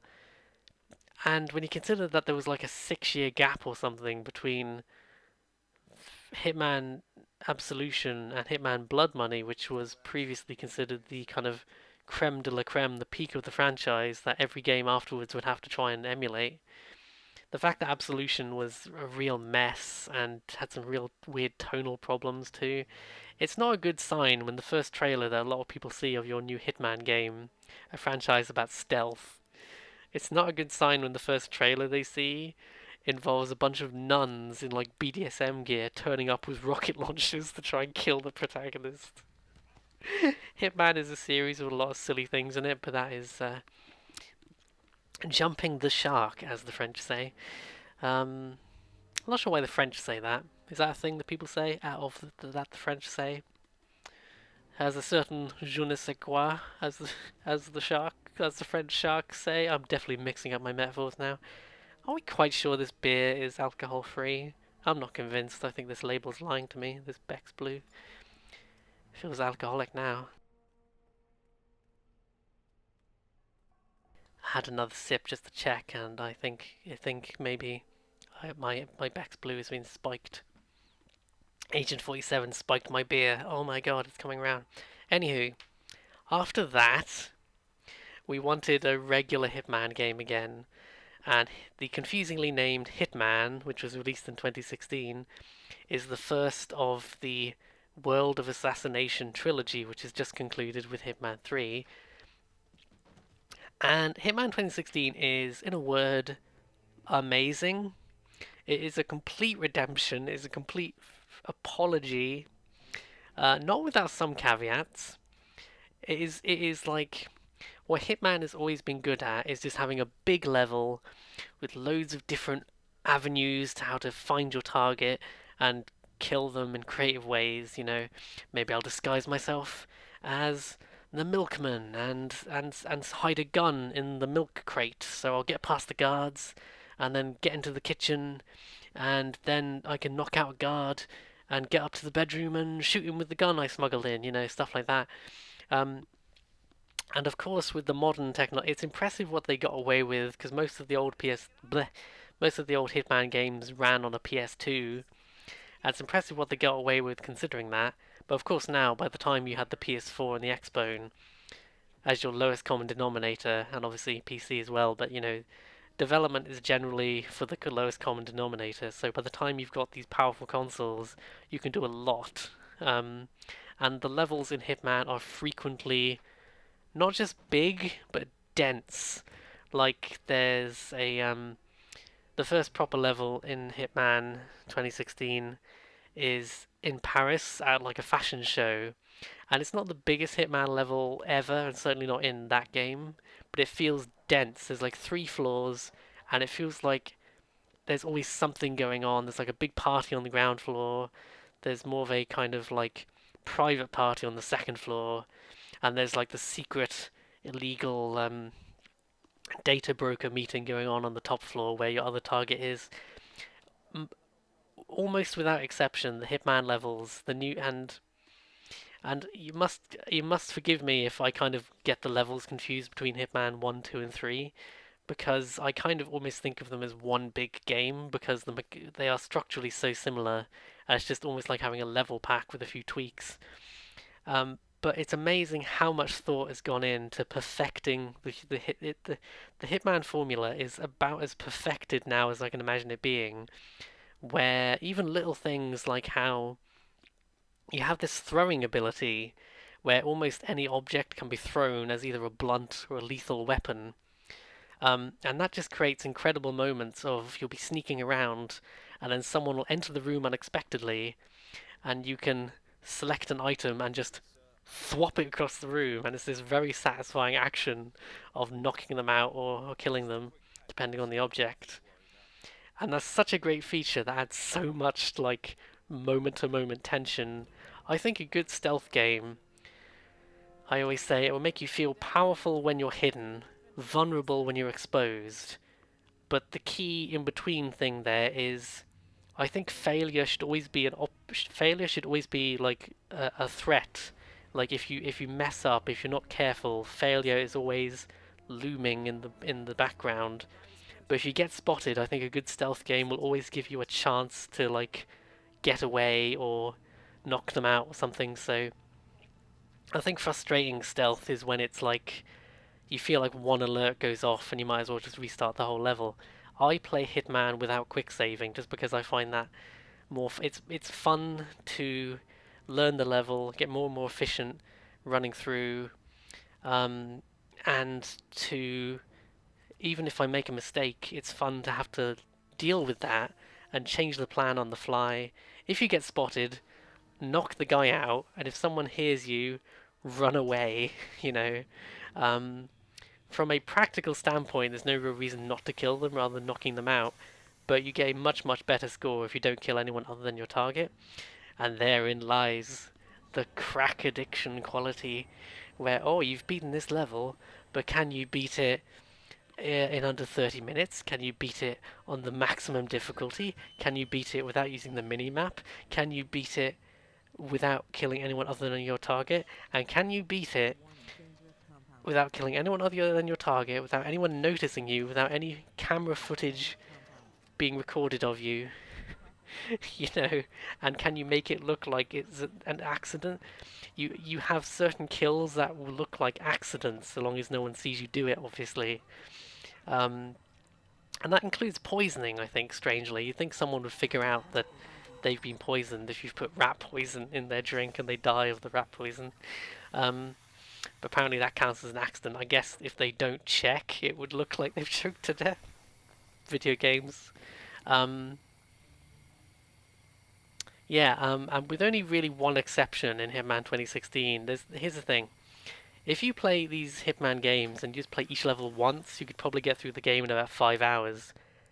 However, I don't know anyone who likes Hitman and only plays the levels once. It's like an arcade game. You play it over and over and over again, try and get better and better and better. Hitman's levels are so dense for the most part, and so full of things to find and do. There's been so many times where I'm like, I got the Paris level down to like 20 minutes, right? And I was really happy with that. And then I worked out a way, there's a certain rare accident you can do where you can kill them both at the same time. And that cut my time in half, and I was so happy. And the same thing happened with the Miami level in Hitman 2. I'll give a very quick rundown. In Hitman 1, there's the Paris level. There's actually there's 2 training levels before that, which are so fun just to play around with. That I consider them levels and of themselves, but they are training levels, so whatever. There's the Paris level, which is like a fashion show. There's the fucking oh god, I'm embarrassing myself by forgetting what's next. Oh, in Sapienza, there's like a virus lab they have to investigate under a Sapienza mansion.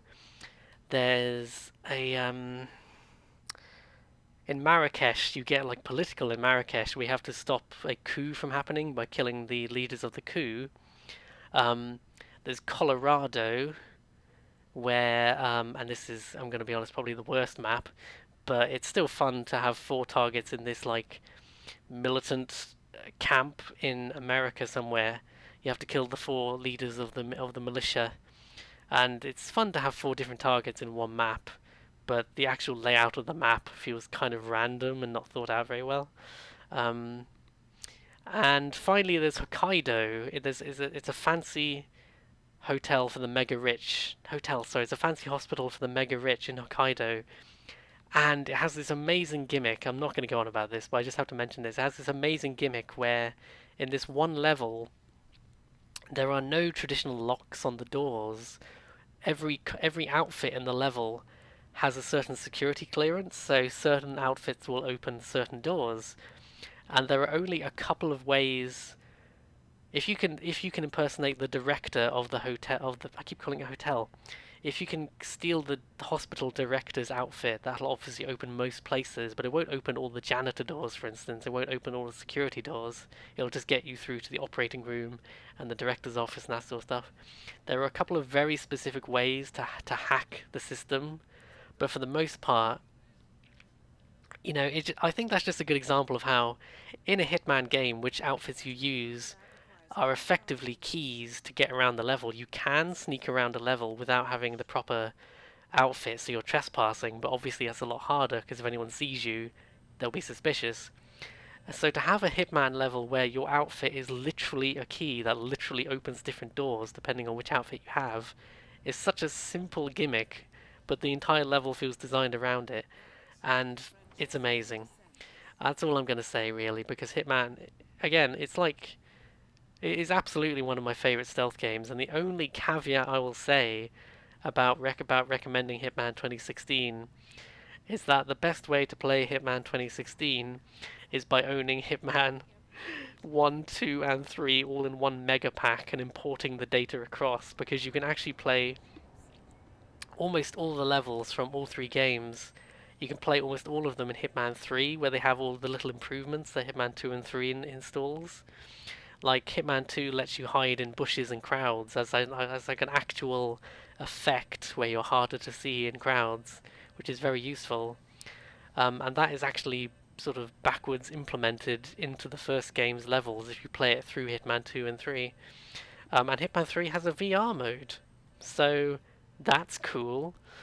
Going Gosh, I knew that was going to be a long one, but that still felt like 15 minutes. You can really tell how I've given this little speech about Hitman at least 3 times now, and I always find a way to just push through and be excited about Hitman all over again. I wish I was playing Hitman right now instead of recording this nonsense. It's the sacrifices we make for our art.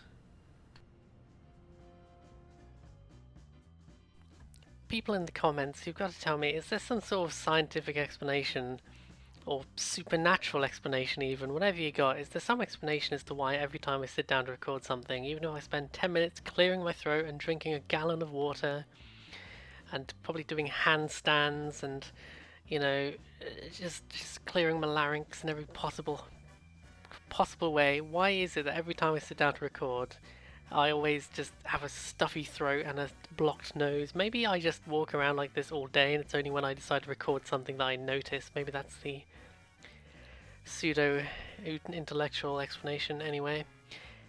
Speaking of anyway, it's time for the arbitrarily selected games of 2017. We're on the final 3 years of this obscenely long video, of which I feel like my life is just being devoured now. Did you know that I originally wanted to get through this recording in just one session, having no idea that it would take 5 hours? Literally, that's not an exaggeration, my god. Right, so the games of 2017 are A Hat in Time, Super Mario Odyssey. Right, that's my extremely practiced Mario voice there. The Legend of Zelda Breath of the Wild. The word Zelda escaped me for a second there. Hellblade, Senua's Sacrifice, Senua, that one, and Little Nightmares. Criminy. Where to start? Well, with the first one probably. A Hat in Time is unbelievably charming is a description that I've stolen from Nitrorad at some point, specifically of A Hat in Time, and that is just a very fitting phrase to use. It is an unbelievably charming 3D platformer. It's another Kickstarter game, and it was kind of announced at the same time around Ukulele and not Mega Man. What's it called? What's that game that isn't Mega Man, but it looks like Mega Man and it wasn't very good? Mighty Number 9. It was kind of announced along with all those sorts of famous Kickstarters, sort of vaguely close to those anyway. But it has a very humble origin. And unlike those other projects, which didn't turn out super well, A Hat in Time is delightful. It is a modest, humble sort of production. I think it's very ambitious for an indie project to do a 3D platform. I mean, you can just look at Ukulele, which I don't consider a terrible game, but it is disappointing. You can see how, even with all the best possible intentions and a generous Kickstarter budget, a project like this can go wrong very easily. I think A Hat in Time gets away with it because it is very specific in its vision, and it's just overflowing with loveliness, really. I was trying to not to use the word charming again, and I couldn't think. I didn't have my thesaurus on standby. You play Hat Kid, who is a little girl with like a magician outfit on for some reason, and she travels around in a time-traveling spaceship. It's just Doctor Who, basically.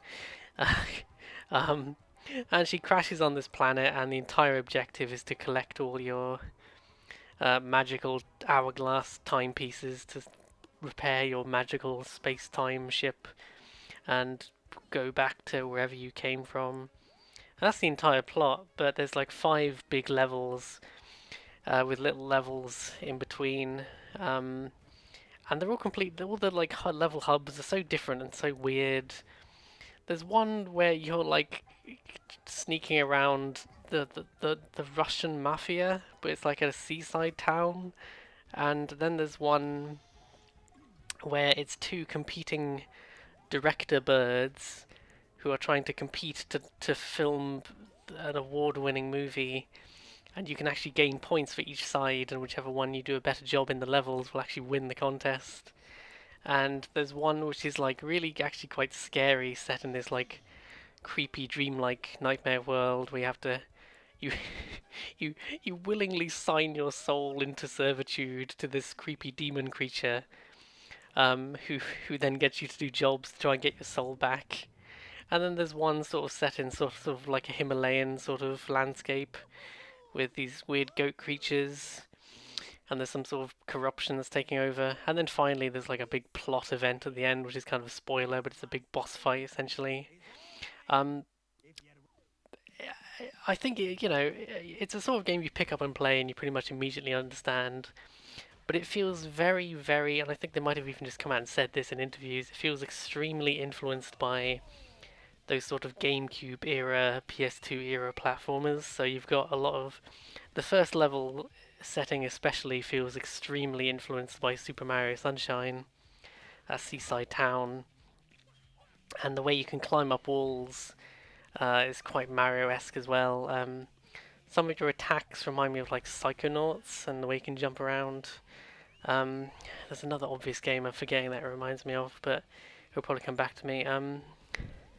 You hit people with your umbrella, but you can also collect other items. But it's a very basic, like, I think platformers do well to have a basic combat system most of the time. Like, part of the reason I haven't played most of the Ratchet and Clank games is that they just became more and more obsessed with all the guns, which was never really. I guess it was the central gimmick of Ratchet and Clank was that you had a million guns, which is unusual in a platformer. But the games kind of became more and more action focused, which isn't actually what I want primarily from a platformer. Um, I think it's amazing how much personality they got out of their modest budget, and Hack Kid is just such a delightful character despite having almost no dialogue. The just the situations that you get into, and she's got such an expressive face. Oh, actually, I just remembered the art style and like the animations on Hack Kid's face. It really reminds me of Wind Waker on GameCube, because what's most famous about Wind Waker is its cartoony aesthetic, which was criticized at the time but has gone on to become really beloved. It's a complete treasure. A Hat in Time is an absolute delight. And it's a sort of platformer that's not super hard, but there is some hard content if you want that. I feel like I'm underselling it because 3D platformers you kind of know what to expect, so I'm just trying to think of how to describe it in ways that makes it sound unique and interesting. I really think it's just the presentation, and I'm more forgiving of it being rough around the edges. Like the next game is Mario Odyssey, which is an interesting comparison because it came out the same year, obviously. But in some regards, I prefer Hat in Time simply because I'm more forgiving of its issues because it is an indie game and it's impressive what they got away with. And it's a new IP, it's a new idea, it's a very cool thing, and I think it was very successful for an indie project. I think they're in a very comfortable place. It was originally only on PC, but then they came out with console ports a year or two ago. I personally really like the Switch version just because the Switch is genuinely a contender for one of the best consoles ever made. It doesn't run brilliantly and it looks a bit rough around the edges, but just having a Hat in Time portable. I slightly burped a second ago there. I had a giant dinner just before I started recording this, which was a mistake. Gonna have some more tea to keep that potato and pie down. Mm. Um, yeah, I really, really recommend Hat in Time. It's not exactly. Oh, I mean, frankly, this discussion is going to blend so seamlessly into talking about Mario Odyssey in a second. It's not the most polished, most technically impressive, most giant, all-consuming 3D platformer, but it is impressive and very cool for what budget they had. And I'm always interested in indie games and Kickstarter games that kind of defy the odds and do something interesting. I think there's another one of those later down the line as well. But yeah, Hand Time, I super recommend it. I expected to like it, and I was still surprised how much I liked it. So yeah, go do cat crimes in Hat in Time. That's one of the DLCs. And it took me so long to get the name of this DLC. It's called Nyakuza Subway or something, which is it's the joke is that it's like the cat Yakuza in the subway, and you have to work for the cat Yakuza, so you see the Nyakuza. Do you get it? That's you can dress up like a cat with whiskers and tail and commit cat crimes. And oh my god, actually, no, the one thing I have to mention about Hat in Time, because I was talking about the presentation, I can't believe it took me so long to think of this. I adore a Hat in Time soundtrack. It is one of my favourite soundtracks of the last few years. Every single track is super charming. It's actually this is really cool. It's by the same person who did a bunch of famous remixes. It's Plasma 3 remixes. I think there were a couple of people involved, but that was like the main composer. Um, and they did a really cool DuckTales remix several years ago. And I was listening to this music, and I'm like, there's something about the style of the music seems familiar somehow. And I eventually worked out it's because it was reminding me of that DuckTales video. Um, when you boot up the game, the main menu theme is just so spectacular. It's like, oh man, the Hat in Time main theme is some of my favorite game music in a long time. It's superb. It's excellent. And I'm just blah, blah. It's like da da da da da da da da da da. It's like super cheeky but super epic at the same time, and it's amazing how many and the sheer variety of the music actually. I'm so glad I didn't forget to talk about this. I'm shocked that I almost did. The sheer variety and quality of the soundtrack is so impressive for a lower budget. You know, it's not a low budget; it's like a medium budget sort of production, really. But yeah, super recommended. And I would personally recommend the Switch version just because everything's better on Switch, even though it runs not brilliantly and all that. Yeah. Anyway, to each their own. Speaking of excellent Switch platformers, though, straight in there with Super Mario Odyssey, which of course was one of the great wonderful surprises when oh shit, this is a funny anecdote. I was just trying to edit my little Word document on my phone of all the lists of games, and I accidentally posted something from my clipboard, which I'm not joking is a screen cap from a Wikipedia entry about She-Ra and the Princesses of Power. Look, I was looking up my gay cartoons on the internet, and I took a picture to send to someone, and I accidentally have just posted it in this Word document. Okay, there we go. I am good at computers, I swear. My mum works at computers all day, but if you give her a smartphone, it's like some alien technology to her. She's like, "Oh no!" Ooh." You know that like claw that old people do when they have an unfamiliar computer, and they kind of grasp it like it might jump out of their hand at any second, and they put this claw with the other hand. They're like, "Oh God, don't jump at me, please." Oh God, I'm just being mean now. It's all in good fun. Super Mario Odyssey, which was one of the big shocking reveals of the Nintendo Switch. You know, not only is this a big, exciting, portable Nintendo system with this great gimmick of it's like a handheld, but you can also just plug into the TV. The the fact that it didn't technically launch with a new Mario game, but the fact that it was like within 6 months of it coming out, it had a new big 3D Mario game that wasn't just new Super Mario Wii Deluxe or whatever, like some other ports. It was a brand new 3D Mario game like Mario 64 and Mario Sunshine and Mario Galaxy. It was like, oh my god, they finally gave people what they wanted. You know, not that I don't like the new 2D Mario's as well, and 3D Land is surprisingly great and all that. But Mario Odyssey is probably one of the best 3D platformers I've ever played. I finished it twice, and it just feels so effortless to play that every time. It's kind of become one of my like. It's a sort of game where it's hard to pin down anything that it does as particularly new or exciting, except by the standards of Mario, I suppose. But it's just extremely well made and polished. I guess the biggest new part of the reason it gets away with not being very innovative really is just because it's still so unusual. You know, it's already been a couple of years since it came out, and we've got the port of 3D World from the Wii U now. But other than that, there's been no whispers about another 3D Mario game. You know, they come out so infrequently that it always feels special when they do. And I guess that's kind of how they get away with innovating very slowly as well. But the main gimmick of Mario Odyssey compared to the other 3D Marios is Cappy, who I should have brought for this review. I should have had him in the room. I have a Cappy that came with my Switch. Cappy is literally a terrifying Lovecraftian sentient hat who Mario encounters at the beginning of the game, and you wear him as a hat, but you can also throw him as a weapon.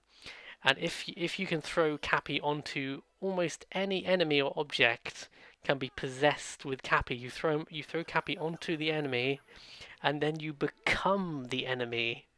And what is funniest to me of this, the funniest thing about this to me is that they didn't shy away from the strange, terrifying implications of this power, because the first time Mario uses this on an enemy, it plays a cutscene where Mario is sent hurtling, screaming into this ethereal realm where he flies into the soul of this enemy frog and then wakes up and slowly realizes he's become the frog and is terrified. And it's so funny to me that they went there like, oh, this seems a bit creepy, but let's not elaborate on it. That would be kind of, don't think about it too much would be how most people would go about this thing. That seems vaguely creepy if you think about it too much. But Nintendo were like, no, it's much funnier to turn into this bizarre dark comedy thing. But yeah, you've got to, you know how it is. You've got to rescue Princess Peach by going through all these levels. And there's very little about Mario Odyssey that isn't immediately explanatory. It's pretty much only Cappy is kind of the big mechanical new gimmick of it. But every level is superbly well designed. It's never super hard until you get very near the end of the game, and even then, it's only really the optional stuff.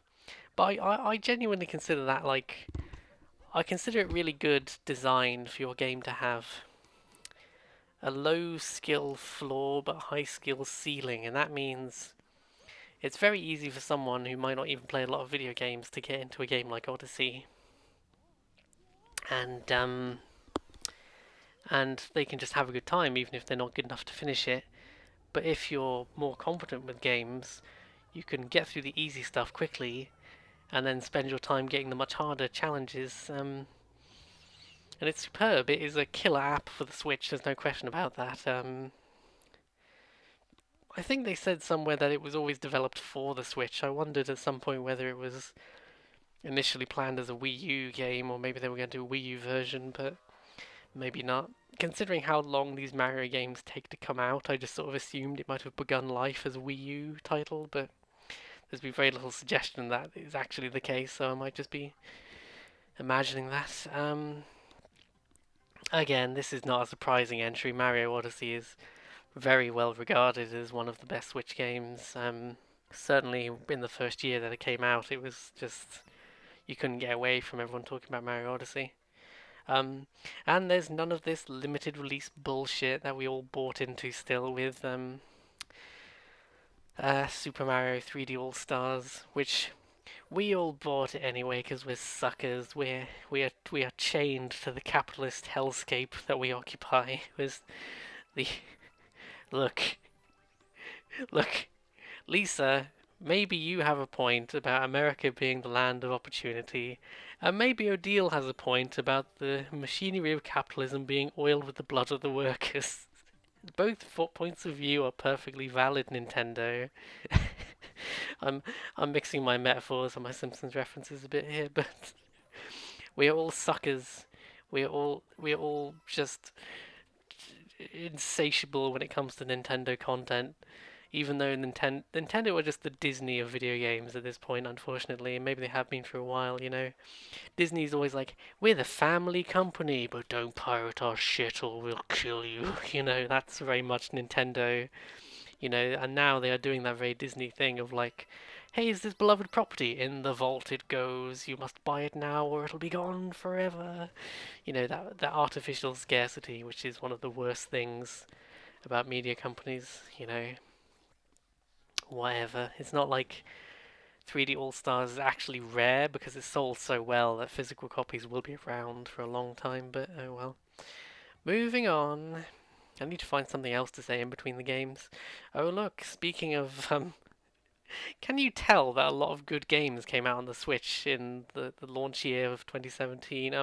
I think every single one of these games is on Switch actually. I didn't play the last two on Switch, but three of these are on Switch definitely.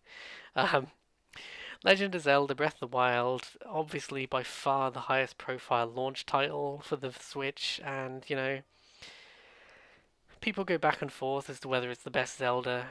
I think it's probably the most approachable, like 3D Zelda, because trying to go back to something like Ocarina of Time as a newcomer, I didn't grow up with Ocarina of Time, and I can tell you it has not aged as it's aged better than some things from the time. I can appreciate it. It's historically for what it is, but if you didn't grow up with it, it is a lot harder to go back to because it's one of those things. I was like Mario 64. It was influential for so many other games. It's hard to turn that off and imagine a time before. And he called it Zelda 64. What's it called? Ocarina of Time. Anywho, Breath of the Wild. It's a big sandbox Zelda, and it's the sort of thing that people have always considered. Like, oh, maybe they should do this, but I guess it just never seemed like something Nintendo would actually do. It seems like such a like un-Nintendo thing, and this is why the Switch is such a weird console. Partly is like it has games like this, which I just never thought would actually happen. A Zelda game that's like a sandbox game. It reminds me a little bit of Witcher 3, just in the sense of like exploring around. Actually, it's not a very good comparison to say Witcher 3. That'll get your hopes up because in a way, the strength of Witcher 3 is its story and wandering around and finding stories. Whereas Breath of the Wild has some little stories, but it's very much more of the I initially okay. I had a complicated early relationship with Breath of the Wild.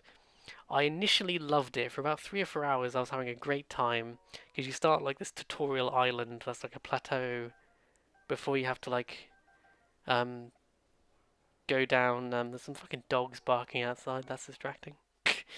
um, yeah, start on this little tutorial island before you go to the main continent, and that's when you just like when the game takes off your training wheels. It's like, here you go, bitch. There's this huge fucking island to explore. Oh my god.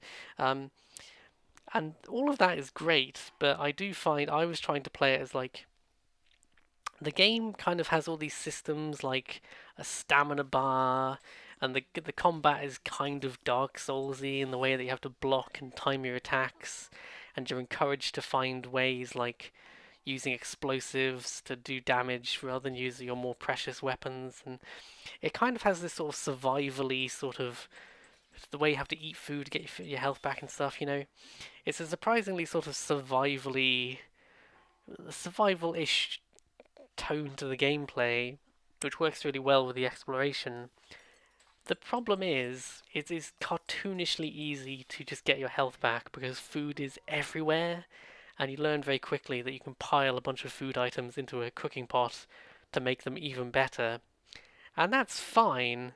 It's just that the game initially kind of gave me the impression that it was going to be more of a kind of hardcore is too strong a word, but more of a kind of survivally sort of like, you need to actually ration your items and stuff. You do not. Apart from some harder bits later on, maybe I did not find any reason to ration my items. And I think that's a shame, and maybe hard mode would fix that. You can unlock a hard mode. But I had a lot more fun with Breath of the Wild once I just accepted that it worked better as an exploration game than like an actual. I spent a lot of the game just running around enemies because there's often very little reason to fight enemies unless they're directly stopping you from getting somewhere. You can often just run around them. But the strength of Breath of the Wild is that exploration. I love one of the best features is that you can climb almost anything, and you get the parachute early on, so you can climb up a huge mountain so long as you've got enough stamina, and then do a shrine quest at the top, do some puzzles, and then just parachute down the mountain, or you can glide down the mountain on your shield, and that is super satisfying. And I would personally recommend not using fast travel if you can help it.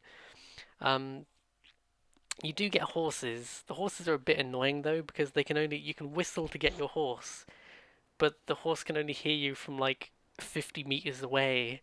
So it's so easy to fall down a mountain and accidentally get too far away from your horse, and then you have to go to a stable to summon it back. And that is like the one limitation of not using fast travel, is that they don't seem to have kind of considered that people might not want to use the fast travel. Um, Strangely, and I'm going to mention this later on, but Breath of the Wild reminds me of Death Stranding, just in the sense of like I really appreciate games where just traversing the landscape is satisfying and feels like, it's literally like the journey is the adventure. The journey is kind of what you're there to do in Breath of the Wild a lot of the time. Certainly for me, when you're standing on the edge of that plateau, the tutorial island, and you look around, and I just saw a big mountain in the background. I went, I want to go over there. So I put a marker down with my binoculars, and I glided down. I almost managed to die in the parachute because I didn't realize how it worked, and I almost didn't pull the parachute in time. But then I just spent like an hour getting to this mountain and then climbing up the mountain, and I got attacked by a rock monster. I got attacked by a Lego rock monster halfway up the mountain and fell down the mountain, and I climbed back up, and I had this whole adventure just climbing a mountain. That was effectively this optional. I really appreciate how they just let you loose in Hyrule and let you explore around. And there are these, the big quest monsters. They do this whole almost Shadow of the Colossus-esque thing where these four giant beasts, so you have to do a special main quest in order to attack and climb onto, and then inside each one is just like a whole puzzle that you can do. I should clarify they are robot monsters, they're not actual animals that you're climbing inside. That would be a bit strange, but Breath of the Wild is a great adventure. Just don't expect like a lot of plot. It has atmosphere, the music is very relaxing, the combat's fun, but it's an exploration game first and foremost. It's about exploring around, having a bit of combat, um, and doing puzzles when you find the shrines. That's a lot of fun. Absolutely, Breath of the Wild is one of the best Switch games, no question. I have my problems with it. It's not one of my favorite games ever or anything, but it's easily one of the games of 2017. So there you go.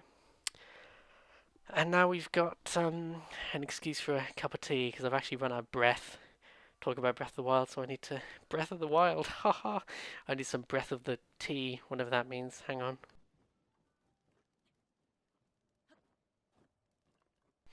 I'm not even sure what that means. I ran out of breath, so I need a sip of tea. What does that mean? I think I just meant I wanted an excuse to turn the microphone off for 5 seconds. Okay. Penultimate game of 2017 is Hellblade: Senua's Sacrifice. This is another sort of indie thing. It is an indie game, but they kind of were selling it as quote double A. Is it Ninja Team or Ninja Theory? I get those two. There's Team Ninja and there's Ninja Theory, and I always get those two confused. They're two different studios. I think have no relation to each other, just have similar names, and they make games that at a glance look kind of similar. So it's a bit confusing. Oh, I was trying to Google it, and the Google page I just had open was for the Share Zone website, which has this amazing T-shirt, which is a picture of a skeleton punching the camera, and it says, "Does my sense of humor offend you? Well, buckle up, snowflake. I'm about to apologize." That's my sense of humor. You're welcome. Buckle up, buttercup. I'm about to apologize. Um, I think it was Ninja Theory. Yes, okay. Ninja Theory, not to be confused with the other one. They made Hellblade. They're working on a sequel, surprisingly. Um, Hellblade is a really interesting game, at least in concept. It's kind of like I want to say that it's kind of based on like Norse mythology, but I don't know much about this stuff, so I should really have looked this up. Yeah. Anyway, so it's a like dark fantasy setting, action game. You play this lady who's got some sort of psychosis, and she's basically going into Norse hell to try and get her lover back from the underworld. You know, it's kind of a God of War sort of story, basically. Did it come out before Dad of Boy, actually? I guess it might have, so that's interesting. Dad of Boy. Um, but the I don't want to call it a gimmick because it's not. It's I feel like a gimmick is like when something is kind of a like, oh, that's briefly entertaining, and then you never really, it doesn't get used properly. The main interesting thing that Senua's Sacrifice does well is the idea that this character has some sort of supernatural ability, but it ties into her psychosis, and I think psychosis is the actual term. I need to double check this now, actually, before I go saying something like that. Hang on. Uh, oh, I've been calling it Norse this whole time, but it's actually okay. Here we go. No, no, no, no. So it's inspired by Norse mythology and Celtic culture. Some of the cultures that the English slowly murdered over the centuries, basically. You play a picked warrior who must make her way into Helheim in order to retrieve the soul of her dead lover from the goddess Hela. So there you go. I was half right. There you go. Oh God, it has a VR mode. Jesus Christ, I've got to play that. That must be horrifying. Um, yeah. So it's like it's kind of an action horror game, really, because the actual combat is pretty simple. It's very much kind of over the shoulder. It's a sort of action game. Yeah, it's kind of like it's one of those action games where you don't have a lot of fancy combos. It's more about just the timing of blocking and dodging and hitting. You've got pretty simple attacks, but it's easy to get your head around. Um, what adds a lot to the atmosphere though is you're fighting these otherworldly creatures, and yes, so your character has a form of psychosis, where she's constantly having voices in her head talk to her. And this is one of those games where you really want headphones for that reason, because literally almost the entire game you have these voices chattering in your head, and they do this really good surround sound effect where they are literally moving all over the place and getting louder and quieter. And it ties into the gameplay in surprising ways, like they will warn you if something is coming up. If you're in a fight and there's an enemy behind you, they will actually often warn you that there's something behind you. But they also sometimes lie. They also will sometimes do that and there isn't actually anyone there. And that's probably just the most obvious and most famous way that they mess with you. The voices in her head are known as the Furies. I forgot these things. Um, it does add a lot to the experience, and it does not feel like a gimmick because it really ties into this feeling that you are descending into this hellscape and you can't trust anyone. And it's really cool. It's a really fun. I was actually I was actually intrigued what was going to happen next for most of the game. I don't know if this is just me though. One thing is I have this weird thing sometimes where I don't like those movies where actors are always whispering to each other. I think it was kind of a trend a few years ago that actors would always kind of like they'd always like angry whisper to each other, this sort of ASMR thing. And I find that really disconcerting sometimes. I don't know what it is. It's sort of this sort of false intimacy or something. I can't explain it rationally, but that drove me a bit mad. Yeah, it's like an action horror adventure, and it's the sort of thing that doesn't outstay its welcome as well. By the end, I was very much like looking forward. I've heard people complain that the combat isn't very complicated, but honestly, it's a valid point. But the game is reasonably short to kind of compensate for that. It's short but sweet, and I really enjoyed the moment to moment. Actually, probably my biggest gripe with Hellblade is some of the puzzles. Those puzzles where you know the solution, but it just kind of, you kind of have to stand in a very specific place for the game's logic to decide that you've solved the puzzle. There's these one puzzles which are fun for about 10 minutes until they get way too kind of full of themselves, where you kind of have to stand in a very specific spot so that these symbols line up to create the shape of an object in the distance, and that magically causes a door to open or something. And that was fun the first 2 or 3 times, and then they just keep doing it, and I'm like, oh, I'm sick of this puzzle. I think some of them are optional, and that's fine, but some of them are definitely not optional, and I think I just made the mistake of accidentally picking the direction that put a bunch of those puzzles quite early in the game, and I regret that. My policy with puzzles like that is, just look up a guide. If you've been stuck for something on something for 15 minutes, just look up a walkthrough, because, the alternative is just getting more and more frustrated until you don't end up finishing the game, so that's that. I look forward to the sequel, but apparently it's probably going to be a PC and Xbox exclusive, is my understanding. So we'll see how that goes. I bet Hellblade is horrifying in VR though, because having not just the headphones but just the video, I find that VR having 3D audio and then the VR headset, the visual element really adds to just the surround effect. I don't know how to describe it more technically. And speaking of like scary horror things, Little Nightmares, which Little Nightmares. The funny thing is, I always in my mind there was a strange old show I used to watch called Little Monsters, and in my mind I always think that that's what this game is called, but it's actually called Little Nightmares.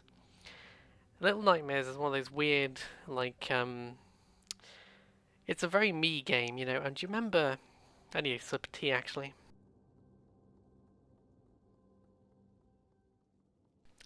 Back in approximately 12 AD, when Limbo came out on Xbox Live, do you remember those heady days of yore, which were kind of like the early golden age of like indie games getting popular on Xbox Live? In Limbo was one of those big popular indie games back when that sensation was really kicking off. Um, Little Nightmares reminds me a lot of Limbo, not aesthetically so much as just kind of in concept. You are a little girl. It's like a 2D platformer. That's also a horror game and a stealth. It's got horror elements, it's got stealth elements, it's got puzzles which you have to solve. But what works really well about Little Nightmares is that you're this tiny little girl in the yellow raincoat, so you can actually see her. And you have to avoid these monsters that are like huge and they take up the whole screen.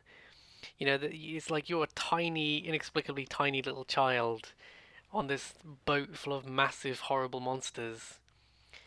And it's things like this blind dude who's got these big, long, like Mr. Tickle arms, and so there's all these sections. Like if you'll have to move across the shelf, and if you make a noise, he'll go, "Ugh," and he'll like blindly grope along the shelf with his huge arms that are like 3 times as long as he is, and it's like, oh, it's unsettling. Um, and it's the sort of thing where there's just lots of environmental storytelling going on, and then by the end, like you get revealed by the end of who the big bad guy is, but you don't quite get what their deal is, and it's like, why do you have a ship full of monsters that eat people? It's a gorgeous game. I love every level is like you're just trying to get off this ship full of child-eating monsters, and every level it feels different, and there's a different monster hunting you. I loved it from beginning to end. My only gripe really is that I find the stealth a bit unreliable.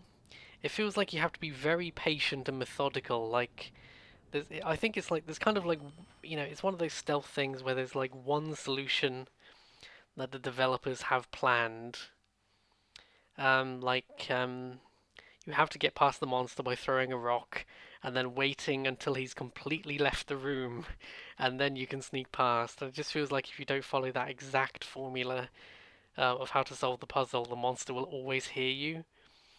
There's this one section where it seems to establish, oh, you can walk on this carpet and it's quiet, but if you ever land on the stone tiles, it makes a noise. I'm like, okay, so I was deliberately trying to follow this. And I must have been misunderstanding something because it took me 10 tries to figure out how to sneak past this monster. Um, so that's the main gripe with it, is that the stealth kind of seems to have some sort of moon logic to it that I never fully got my head around. But it's nothing to ruin the game, it's just kind of something to look out for. I really like Little Nightmares, and I'm really looking forward to playing the second one. I think the second one has literally just come out, or is about to come out. Yeah, it just came out like 2 months ago, so I really need to get around to that. I know nothing more about it other than it's Little Nightmares 2, and it's on everything. It's on PlayStation 5 and Xbox Series X, which is ambitious because it assumes that anyone has been able to get one of those. Um, it's pretty good. And I just really hope that I'm not underselling Little Nightmares because I genuinely like it. It was like when I was trying to think of games to put on the 2017 list, I was like, oh, Little Nightmares has got to be on there because I really enjoyed it. It's one of those things where I kind of can't describe it any more specifically than that without spoiling anything. I'm impressed that it's a little game with almost no dialogue that has actual plot twists in its little 5 hour story, and the DLC is very good too. It's just more the same, but it tells a little story, and it's just sort of like I really like when that minimalist sort of storytelling and world building is done well in games because it leaves you wanting more. It's like, but what does that mean? I learned this thing by the end, but what does that imply? How did I get here? Um, it was good. It was very sort of Tim Burton looking aesthetic, and just it was good. It was good. I've decided upon further consideration that it was good. I would give it a 5 goods out of 10 goods on a scale of good to good. It's pretty good. Highly scientific scale of goodness there. Guys, gals, and N pals, we've come so far. We have done 40 out of the 50 games I've sentenced myself to talk to in this bloody video. We've only got 10 to go. 2018, the penultimate year on the hell march that I've set myself on. The 5 games of 2018 that I've arbitrarily selected are Spider-Man, by which I mean the PS4 Spider-Man game, obviously. Hitman 2, which again is probably going to be a bit redundant after I talked about the last one for 20 minutes. Spyro, the Reignited trilogy, so that's the Spyro remake. Pokemon Let's Go Pikachu slash Eevee, because they're technically separate games, but Pokemon's always done this thing where they're basically the same game, so whatever. And finally, Far Cry 5. Slam the phone down in protest of having to read out so many games. Right, man, I sound really tired all of a sudden. Sorry, I didn't mean to sound so like. I think I took the joke too far where I was like feeling all downtrodden, and just then I was like, fine, talk about some video games. No, I mean it sincerely. I'm actually going to be talking about some exciting games. The only asterisk I will put on 2018, the selection of 2018 games, is I'm conscious that there are 2 remakes in this list for 2018, and there were actually 3 until I got rid of another one and replaced it with something else. And I wouldn't feel so bad about including remakes, except to have 2 remakes in the same year just really rubbed me up the wrong way. I think 2018 was just a slightly harder year to find games that I was really excited about because it's slightly more recent. At least 2017, that's 3 years ago now. I've played most of the games I really cared about, whereas 2018, I'm always about 2 years behind on the gaming trends. So it was just a slightly harder year.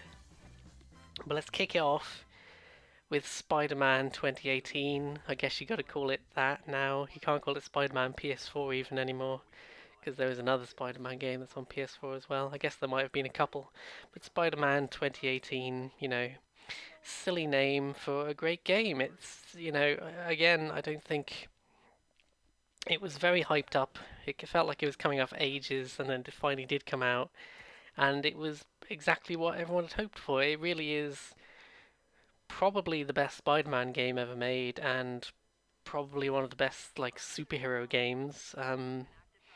It's especially impressive since it's not really based. Well, although having said that, I think the fact that it's not really based off an existing Spider-Man movie or anything, it's nice and refreshing that they didn't just make it Spider-Man, whatever most recent Spider-Man movie there was, I mean, I love Spider-Man. I love. I can't talk today. I love Spider-Verse, the movie, but if they had tried to tie it into the Spider-Verse movie, it probably would have been much more rushed to market, and I'm glad they didn't do that. And of course, the fact that we got a Miles Morales game 2 years later is like the perfect solution to that problem anyway. I'm gesticulating with my hands a lot today, Timmy. Hey Doc, sorry about that. You were saying you've smoothed things over with the I think you know by now if there's ever a suspicious silent bit, it's because I've muted the microphone to take a sip of water or cough or sneeze or something. Um, but no, it really is just, if you like Spider-Man and you like video games, you have to try Spider-Man on the PS4. It really is that simple. The comparisons to the old Spider-Man games, like Spider-Man 2, it's so confusing how it's called Spider-Man 2 and it's in the past. Spider-Man 2, the movie, super video game based on the movie on the PS2 and the Xbox and all that. That was kind of the standard of Spider-Man games for so long because pretty much it really is one of those flawed gems where so much of that game is terrible. Like the combat is pretty bad and the story is pretty bad and the graphics are horrific and it's got all these problems. But what made that game so popular was how you could swing around in this huge New York City.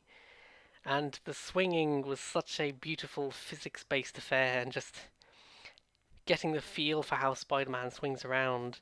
You could get really good at doing the swinging in that game, and there were loads of like time challenges, so you could really show off how good you were. Like, and mini games like the pizza delivery mini game, which is just one of the greatest mini games of all time, due in large part just because of the ridiculous music.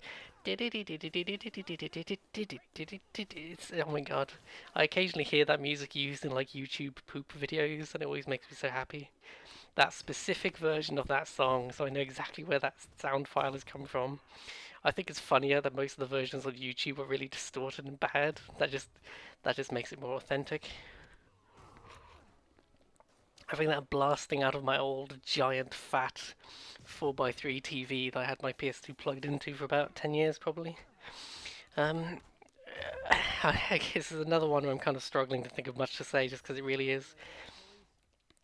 Um, there's really very little to complain about with the Spider-Man game. It's just I even got distracted on a little tangent talking about the old Spider-Man game just because at least I hadn't talked about that yet as much.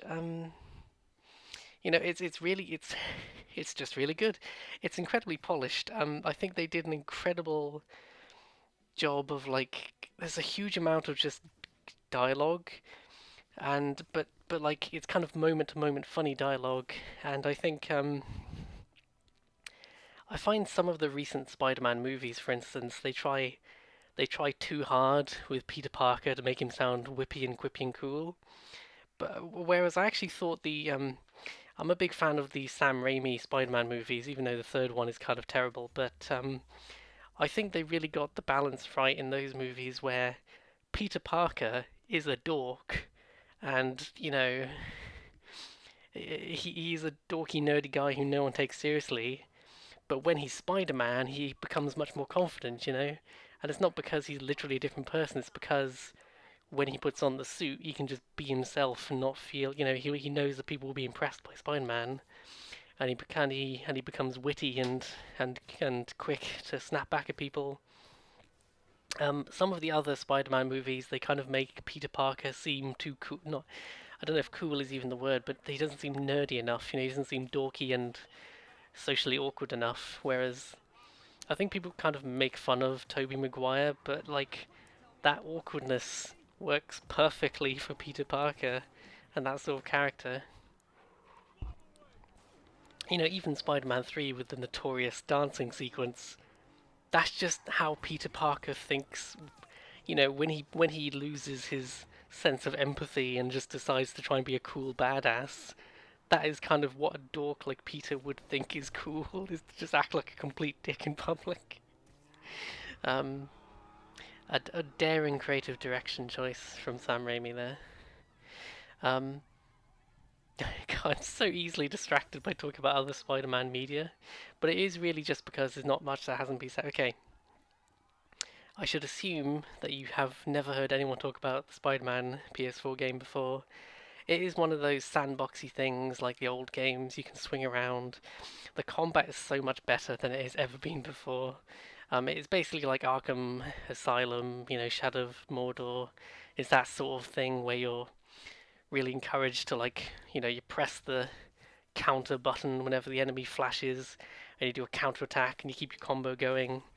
And if you get enough combo, you can do like super attacks that instantly kill the enemy. I say kill the enemy, you know what I mean? Um, it's one of those sandbox games where they do a tremendous job kind of distracting you with all the bells and whistles. They distract you from the fact that you're basically doing the same 3 missions over again. It's always like race to the objective, beat up the baddies, and then listen to the funny conversation, and then you'll do a hacking mini game. It's super fun, and honestly, the story is surprisingly good. It's the sort of thing that when you look back at it, you're like, oh, well, that's not super complicated, but it has one or two actual twists in it. They actually set up the Miles Morales game a little bit, which was cool. I guess that ties into Spider-Verse, presumably, but I'm just thinking about Spider-Verse now. If you like Spider-Man, or just animated movies that don't that don't kind of, I don't know how to say this. You know how a lot of animated movies are made specifically for kids, and they just kind of don't appeal to adults. Well, if you want a movie that's animated but doesn't kind of insult your intelligence, Spider-Verse is amazing. It's my favorite Spider-Man movie by some distance. It's incredible. You'll laugh, you'll cry, you'll cry some more. There's actually quite a few sad bits, so emotional, very emotional. Spider-Man PS4, you swing around, you punch bad guys. The story's pretty good. Um, you know what? It's because I have very few bad things to say about it.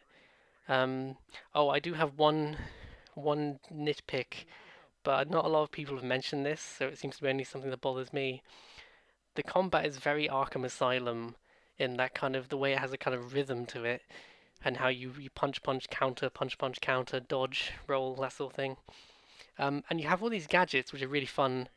Some of them are like grossly more useful than the other ones. Like I played the game on the one of the higher difficulties, and there's only two powers that you really need to use. There's one that heals you a bunch, which is super useful, and there's one that does like a massive web bomb that just destroys any regular enemies that are nearby. And those two powers will get you through the entire game as long as you keep doing enough side missions to keep leveled up.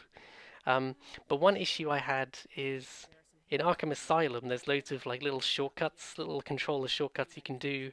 So you'll be punching someone, and then you do the ice bomb combo, which is just like two buttons, but it just means you kind of dynamically, without breaking your combo, throw an ice bomb, and then you can keep punching someone else. It's very organic and very satisfying to remember all the combos for all the gadgets. Spider-Man doesn't have that. Instead, you have to kind of pause time by holding the button that opens up the weapon wheel, and then you can pick your gadget, and I think you can tap the button to swap between two selected gadgets. It's fine. It just is nowhere near as organic as the Arkham Asylum option. And it did mean that I ended up kind of using one or two gadgets for the entire game. You get like a spider camera bot that attacks people, and a spider bomb. That's always useful. I love how splattering someone against the wall with web. If you hit them with enough web, it'll just take them out and splatter them to the wall. So I ended up doing that for most of the game, as well as throwing people off buildings to their presumed death. That was good. I'm definitely running out of steam on Spider-Man, so that's your Spider-Man. It's good. Excelsior, all that shit. It was quite a year, 2018, for Spider-Man, because I'm pretty sure that's when Spider-Verse came out as well. And then, like, 6 months later, a vastly inferior Spider-Man movie came out, and I'm like, what an act to follow. Oh no. Oh no, it doesn't seem like 5 minutes since I last talked about Hitman for 10 hours. Okay, this is going to be a quick one. Hitman 2. Hitman 2 is very much more of the same, but better. and I'm completely fine with that because all of the Hitman trilogy games, the World of Assassination trilogy, that's just been completed with Hitman 3 this year. Hitman 2 is just more Hitman content, more levels, more gadgets, more everything. You know, they don't drop the ball at all. If you love the first game, you'll love this one. And you can import the levels from the first game, for the most part, into the second game. It takes up like 200 gig on my PS4, but whatever. And that lets you play the levels from the first game with a few little improvements, like you can hide in crowds and bushes in a much more effective way now, and they improve the HUD in a few little ways. Again, I just kind of struggle to talk about Hitman 2 and 3 as like separate games for the most part because they are just more of the same, and you can play the levels from the old games in the later games, so long as you own all three of them, obviously. I really am just going to end up repeating myself. One funny thing I will say though is that between Hitman 1 and Hitman 2, the developer IO Interactive went through a whole thing where they got sold by it wasn't Warner Brothers, whoever it was. Oh God, you can tell how I hadn't researched this at all.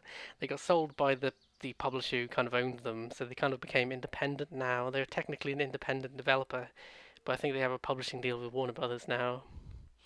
Um, but I think that's just, I always like to mention that because that's kind of like part of the miracle of how these it's not just that these Hitman games are really good.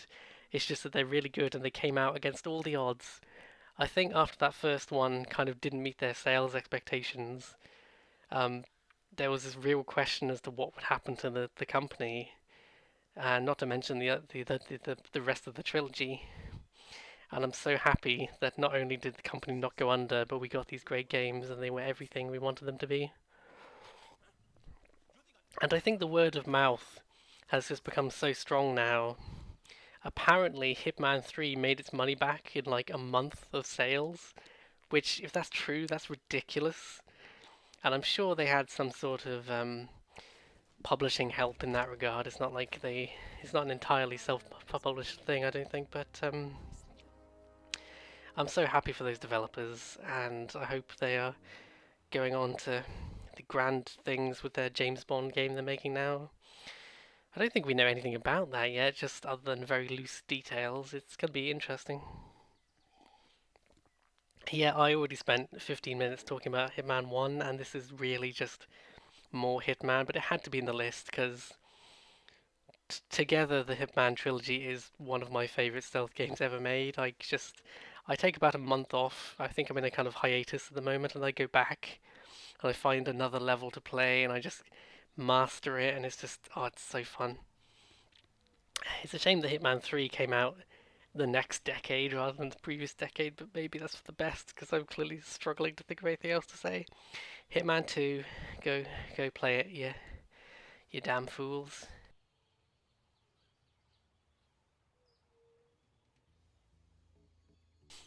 And we come to the first remake of 2, the Spyro Reignited Trilogy. Oh god, I clicked on my phone and I almost lost my page there.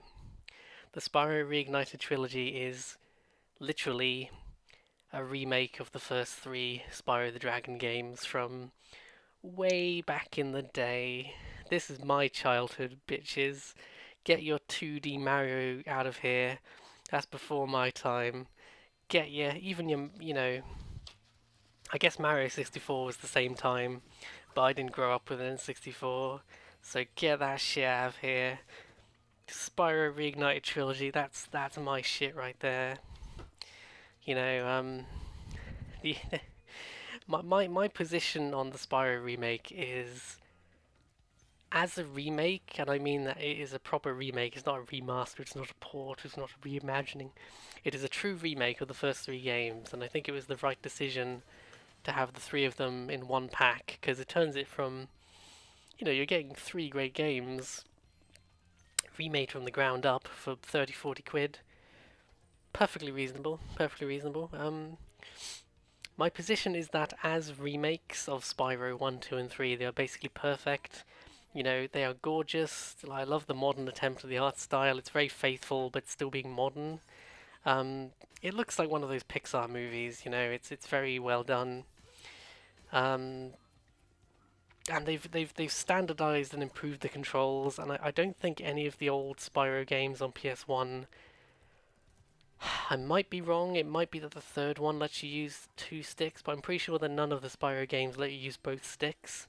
You had to use the R2 and L2 buttons back in the day to turn the camera around, which, you know, for quite a while, when I had a PS1, I only had the classic original PS1 controller that didn't have the analog sticks, which was perfectly playable for most games. Once you have the DualShock, you can't go back.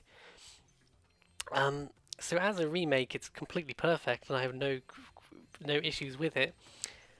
The only thing, my only stance is the my stance is that the Spyro games didn't need remaking, in the sense that, you know, I have a nostalgic bias, obviously, but there are other games that I played at the same time that I try and play today, and they have not aged nearly as well as Spyro 1 to 3 have. I think Spyro 1 to 3, especially like the third one, came out at the tail end of the PS1 being relevant.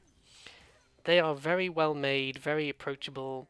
You know, they're pretty easy platformers. I find a lot of games from that time that were easy, maybe they were criticized for at the time, they've actually aged better because the fact that Spyro gives you so many lives and, you know, you're in so little danger of dying generally, it means that the clumsiness of the controls and the fact that the graphics can make it hard to see what's going on sometimes because fucking old PS1 game probably ran at 240p originally.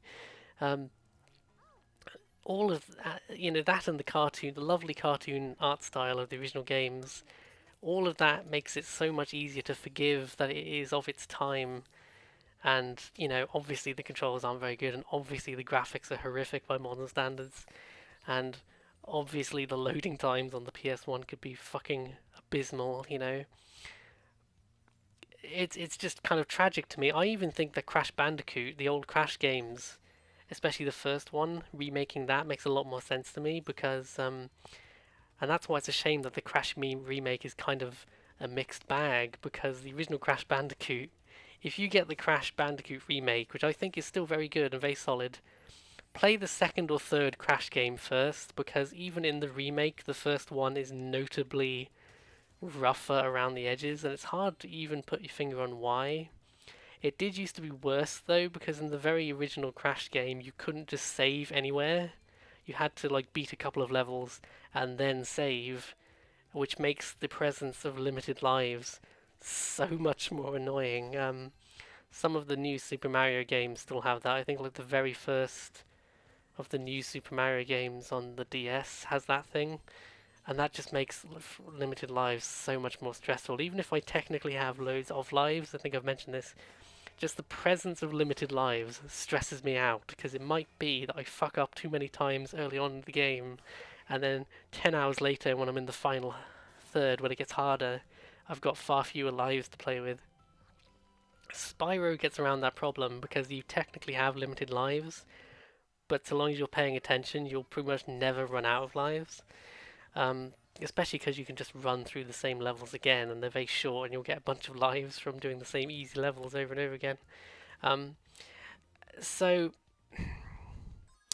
yeah, so that's my position. Is the Spyro games are super good, and they super hold up, and it is cool. It was undeniably surprising and cool that they remade these Spyro games, and I got the Reignited trilogy on the Switch because that's the only official way to play these games portably, you know, unless you have that amazing thing, which I was always jealous of. With the original PS1, you could get a screen that literally stuck on the back, and you could take it on a car trip and play your PS1 in the car or something, which I thought was the shit. And I don't think I ever knew anyone who had one of those. I think there was even an official one. It was like you don't get that nearly as much nowadays. Like, I'm sure they exist, but it's like take your PS5 on the road, and especially with the PS5 because it's fucking huge.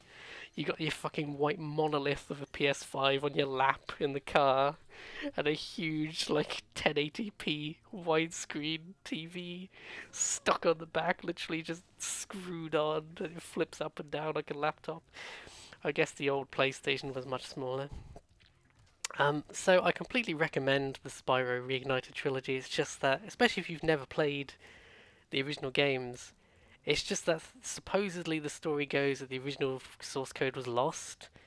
So even if they just had done a remaster, like, one of my favorite, the classic example I always use with this is the Metal Gear Solid 3 remaster that's on PS3 and 360.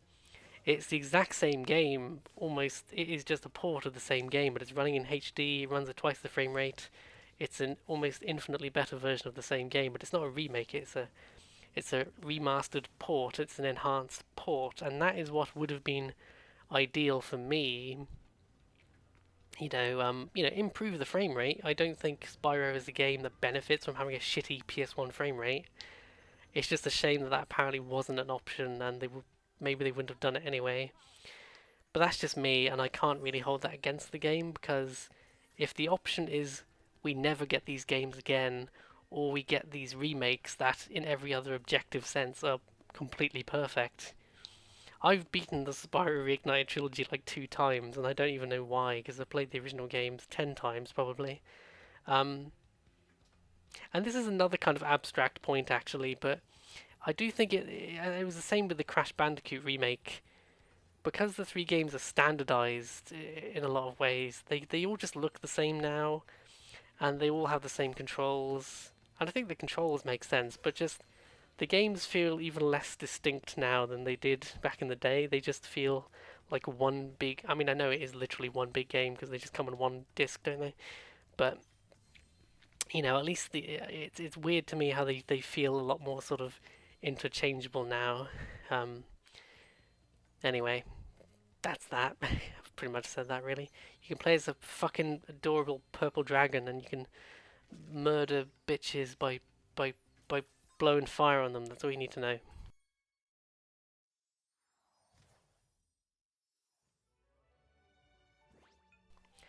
Speaking of controversy, Pokemon Let's Go Pikachu, which is the one I played, so I'll just call it Pikachu probably. A bad name for an interesting game, which is another remake. So another remake and another controversy. This one was more divisive. People love the Reignited trilogy, but Let's Go, I guess you call it Pokemon Let's Go, which is not to be confused with Pokemon Go, the phone game, which is what the name seems to be a reference to, but it is definitely distinct and different.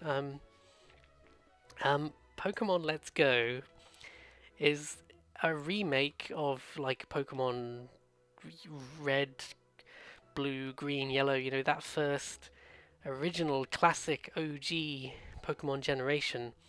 It's a remake of that original game.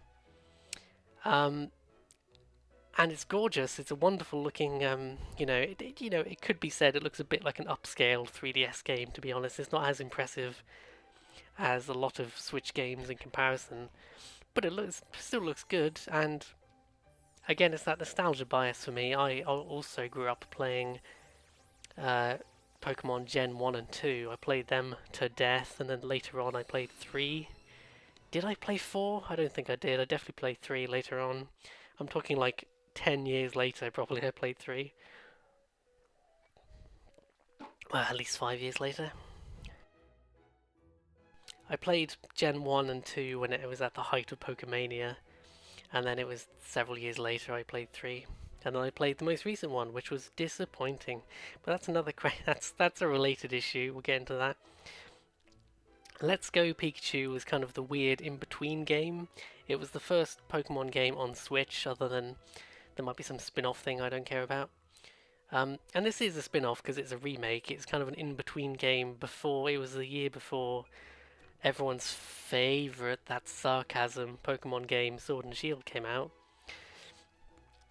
What makes it, as a remake, it is interesting. The only thing that makes Let's Go Pikachu controversial is strangely, and I'm going to assume you have an idea of how Pokemon works, you know, in a traditional Pokemon game, you spend a lot of your time wandering around the open world, getting attacked by Pokemon in tall grass, and then you do a very classic traditional JRPG turn-based combat where you each take a turn until you knock out the enemy Pokemon and you can capture them potentially. Very standard stuff. But in this game, they remade the very original Pokemon game, and they changed that fundamental mechanic. You no longer get into constant turn-based combat. There is turn-based combat whenever you're fighting another Pokemon trainer, and especially gym battles. All of that's still there, exactly as you'd imagine it is. But if you're wandering around in the overworld trying to catch Pokemon, you no longer do the turn-based combat. Instead, you do arguably potentially a gimmicky minigame where the Pokemon's like, look out, you got attacked by a fucking pigeon thing. Look out, the pigeon's gonna get you. Ah, it's angry, you know, it might be rabid, look out. The pigeon comes up and you literally just do a little swipe on the screen with your finger or other appendages are available, and you throw balls at it. That sounds even worse given the unnecessarily graphic description I just gave. You throw Pokeballs at the pigeon, and you literally have to aim the Pokeball to try and catch the pigeon, and you can use different items to like weaken the Pokemon to make it easier to catch and everything. But you do this instead of random wild Pokemon encounters, and this has been very divisive, and I totally understand. And it's divisive even to myself. I have mixed opinions on this. I will say, I don't hate it. A funny thing just happened there, by the way, because I'm looking at my phone this entire time, I just realised I've been looking at my phone because that's where I've got the notepad document on, but I was just talking to it as if it was a phone call for a second, and I just realised, hang on, the phone isn't what's recording, I'm moving it away from my face now, and the sound quality won't be changing. That was strange. Anyway, I do not hate this mechanic. I think it's interesting, it's daring. It is daring that they took what would have otherwise been a very straightforward remake of these beloved games on the new and exciting Nintendo platform, the new and exciting Nintendo Switch Entertainment System, and they fundamentally changed this core mechanic, seemingly because it ties in to the mobile game where you throw the Pokeballs with the swipey screen just like in the Switch game. But I think there is a logic to it as well, because I did not too many years ago try to replay Pokemon Yellow on the Game Boy, and my god, those original Pokemon games, I have mad nostalgia. I have all the respect for the innovation that they were at the time and how they captured my imagination at the time, and still do. But they are grindy as shit, man, and especially because you get lost in a cave for an hour and you don't know how to get out of the cave without looking up a walkthrough, and every 10 steps a fucking Zubat will go blah and attack you, and it's no threat whatsoever. It's just a matter of 20 seconds mashing the A button to fight it to death every time. And after you've been attacked by 20 Zubats, your Pokemon are going to have taken damage, or you're running out of Pokeballs or whatever. And it's so fucking boring, and there's no challenge, it's just an endurance run. And it's even worse because occasionally you'll get halfway through a dungeon and then a boss will suddenly appear. And of course, if you don't know that, there's every chance that your Pokemon are fucking exhausted and in no state to fight. So that's fun. So what I think the advantage of what Pokemon Let's Go has done is by changing the random encounters to these much quicker, simpler affairs. It's almost relaxing, to be honest. It's only instead of like clicking a million buttons to spam your way through these shitty Pokemon that you're sick of seeing every 20 seconds, you can just swipe Pokeballs. You know, the only limitation is how many Pokeballs you have, and you can buy regular ones really cheap really early on. It's only anything better than a regular one will cost a bit of money. You just swipe the Pokeballs at them, and it's this very simple game. You very quickly get the hang of it. And there's a bit of timing involved, like Pokemon move side to side, they do certain abilities that block, they like do a little animation that blocks the ball from hitting them. It's a very simple mini game, but I never really got tired of it, and I think it gives you something to do. It's an interesting quandary because if they took out the random encounters entirely, then there would be so little to do. Like, how would you level up? You know, it would kind of it's kind of the eternal quandary of the turn-based RPG is where there has to be some sort of grinding, but if you have too much grind, it's the worst thing in the world. And they've come up with an interesting kind of compromise here where it's still fun to wander around and find new Pokemon. I'll go, oh, I don't have this one, so I'll swap to my Ultra Balls and throw all my Ultra Balls until I get the new and exciting kind of Pigeon. But it's a lot more streamlined, and you know, maybe it's not the ideal solution. Maybe there's some better compromise they could have come up with. But I don't hate it, and I think as a remake, it's actually, if it wasn't for that one thing, it would again be one of those perfect remakes. But at least it's not a bad change. It's a change I quite admire for being a daring change, and there's lots of little things. The whole experience is so much more streamlined, and it's so much harder to get lost. Like, the game does a much better job of being like, because there's a couple of points in the story where you kind of have to double back on yourself in order to unlock something that opens up the next town. And I think this version is a lot better at like giving you a clue that a child could figure out. Like, this guard is thirsty. If only he had some drink to drink from a drink shop. That was one thing that happened. I was like, oh, I'll go back to the big city that had a big shop that sells loads of shit, and then maybe they'll have drinks in there. And they added little dialogue things with Team Rocket turning up and being like, haha, we're evil, It was surprising when a completely new encounter happened like that, even if it's just literally some dialogue. And what makes actually, okay, I'll round out this conversation by saying, strangely, I have more respect for Pokemon Let's Go than I do for Pokemon Sword and Shield, because these are side games, these are remakes, I think even they're cheaper than Sword and Shield were when they were new. The limitations are much more excusable, and strangely, there are some features that are in Let's Go that are not in Sword and Shield. Like, you can ride Pokemon. You can carry, like, you can select a Pokemon to follow you around. And if it's a big one, like an Onix, you can actually ride it around. And there's a really great feature, actually. This is kind of in Sword and Shield as well, but I think this did it first, where you can actually see the Pokemon in the wild rather than just they pop up out of nowhere. And they're also to scale, which is just such a great idea. They're kind of to scale in Sword and Shield. Like, sometimes there'll be a bigger one, but then whenever you get into combat, you'll see that they're actually much bigger when you get into the combat. In Let's Go Pikachu, they are literally like, an Onix is huge. He's like 3 times as tall as you are, so you see it a mile away. It's much more exciting, and it's such a small change, but it's just, there's lots of little things like that which are in this side game but are not in the big disappointing Sword and Shield that came out a year later.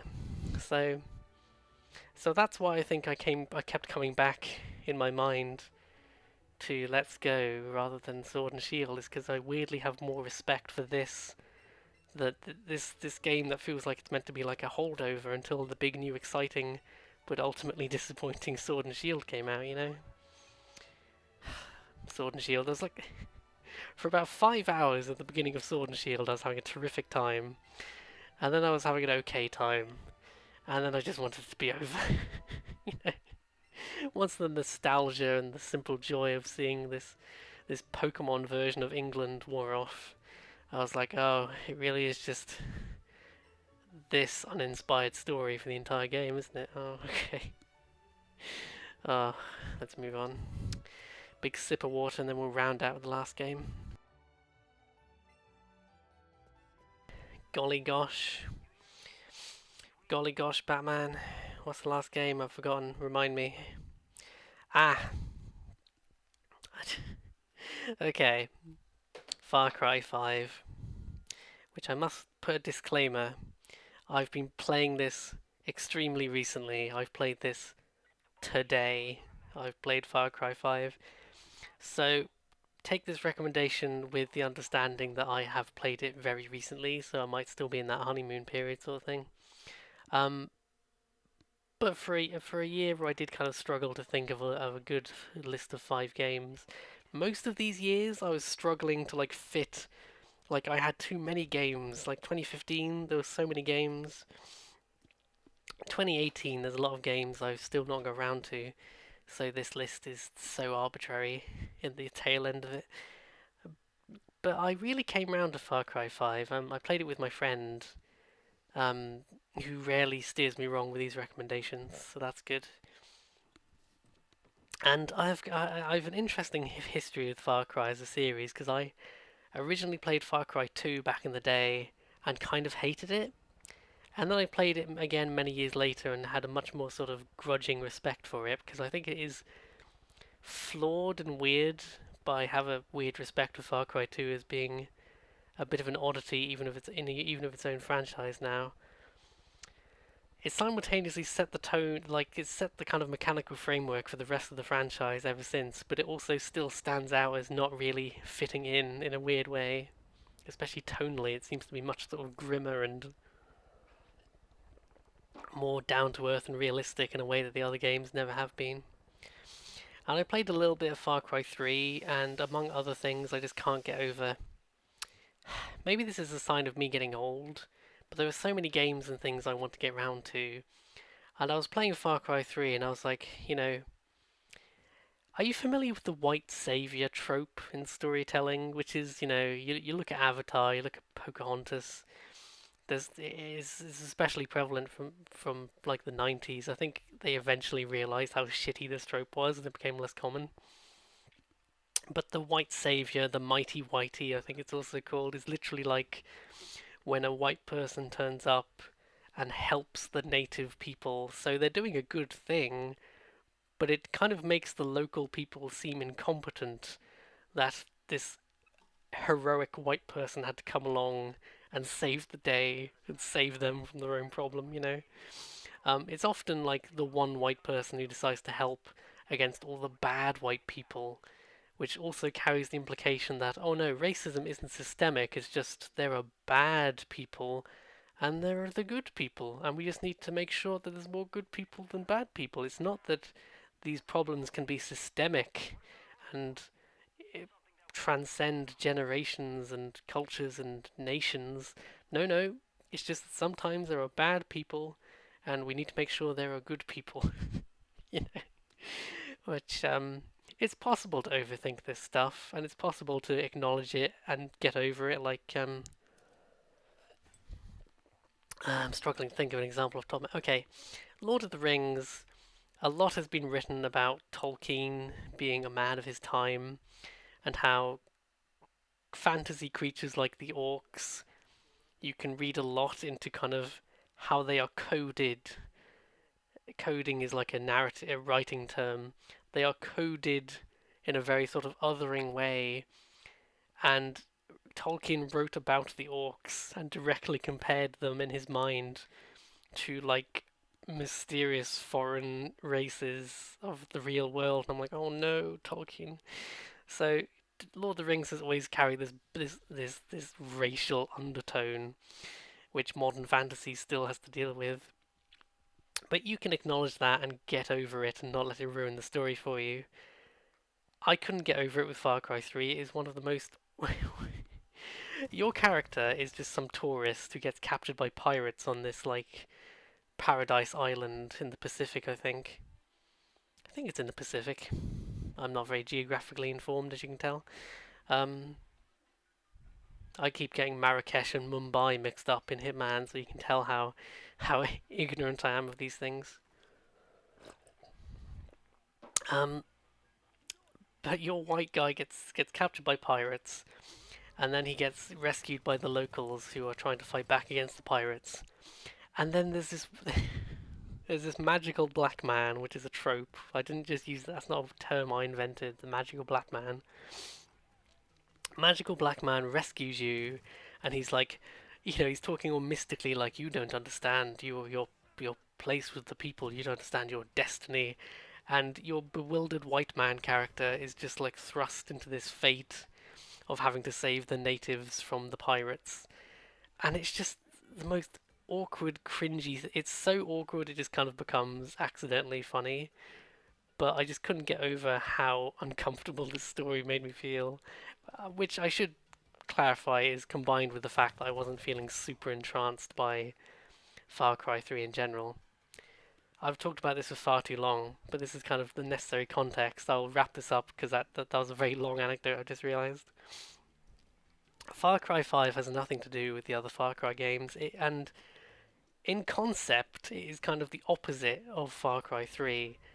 Far Cry 5 is set in Montana in the US, and it's about you joining the resistance movement after an extremist Christian cult, yes, in America, has violently taken over this county in Montana and is preaching that they need to prepare for an incoming Armageddon. That is an amazing concept for a big budget Ubisoft game, and on a surface level it delivers. On a surface level I really enjoy it, and it's not that there isn't some depth to it. There's some interesting stuff in there. I think the villain is surprisingly, you wonder what he's up to, and there's a big twist which the game does hint at, and I had slightly spoiled for me, which is a shame. Um, but it's an interesting setup, and there is an actual twist that's kind of foreshadowed in a cool way. However, this being a Ubisoft game, they kind of chicken out from a lot of the real life implications. Now, you think of all the actual right wing, like paranoid militias that there are in America. Apparently, Montana specifically. I did some minor research. I'm not writing a paper about it, but I did some minor research. Montana specifically does have a problem with these sorts of groups. Many of them will identify as Christian, but not all of them will. They are extremist prepper groups who, shall we say, were emboldened by the Trump administration. But this has always been a problem in parts of America, just as England is incredibly racist a lot of the time too. Insult Winston Churchill to a random English person and you'll probably get punched in the face pretty quickly. And he's been dead for 50 years and we can't even take an insult about Churchill. So I really enjoy Far Cry 5 as a big sandbox game where you drive around, potentially with a friend, shooting all the extremist cultists. I like how the game frames itself as it really emphasizes that you are teaming. It's not that Montana is full of crazy people. It's just that this particular county has been taken over by this cult, and you have to help the regular townsfolk get their county back from all the crazy extremists. It's just a shame that they don't actually exploit. The cult is not white supremacist. You could interpret their views a few ways. For instance, I don't think they're very honest about their views. The fact that they're so quick to resort to violence. If you think the apocalypse is coming, it must be frustrating that no one believes you. But if you resort to violence to try and force people to prepare for an apocalypse that you cannot prove is going to happen, it's not very convincing. It's a shame that thematically it is a bit toothless and they don't commit. But it's fun to drive around. They do a really good. It's fun to drive around. The core gunplay is very fun. Like you're surprisingly fragile when you're not in cover. It's a pretty standard first-person shooter, really. But you get planes and cars and boats and helicopters and ATV things, quad bikes. I call them jet skis for some reason. There are actually also jet skis. So to be fair, there are jet skis as well. I like how you have to. There's like 3 parts to the county, and you have to be each kind of sub leader of the cult in each part of the county before you can then take on the leader to win the game. So there is this sense that you are progressing, like you are expanding the borders of the resistance until you're finally powerful enough to siege the fortress of the cult leader. And the story is surprisingly good, despite being, again, thematically toothless. It's just a shame that Ubisoft has become a bit notorious now for having they will use a lot of political imagery and surface level details, but then they don't want and they don't want so much controversy that, like, you know, especially with this game coming out in the middle of the Trump administration, they probably wouldn't have actually wanted Trump to come out and condemn it as some sort of extremist anti-Trump game, even though being anti-Trump is not an extreme position by any sane degree. Being anti-death is not extreme, I think, generally. Um, um, yeah, it's a frustrating game in the sense that it does not commit to what I would have. It's no Wolfenstein. Wolfenstein does not pull its punches. Far Cry 5 does, and that is disappointing. But not every game can be Wolfenstein: The New Order, and I still have had a lot of fun.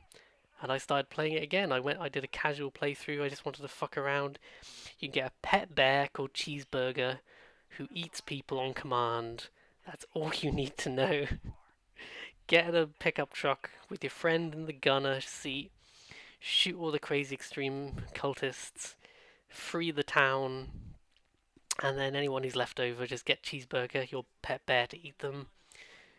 Excellent, good fun time. Just don't worry about writing an essay about its political themes, because you'll be disappointed. Friends and comrades, we're so close. We've come so far on this journey. We have tamed the mountains and the rivers and the oceans and the tundras and the deserts. But finally, our journey is almost at an end. 2019, the final year of this apocalyptic project, which I 100% definitely don't regret the format of how I decided to do this video. The top 5 arbitrarily selected games of 2019, the final year of whatever the hell 2010s, 20-teens, whatever the hell we're supposed to call that decade that just ended.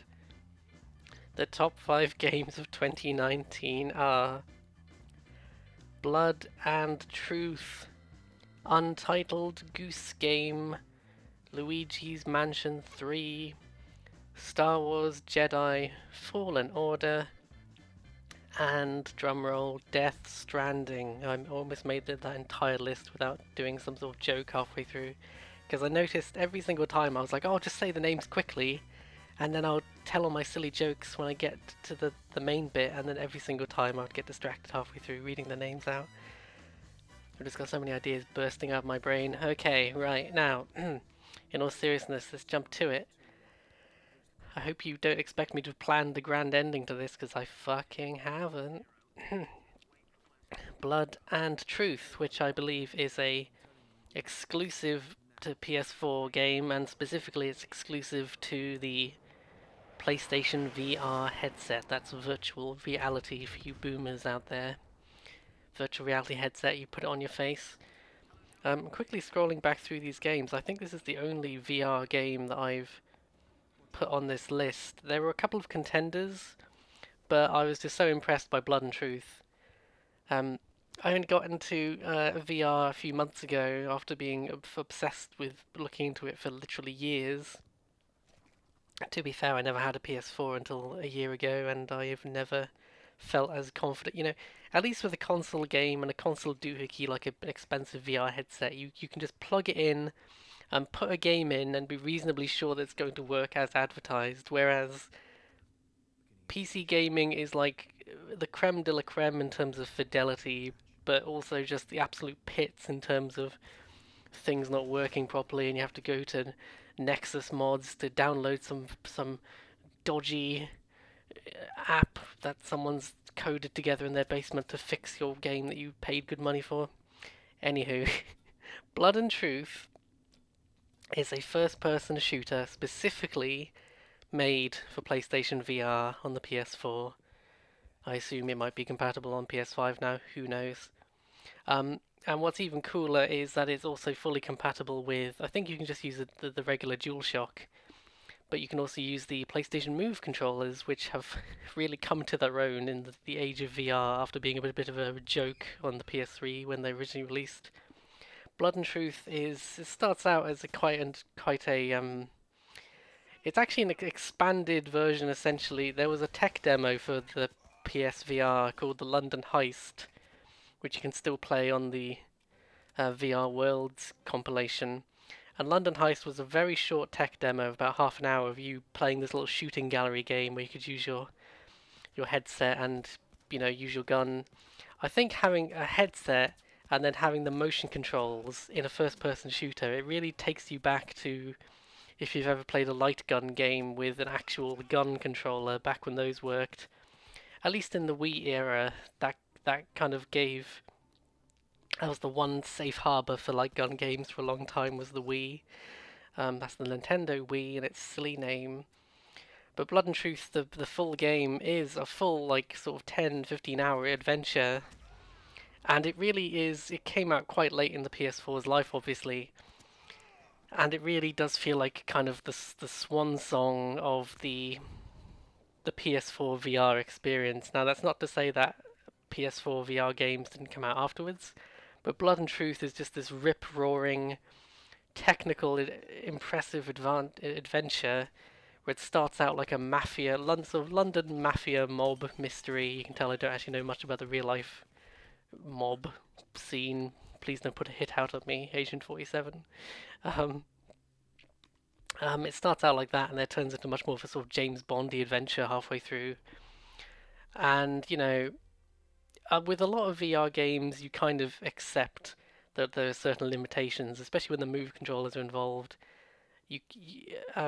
Blood and Truth is very much a sort of stationary. If you think of how like light gun games traditionally work, where you're pretty much stationary, but you can move from spot to spot from certain. So you'll be in a gunfight, and then you can move left, and then you can move right to different cover spots. And then when you've killed all the goons, usually you can move on to the next area properly. And they get an incredible amount of mileage out of this basic concept. And it really does add something. If you have, I would seriously recommend trying it with the move controllers if you're going to play the game, because Blood and Truth really is just. I was constantly finding new funny things to do with the guns and all the weapons. It's not that the VR and the move. It's not that they don't occasionally mess up. I would say very occasionally, like one of the guns would go flying off in the wrong direction. But there are so many little things. Like there's this lockpicking minigame, which is kind of a gimmick, but it gets progressively more complicated. And it's like, you have to unscrew the thing, and then get your tweezers in there to pick the lock, and then you have to put a little charge on it to like blow that bit up. You get really used to that lockpicking minigame, and then halfway through they start introducing locks where if you fuck it up, it'll set an alarm off and all the guys will come running. Because there is some rudimentary stealth where if you use silenced weapons and you kill people quickly enough, there's something just astonishing to me about these simple. I don't remember the game telling me like hide behind cover. I just remember getting into my first gunfight and instinctively I have a desk in front of my TV and computer here, and I just instinctively like ducked behind the desk because there was a big shelf or something in the game, and I just instinctively crouched down for cover, and was delighted to find that it actually worked. Obviously, the desk is not. This is probably a confusing example. The desk isn't actually there in the game logic, but I ducked physically in real life to hide behind an in-game obstacle, and that actually worked. And you can actually do things like blind fire. If there isn't really a suppression mechanic as such, but there were a couple of times where I was just trying to get my health back, hiding behind cover, but they wouldn't leave me alone. So I would literally get a machine gun and just pray and spray over the top of the cover to try and keep them away for a few seconds. I was very happy to find that you can do tricks like Revolver Ocelot with various guns, including like huge machine pistols. It doesn't make any sense.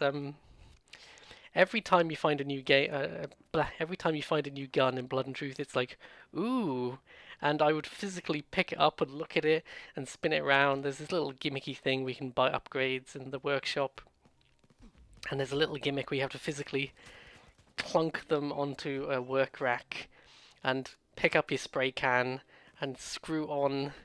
I've always been a sucker in games. I always use the example of Amnesia. I think Amnesia is a game which it benefits so much from that feeling of like tactile, the way you can mess around with random objects and it feels so tactile. It really puts you in the experience. And Blood and Truth is just full of little things like that. It's been long enough now since I played it that's beginning to get a bit hazy, but I was just constantly finding things like when you first find a grenade, I'm like, ooh, and I just, it took me a while to figure out you can just lob the grenade like you normally would, but you can also flick to arm it. You can set the grenade timer off and cook it very manually, and that's a concept that's been in shooters for a long time. But it feels much more sort of organic and natural to be like, I'll just cook it for a second and then physically lob it with my hand. And you quite quickly get used to how the physics of it all. It feels very fine tuned, and I think it's just such a constant adventure. And the characters, the story is nothing special. The villain is very paper thin, but there's at least one actual twist in the story. I was consistently entertained by the story. There's some genuinely funny moments when you break into like an art museum at one point and mess around with the exhibits, and it's genuinely funny. There were so many times where I just saw something and I was like, oh, they're going to let me play with that, aren't they? And then they did. Um, there's also a bunch of shooting ranges you can do, which, that's kind of your replay value, really. One of the only things I'll say about Blunt Truth actually is I played it on the normal setting just because that's what I play most games on, really. I'm very glad I did because it starts off a bit easy, which is probably fine, really. But then near the end, it gets kind of, have you ever played like one of those old Call of Duties where they never stop throwing grenades and stuff like that? It gets a bit like that near the end of Blood and Truth. And even on just the normal setting, I was beginning to lose my patience near the end of the game. But on the other hand, I was getting a lot better at, hiding behind cover and using weapons correctly. Oh, there's so many things actually I forgot. There's so many little things which kind of, I guess they kind of classify as gimmicks, but they're so fun, and I never dreaded when it happened. Like you can climb. At certain points you have to like climb a building, whatever. This happens fairly frequently. You have to climb up the side of a construction site or something, and you have to physically, with each move controller, move it to the handhold, press the trigger to grab it, and then hold on with that hand while you move your other hand to grab another handhold. And I was continually fucking it up until I kind of trained my brain to remember that you have to hold on hard with at least one hand. And inevitably, while you're climbing around, you sometimes get into gunfights, so you are literally hanging off of a thing and shooting. Oh, it's so much fun.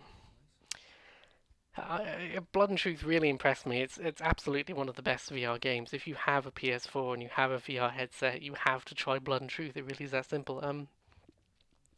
I'd say it's moderate to high on the kind of VR wobbliness rating. I don't know how I'd classify that. Because you don't have full movement, it's not real. I consider that like the really like the difficult to play without getting sick VR games is the one where you have full movement, like Hitman VR. In Hitman 3, you have a VR mode you can use, and that is high caliber to me in the VR difficulty because you move around freely. Whereas in Blood and Truth, you can move around only in certain designated spots where you kind of essentially teleport to that spot by walking over in a uncontrolled fashion.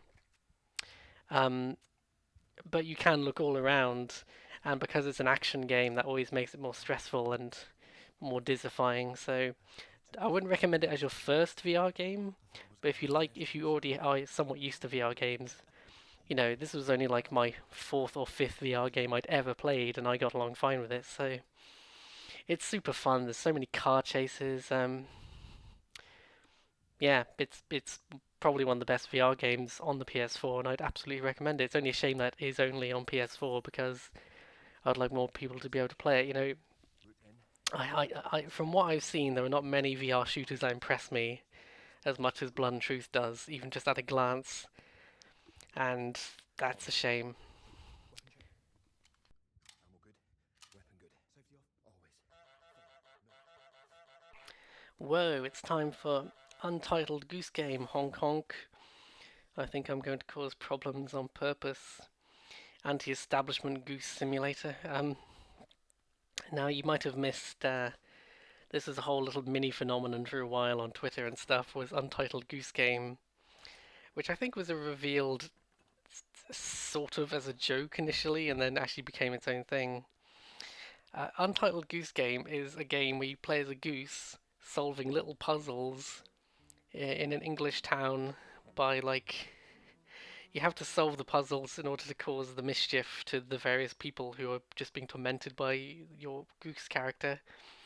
And it's so charming and fun, and it's the sort of thing again that someone who doesn't play games could probably get a lot of fun out of. It starts off really. It's a sort of game that's only about 5 hours long, if that.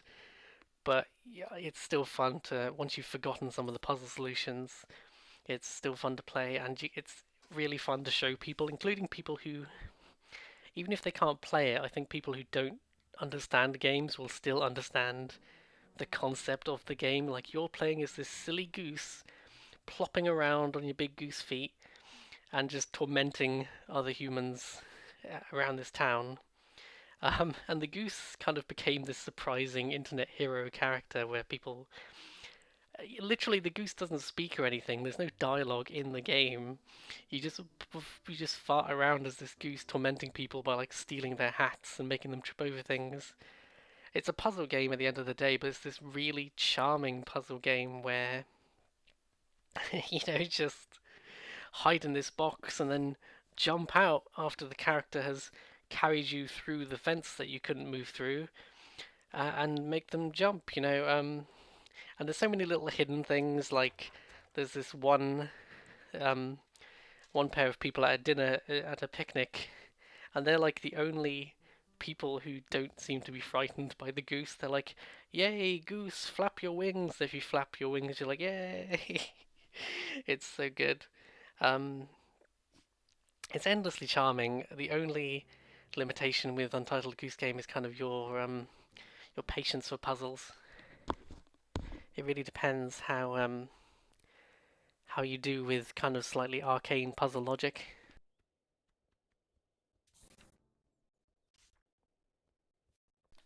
Because there was only one puzzle where I really got stuck, and it's because I couldn't quite fathom. You had to get this lady and this dude to interact in some way, and I just couldn't fathom what the objective. It says like get the man to do this, and at first you're like, how does that work? So you just kind of naturally start playing around. You find all the objects in the area and start throwing them around and start honking. Sometimes if you honk at a person at a particular moment, they'll like drop what they're doing and get angry with you or something. So it's usually something like that I've missed. It's just an incredibly charming game, and it might be slightly overpriced for what it is, but it's not a full-priced game by any means. If you got it for 10, 15 quid, I'd say it's definitely worth that. Um, I've played it through 2 times and had a jolly good time showing it to other people as well. It's just a super fun game. I'd really recommend it on Switch. I think it might even have a physical version now, which I'm envious of because I didn't get a physical version. I was impatient to play the Goose Game, and I didn't wait to get a physical version. I think it's a really inspired concept and a really great setting. Just because geese are scary and weird. Um, and I think the idea of tormenting one of these like idyllic um, English towns full of conservative people, stereotypically, I should say, stereotypically English towns are very nice but full of grumpy old people. So it is funny to just play this goose, just conking at people and getting them to cause mischief. And there is like a genuine. It's so funny to say that this goose game about a silly goose has a spoiler, but there's like an actual twist at the end that I thought was brilliant. There is almost no story. It's literally you're in this part of the town, torment the priest. You're in this part of the town, torment the child. You're in this part of town, destroy the model village. Actually, that is a great bit. Is when you're in the model village, and it feels like such a logical sort of end to this game to be in a literal model village, model version of the village you've been tormenting, just stomping around, pecking it with your big goose beak. It's so just naturally funny to like pick something up and run away from it, from the owner, as they're shouting at you, and you just run away honking and flapping your wings. It's so good. uh I think Goose Game is kind of an example of how presentation can just really sell a game. There's nothing about it that's difficult. The simplicity of it is a core part of the appeal. It's immediately understandable. Even the very minimalist art style gives it a sort of elegant, cartoonish look. It's very nice. I've spoken far too long about this like 5 hour long game about a goose now, so. On the opposite end of the budget spectrum, we have Luigi's Mansion 3, which it's not exactly a super hardcore game, so it's not the opposite in that regard. But Luigi's Mansion 3 is probably the most graphically impressive Switch game I've ever seen. It's amazing what they got away with, and it's not that surprising.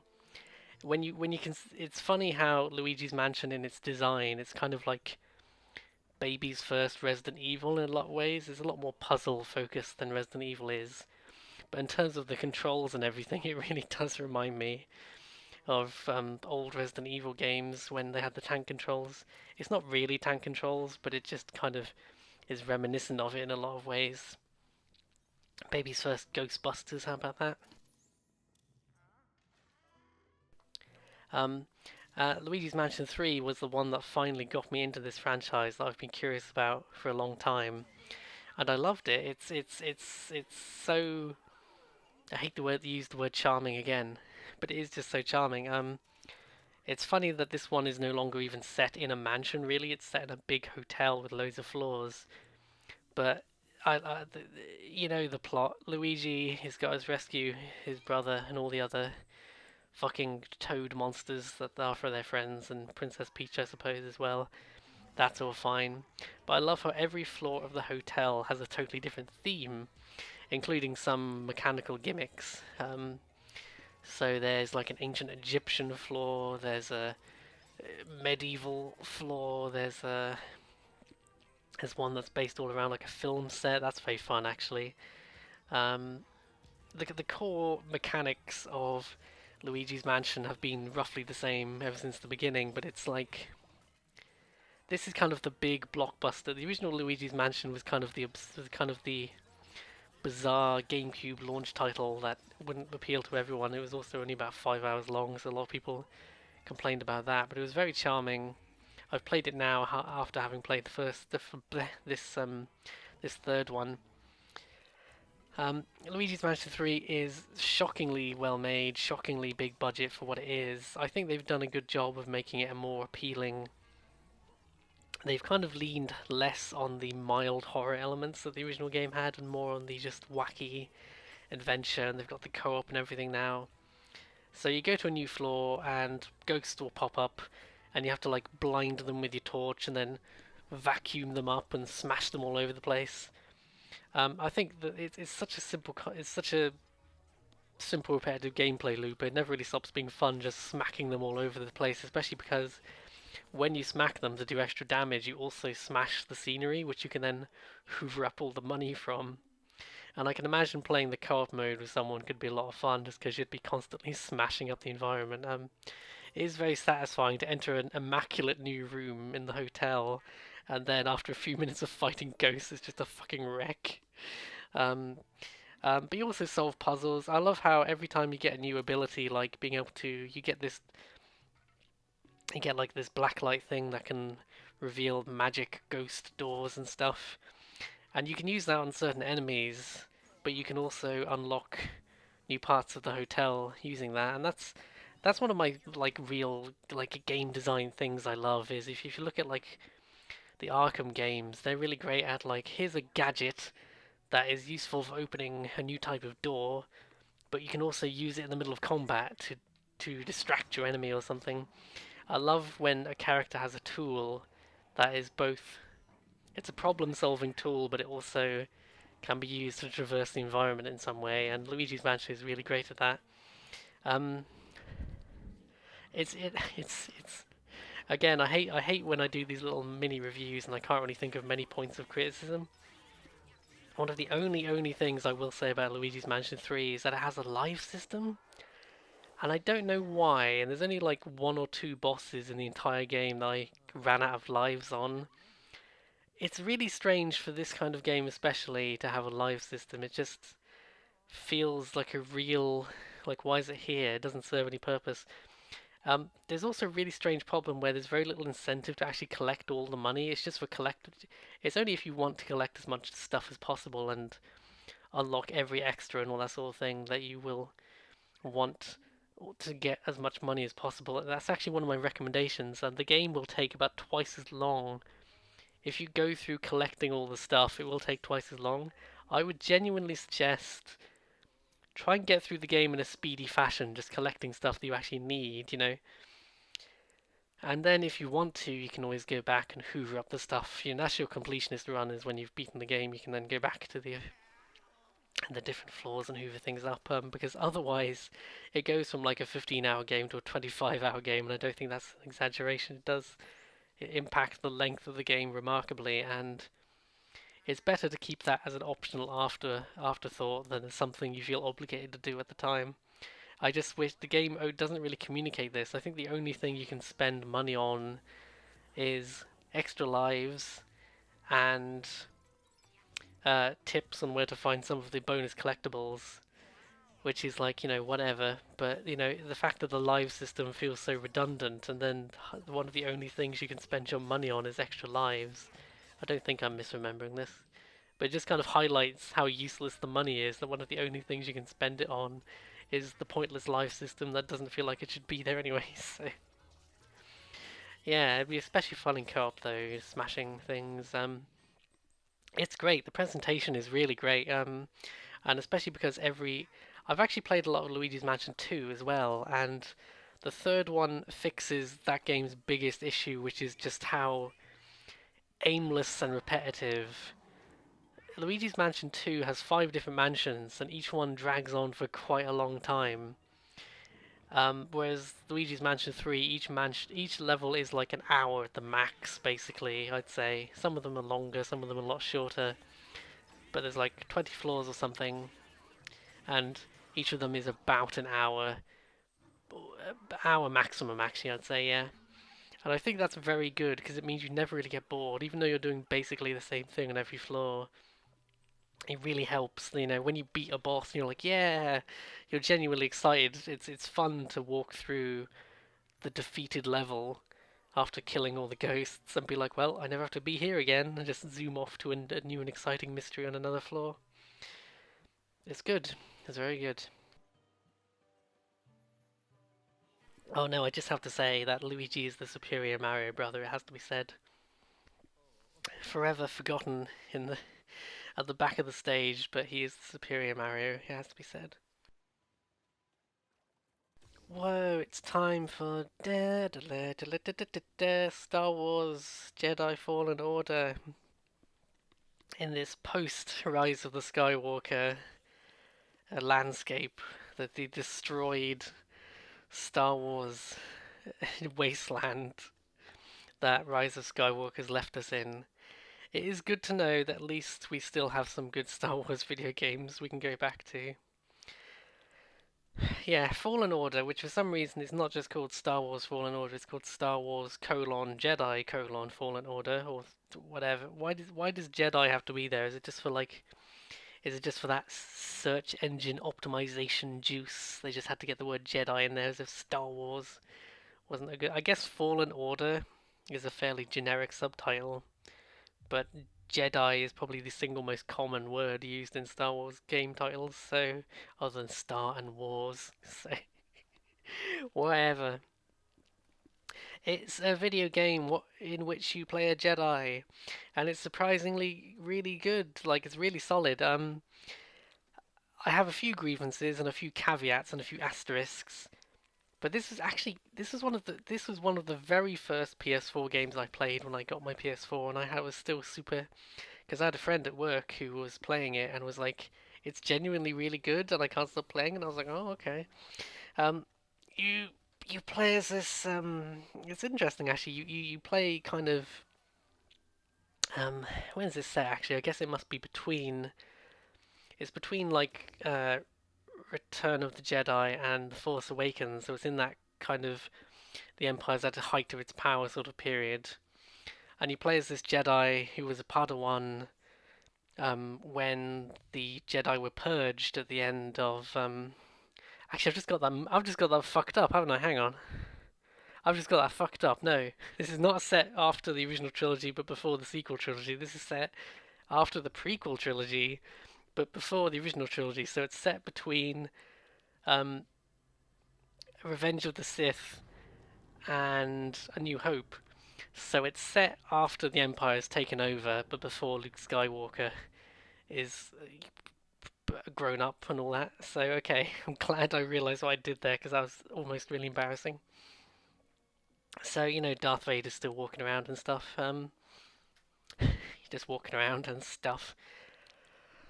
Um, so you play this kid who was a Padawan until at the end of the Clone Wars when all the Jedi were wiped out by Order 66.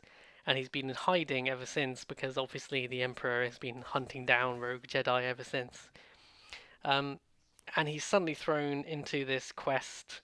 His cover is suddenly blown and he's thrown into this quest where this other Jedi was trying to get this holocron thing that will reveal the existence of someone made a list of potent Jedi children, potent Force children, I should say, which would the plan is to find this thing and use that list to find all these kids and start a new Jedi Order. But and that's the plot.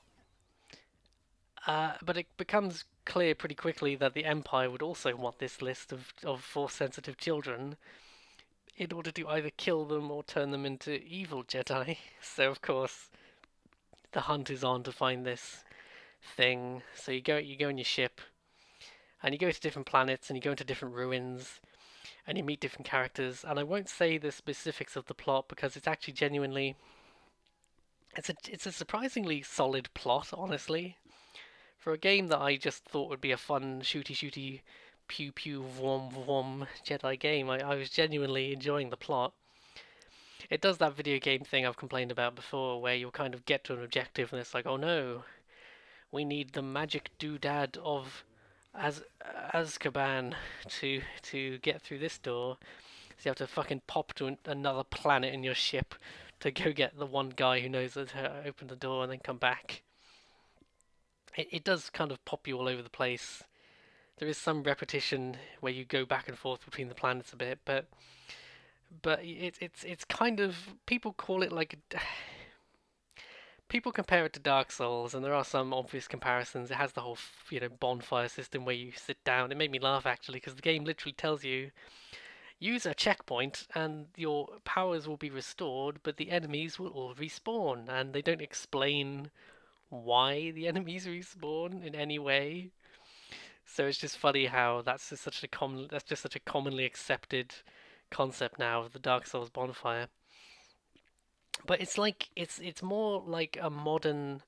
If you remember the old Star Wars Jedi games, oh, what they called? Oh fucking hell! Wish I'd remember them now. Not Power Battles. That was the bad one on PlayStation. Um, there was Jedi Academy and those games where you would jump around in a really janky fashion and chop at dudes with your lightsaber. I love those games at the time, but Fallen Order really feels like the kind of Jedi Knight. It feels like the Jedi Knight 4 that we never got after Jedi Academy. And it does have that Dark Soulsy aspect of blocking and everything and the bonfire system, but I don't want to. If it makes me nostalgic for on the PS2 sort of times when there were a lot of weird Star Wars games that weren't necessarily brilliant, but they were interesting. But there were also great ones, like everyone knows about Star Wars Battlefront 1 and 2. These are the old ones, not the new ones, which have the same name for some bloody reason. And this is where we take a moment to respect our fallen comrades at Free Radical Entertainment, who made Time Splitters, and at one point were working on a cancelled Star Wars Battlefront 3, which was never made for whatever reason. And it's like, just trying to imagine this glorious future where the people behind Time Splitters were working on a Star Wars game, and Star Wars Battlefront specifically is just like, there but for the grace of God. The superior timeline was so close, it was within our grasp. But no, you get do you get Force Lightning? I think you get Force Lightning. I'm not sure actually. I might be misremembering that. But you can throw your lightsaber, and you can throw people around with Force Push. You can do all this stuff, and again, it's another one of those games where these powers play into the puzzles. You go into old ruins, and you have to get the thing from the ruin and use your new power that you get. There's a good plot device actually where you keep having flashbacks to your master teaching you things, and then because the idea is that your character has repressed so much of what happened to him during the Civil War, and these memories are now coming back to him because he has deliberately not used his Jedi powers for years, just in case someone tracks him down. So he's only now learning to use a lot of his powers again. And this ties in nicely into the it's a simple plot, but it's well told. And the core concept of the story, the core theme, I think, seems to be trauma and how people deal with trauma. Because your character has the trauma of what happened to his master and barely escaping with his life. Especially when you think, if you were a if you were a Padawan when Order 66 happened, then all your friends who are like clone troopers, they were like, hey, hello, I'm your friend. And then they got a phone call. They're like, what? What's that? Kill all the Jedi? Can do. And they just turn around and start shooting at all your friends. So your character's dealing with that trauma, and he sees this holocron that has the list of Jedi kids on it. He sees that as an opportunity to kind of get revenge for his master, and also kind of, this is how I cope with my trauma, is to do this. And without saying anything specific, he meets characters who are also responding in different ways to what happened to the Jedi. There's one character who turned to the dark side as a result. There's one character who has disavowed the Force and is no longer a Jedi because of what happened to them. There's one character who came from a specific sub-genre of Force user who kind of lost themselves in that. And your character ultimately has to find a healthy way of confronting his trauma and working through it, rather than just looking for an easy excuse, a really easy way out. And I think that's actually a really mature idea. People might interpret it a different way, but I think that's a really mature theme that can be approached in an approachable Star Wars way. And it was a better story than Rise of the fucking Skywalker, I'll tell you that. Ho ho! And on that bombshell, I think we'll just move on to... Oh my god. Oh my god. I need a sip of tea before I talk about Death Stranding. So. You know what I was saying 5 seconds ago? About how, oh, by the way, Jedi Fallen Order also has an amazing piece of music in it by, oh, I'm going to embarrass myself if I don't Google this actually. The Who, that's H-U, The Who. The Who is a Mongolian folk rock band. Yes, there's an amazing piece of music by The Who in Jedi Fallen Order where they have made up an alien language, and it's this really striking theme song that comes up a couple of times in the game, And as an amateur linguist, I just find it interesting to hear obviously a band whose first language is Mongolian. Hearing them make up an alien language is quite fascinating to me because obviously there are phonemes in a language other than English that I'm not familiar with, and it's just a really interesting and striking kind of music that I, as a English person, don't hear a lot. And it's a really surprisingly daring choice of theme song, just because it's unusual from my perspective. You know, it's unusual in video games, certainly. You know, unless there are a lot of Mongolian video games I'm not aware of. I'm sure there are. I didn't mean that in like a sarcastic way.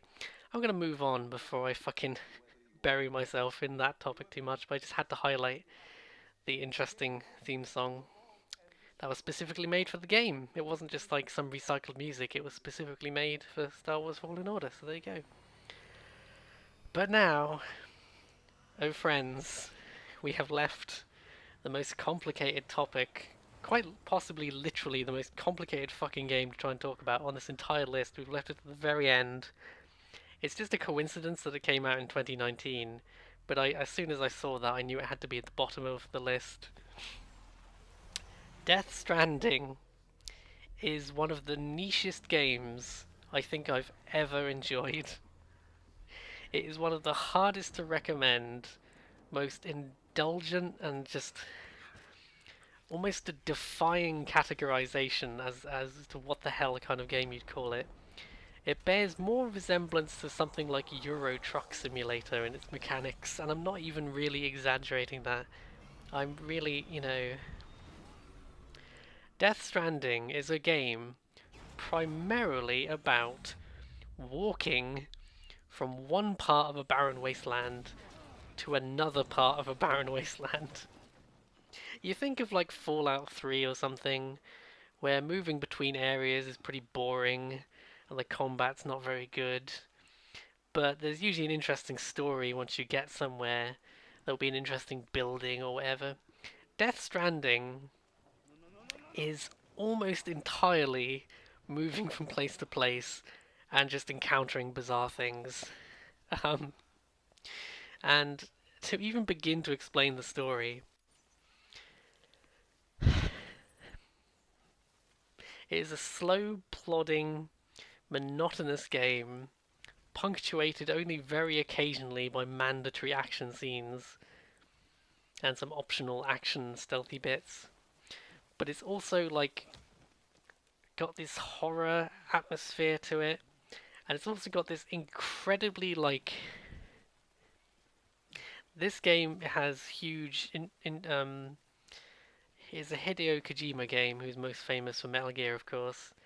He directed it, he probably wrote it, I think. He had a huge involvement. This is like his...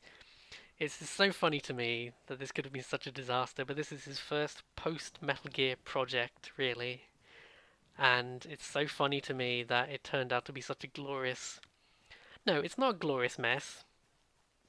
I don't think that's quite it. It's not that it's a glorious mess, it's that it's kind of... It is, you know, like Metal Gear Solid 3 before it. It is one of the most flawed... Well, that's not even...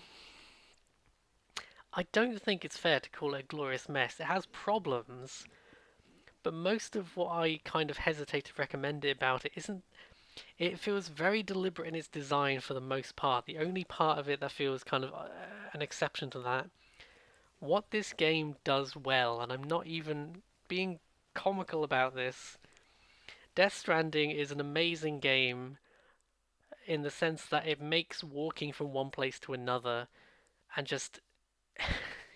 Okay, let's begin to give some explanation as to what this is. Death Stranding is about a post-apocalyptic world in which death no longer works properly, basically. Something called... There's so much to explain about it that I won't go into. Rain falls from the sky, but it's not just rain. It's called timefall. The rain will age anything it touches. So if it touches your skin, it will start to like age it literally, like, oh, my arm is old now if I held it out in the rain for too long.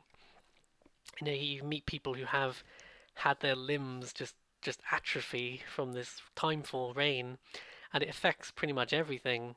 It affects crops. You know, people grow crops by deliberately exposing them to the timefall. Um, it's a really bizarre concept, but there are also these monsters called the BTs, which I've never quite remembered what that's short for. But there's these BT monsters who are like some sort of ghostly apparitions who come out when it's raining, and they're really cool. They appear as like these stomping footprints when they're angry. They're like stomping muddy footprints, but they have no body to them. They kind of can walk all over the ceiling, and there's no body. Um, it's really strange. So your job in this post-apocalyptic world, where obviously the world has been fundamentally altered by the fact that this some disaster happened that's called the Death Stranding, and this appears to have caused this apocalyptic future where everyone has to shelter from this timefall rain that ages things. Oh, and also when people die, they have to be disposed of in specific ways, like burning them. Otherwise, their corpses basically explode into new monsters. That's pretty much it. They create BTs. So basically, something has happened where, like, the afterlife has kind of collided with the material realm, essentially. I'm putting in very simple concepts. Um, and cause this bizarre apocalypse. And your job in this apocalypse is you carry things. You are a Royal Mail delivery person carrying things from one place to another. And the entire game, almost without exception, is about traversing from one place to another. And there's a very heavy-handed theme, and I call it heavy-handed because it really is hard to avoid. The whole heavy-handed theme is that you're part of this organization which is about literally building bridges across the old American continent, and you're literally trying to move from the east to the west of the old United States and trying to connect these disparate groups of people together so that you can kind of unite to form some kind of coherent society in this horrible post-apocalypse. And most of the mechanics of the game are about, like, you need to deliver XYZ cargo. How do you put it onto your body and then traverse this particular route across a mountain or rivers or swampland? And you have your more traditional sort of stamina bar, which you refill by drinking, but you also have to, like, tap the shoulder buttons or hold them down. If you hold the shoulder buttons down, you can hold one or the other, obviously. You'll become more, like, stable in your walking, but you're also not as quick, and there's lots of little advanced techniques you can do, like tapping the shoulder buttons.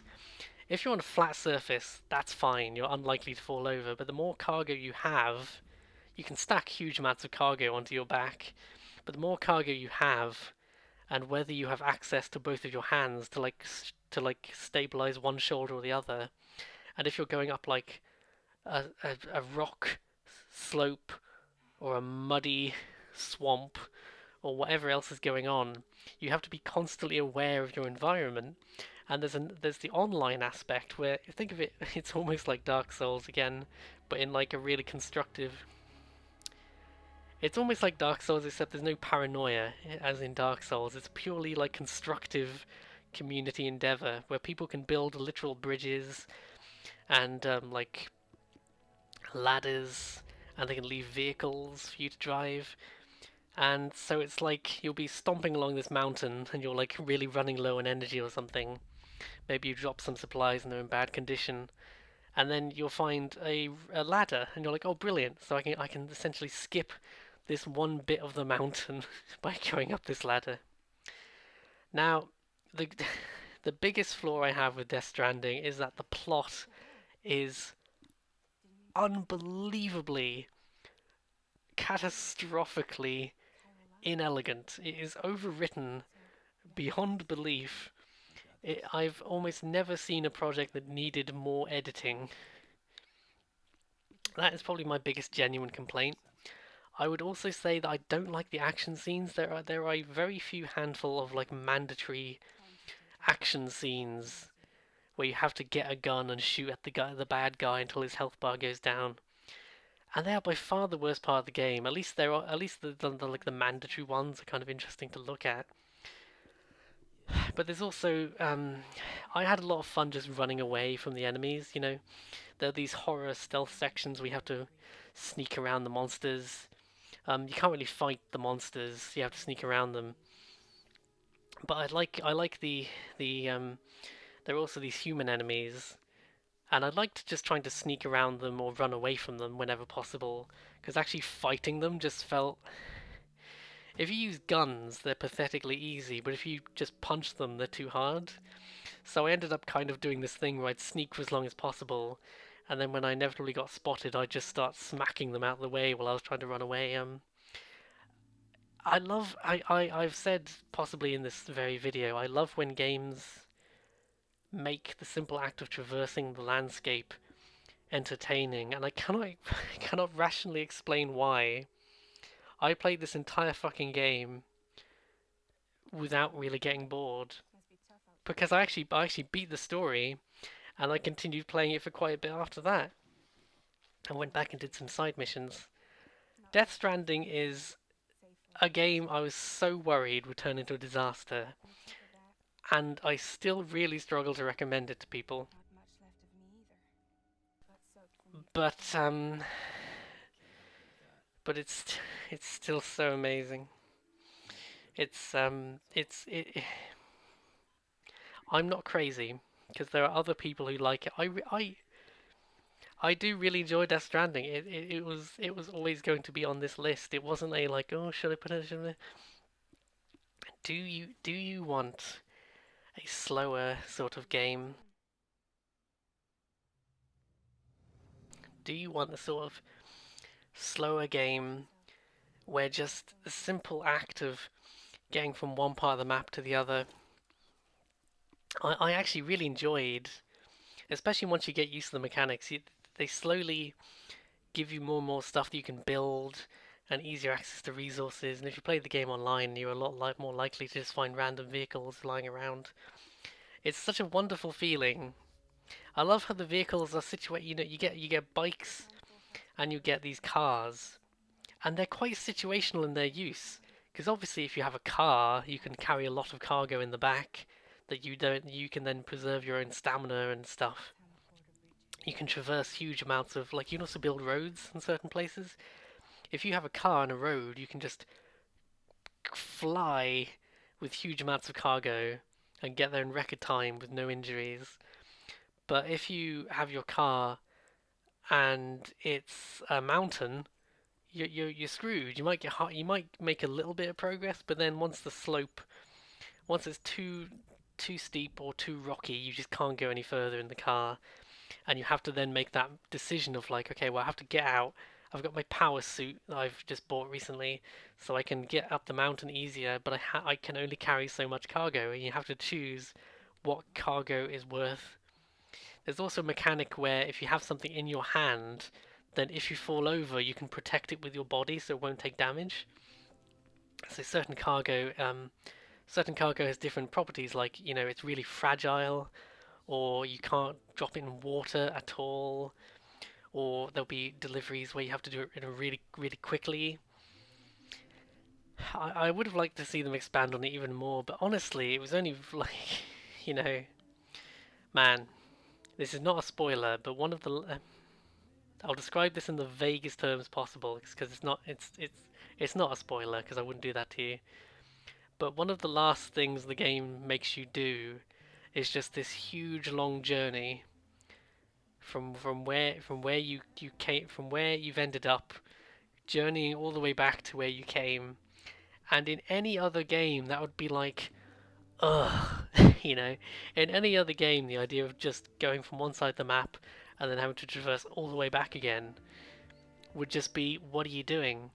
But to me, it really was like, it was like this celebration of how far I'd come, literally how far I'd come. And because you have all these upgrades and vehicles and stuff, it doesn't take nearly as long, and you can do some side missions on the way potentially. But it wasn't a like, oh, repetitive objective. It was like, It was a real sense of like, we are coming to the end now. We have to traverse the world one more time with all of our. It was almost like a new game plus sort of playthrough, but it wasn't actually the end of the game yet. And I just think that's amazing that this is a game which, despite I do wish the plot was more elegant and some of the action scenes are just really redundant, but look into it honestly because it's so niche, but the people who like Death Stranding tend to really like it. And the only tragedy is that I just struggle to recommend it to normies basically. What do you mean this fucking 30-hour walking? It's literally a walking simulator. That's the primary thing you do. You occasionally get into gunfights, you occasionally hide from monsters, but the primary thing you do is walk around and then meet people who talk to you in a really redundant, roundabout, circular sentence sort of way for 20 minutes.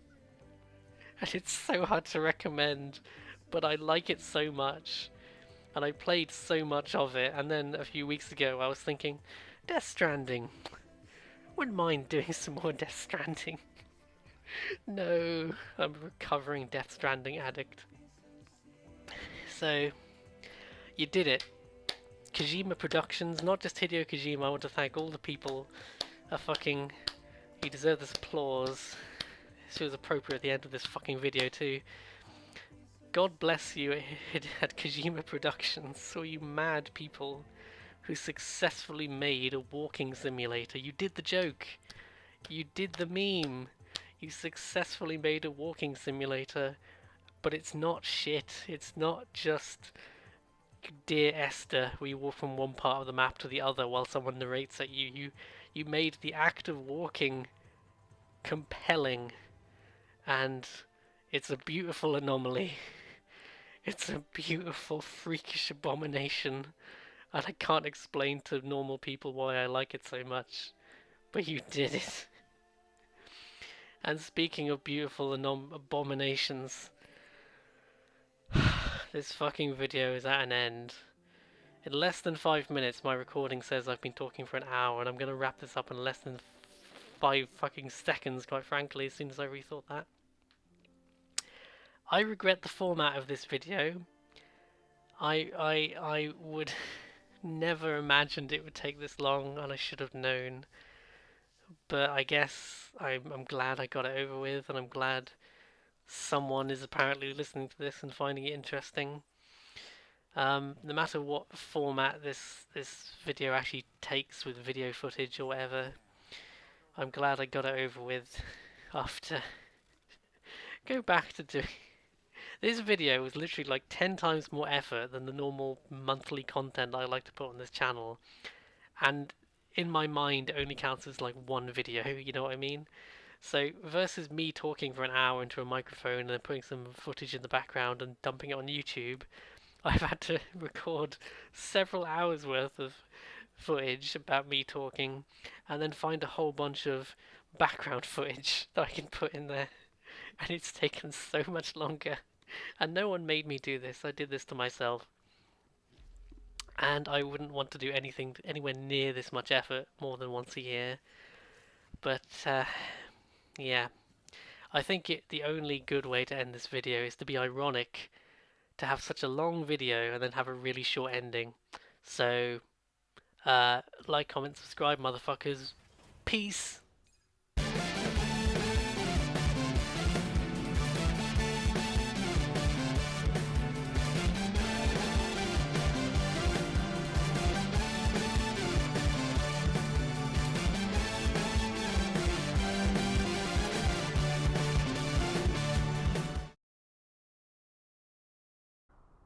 Thank you.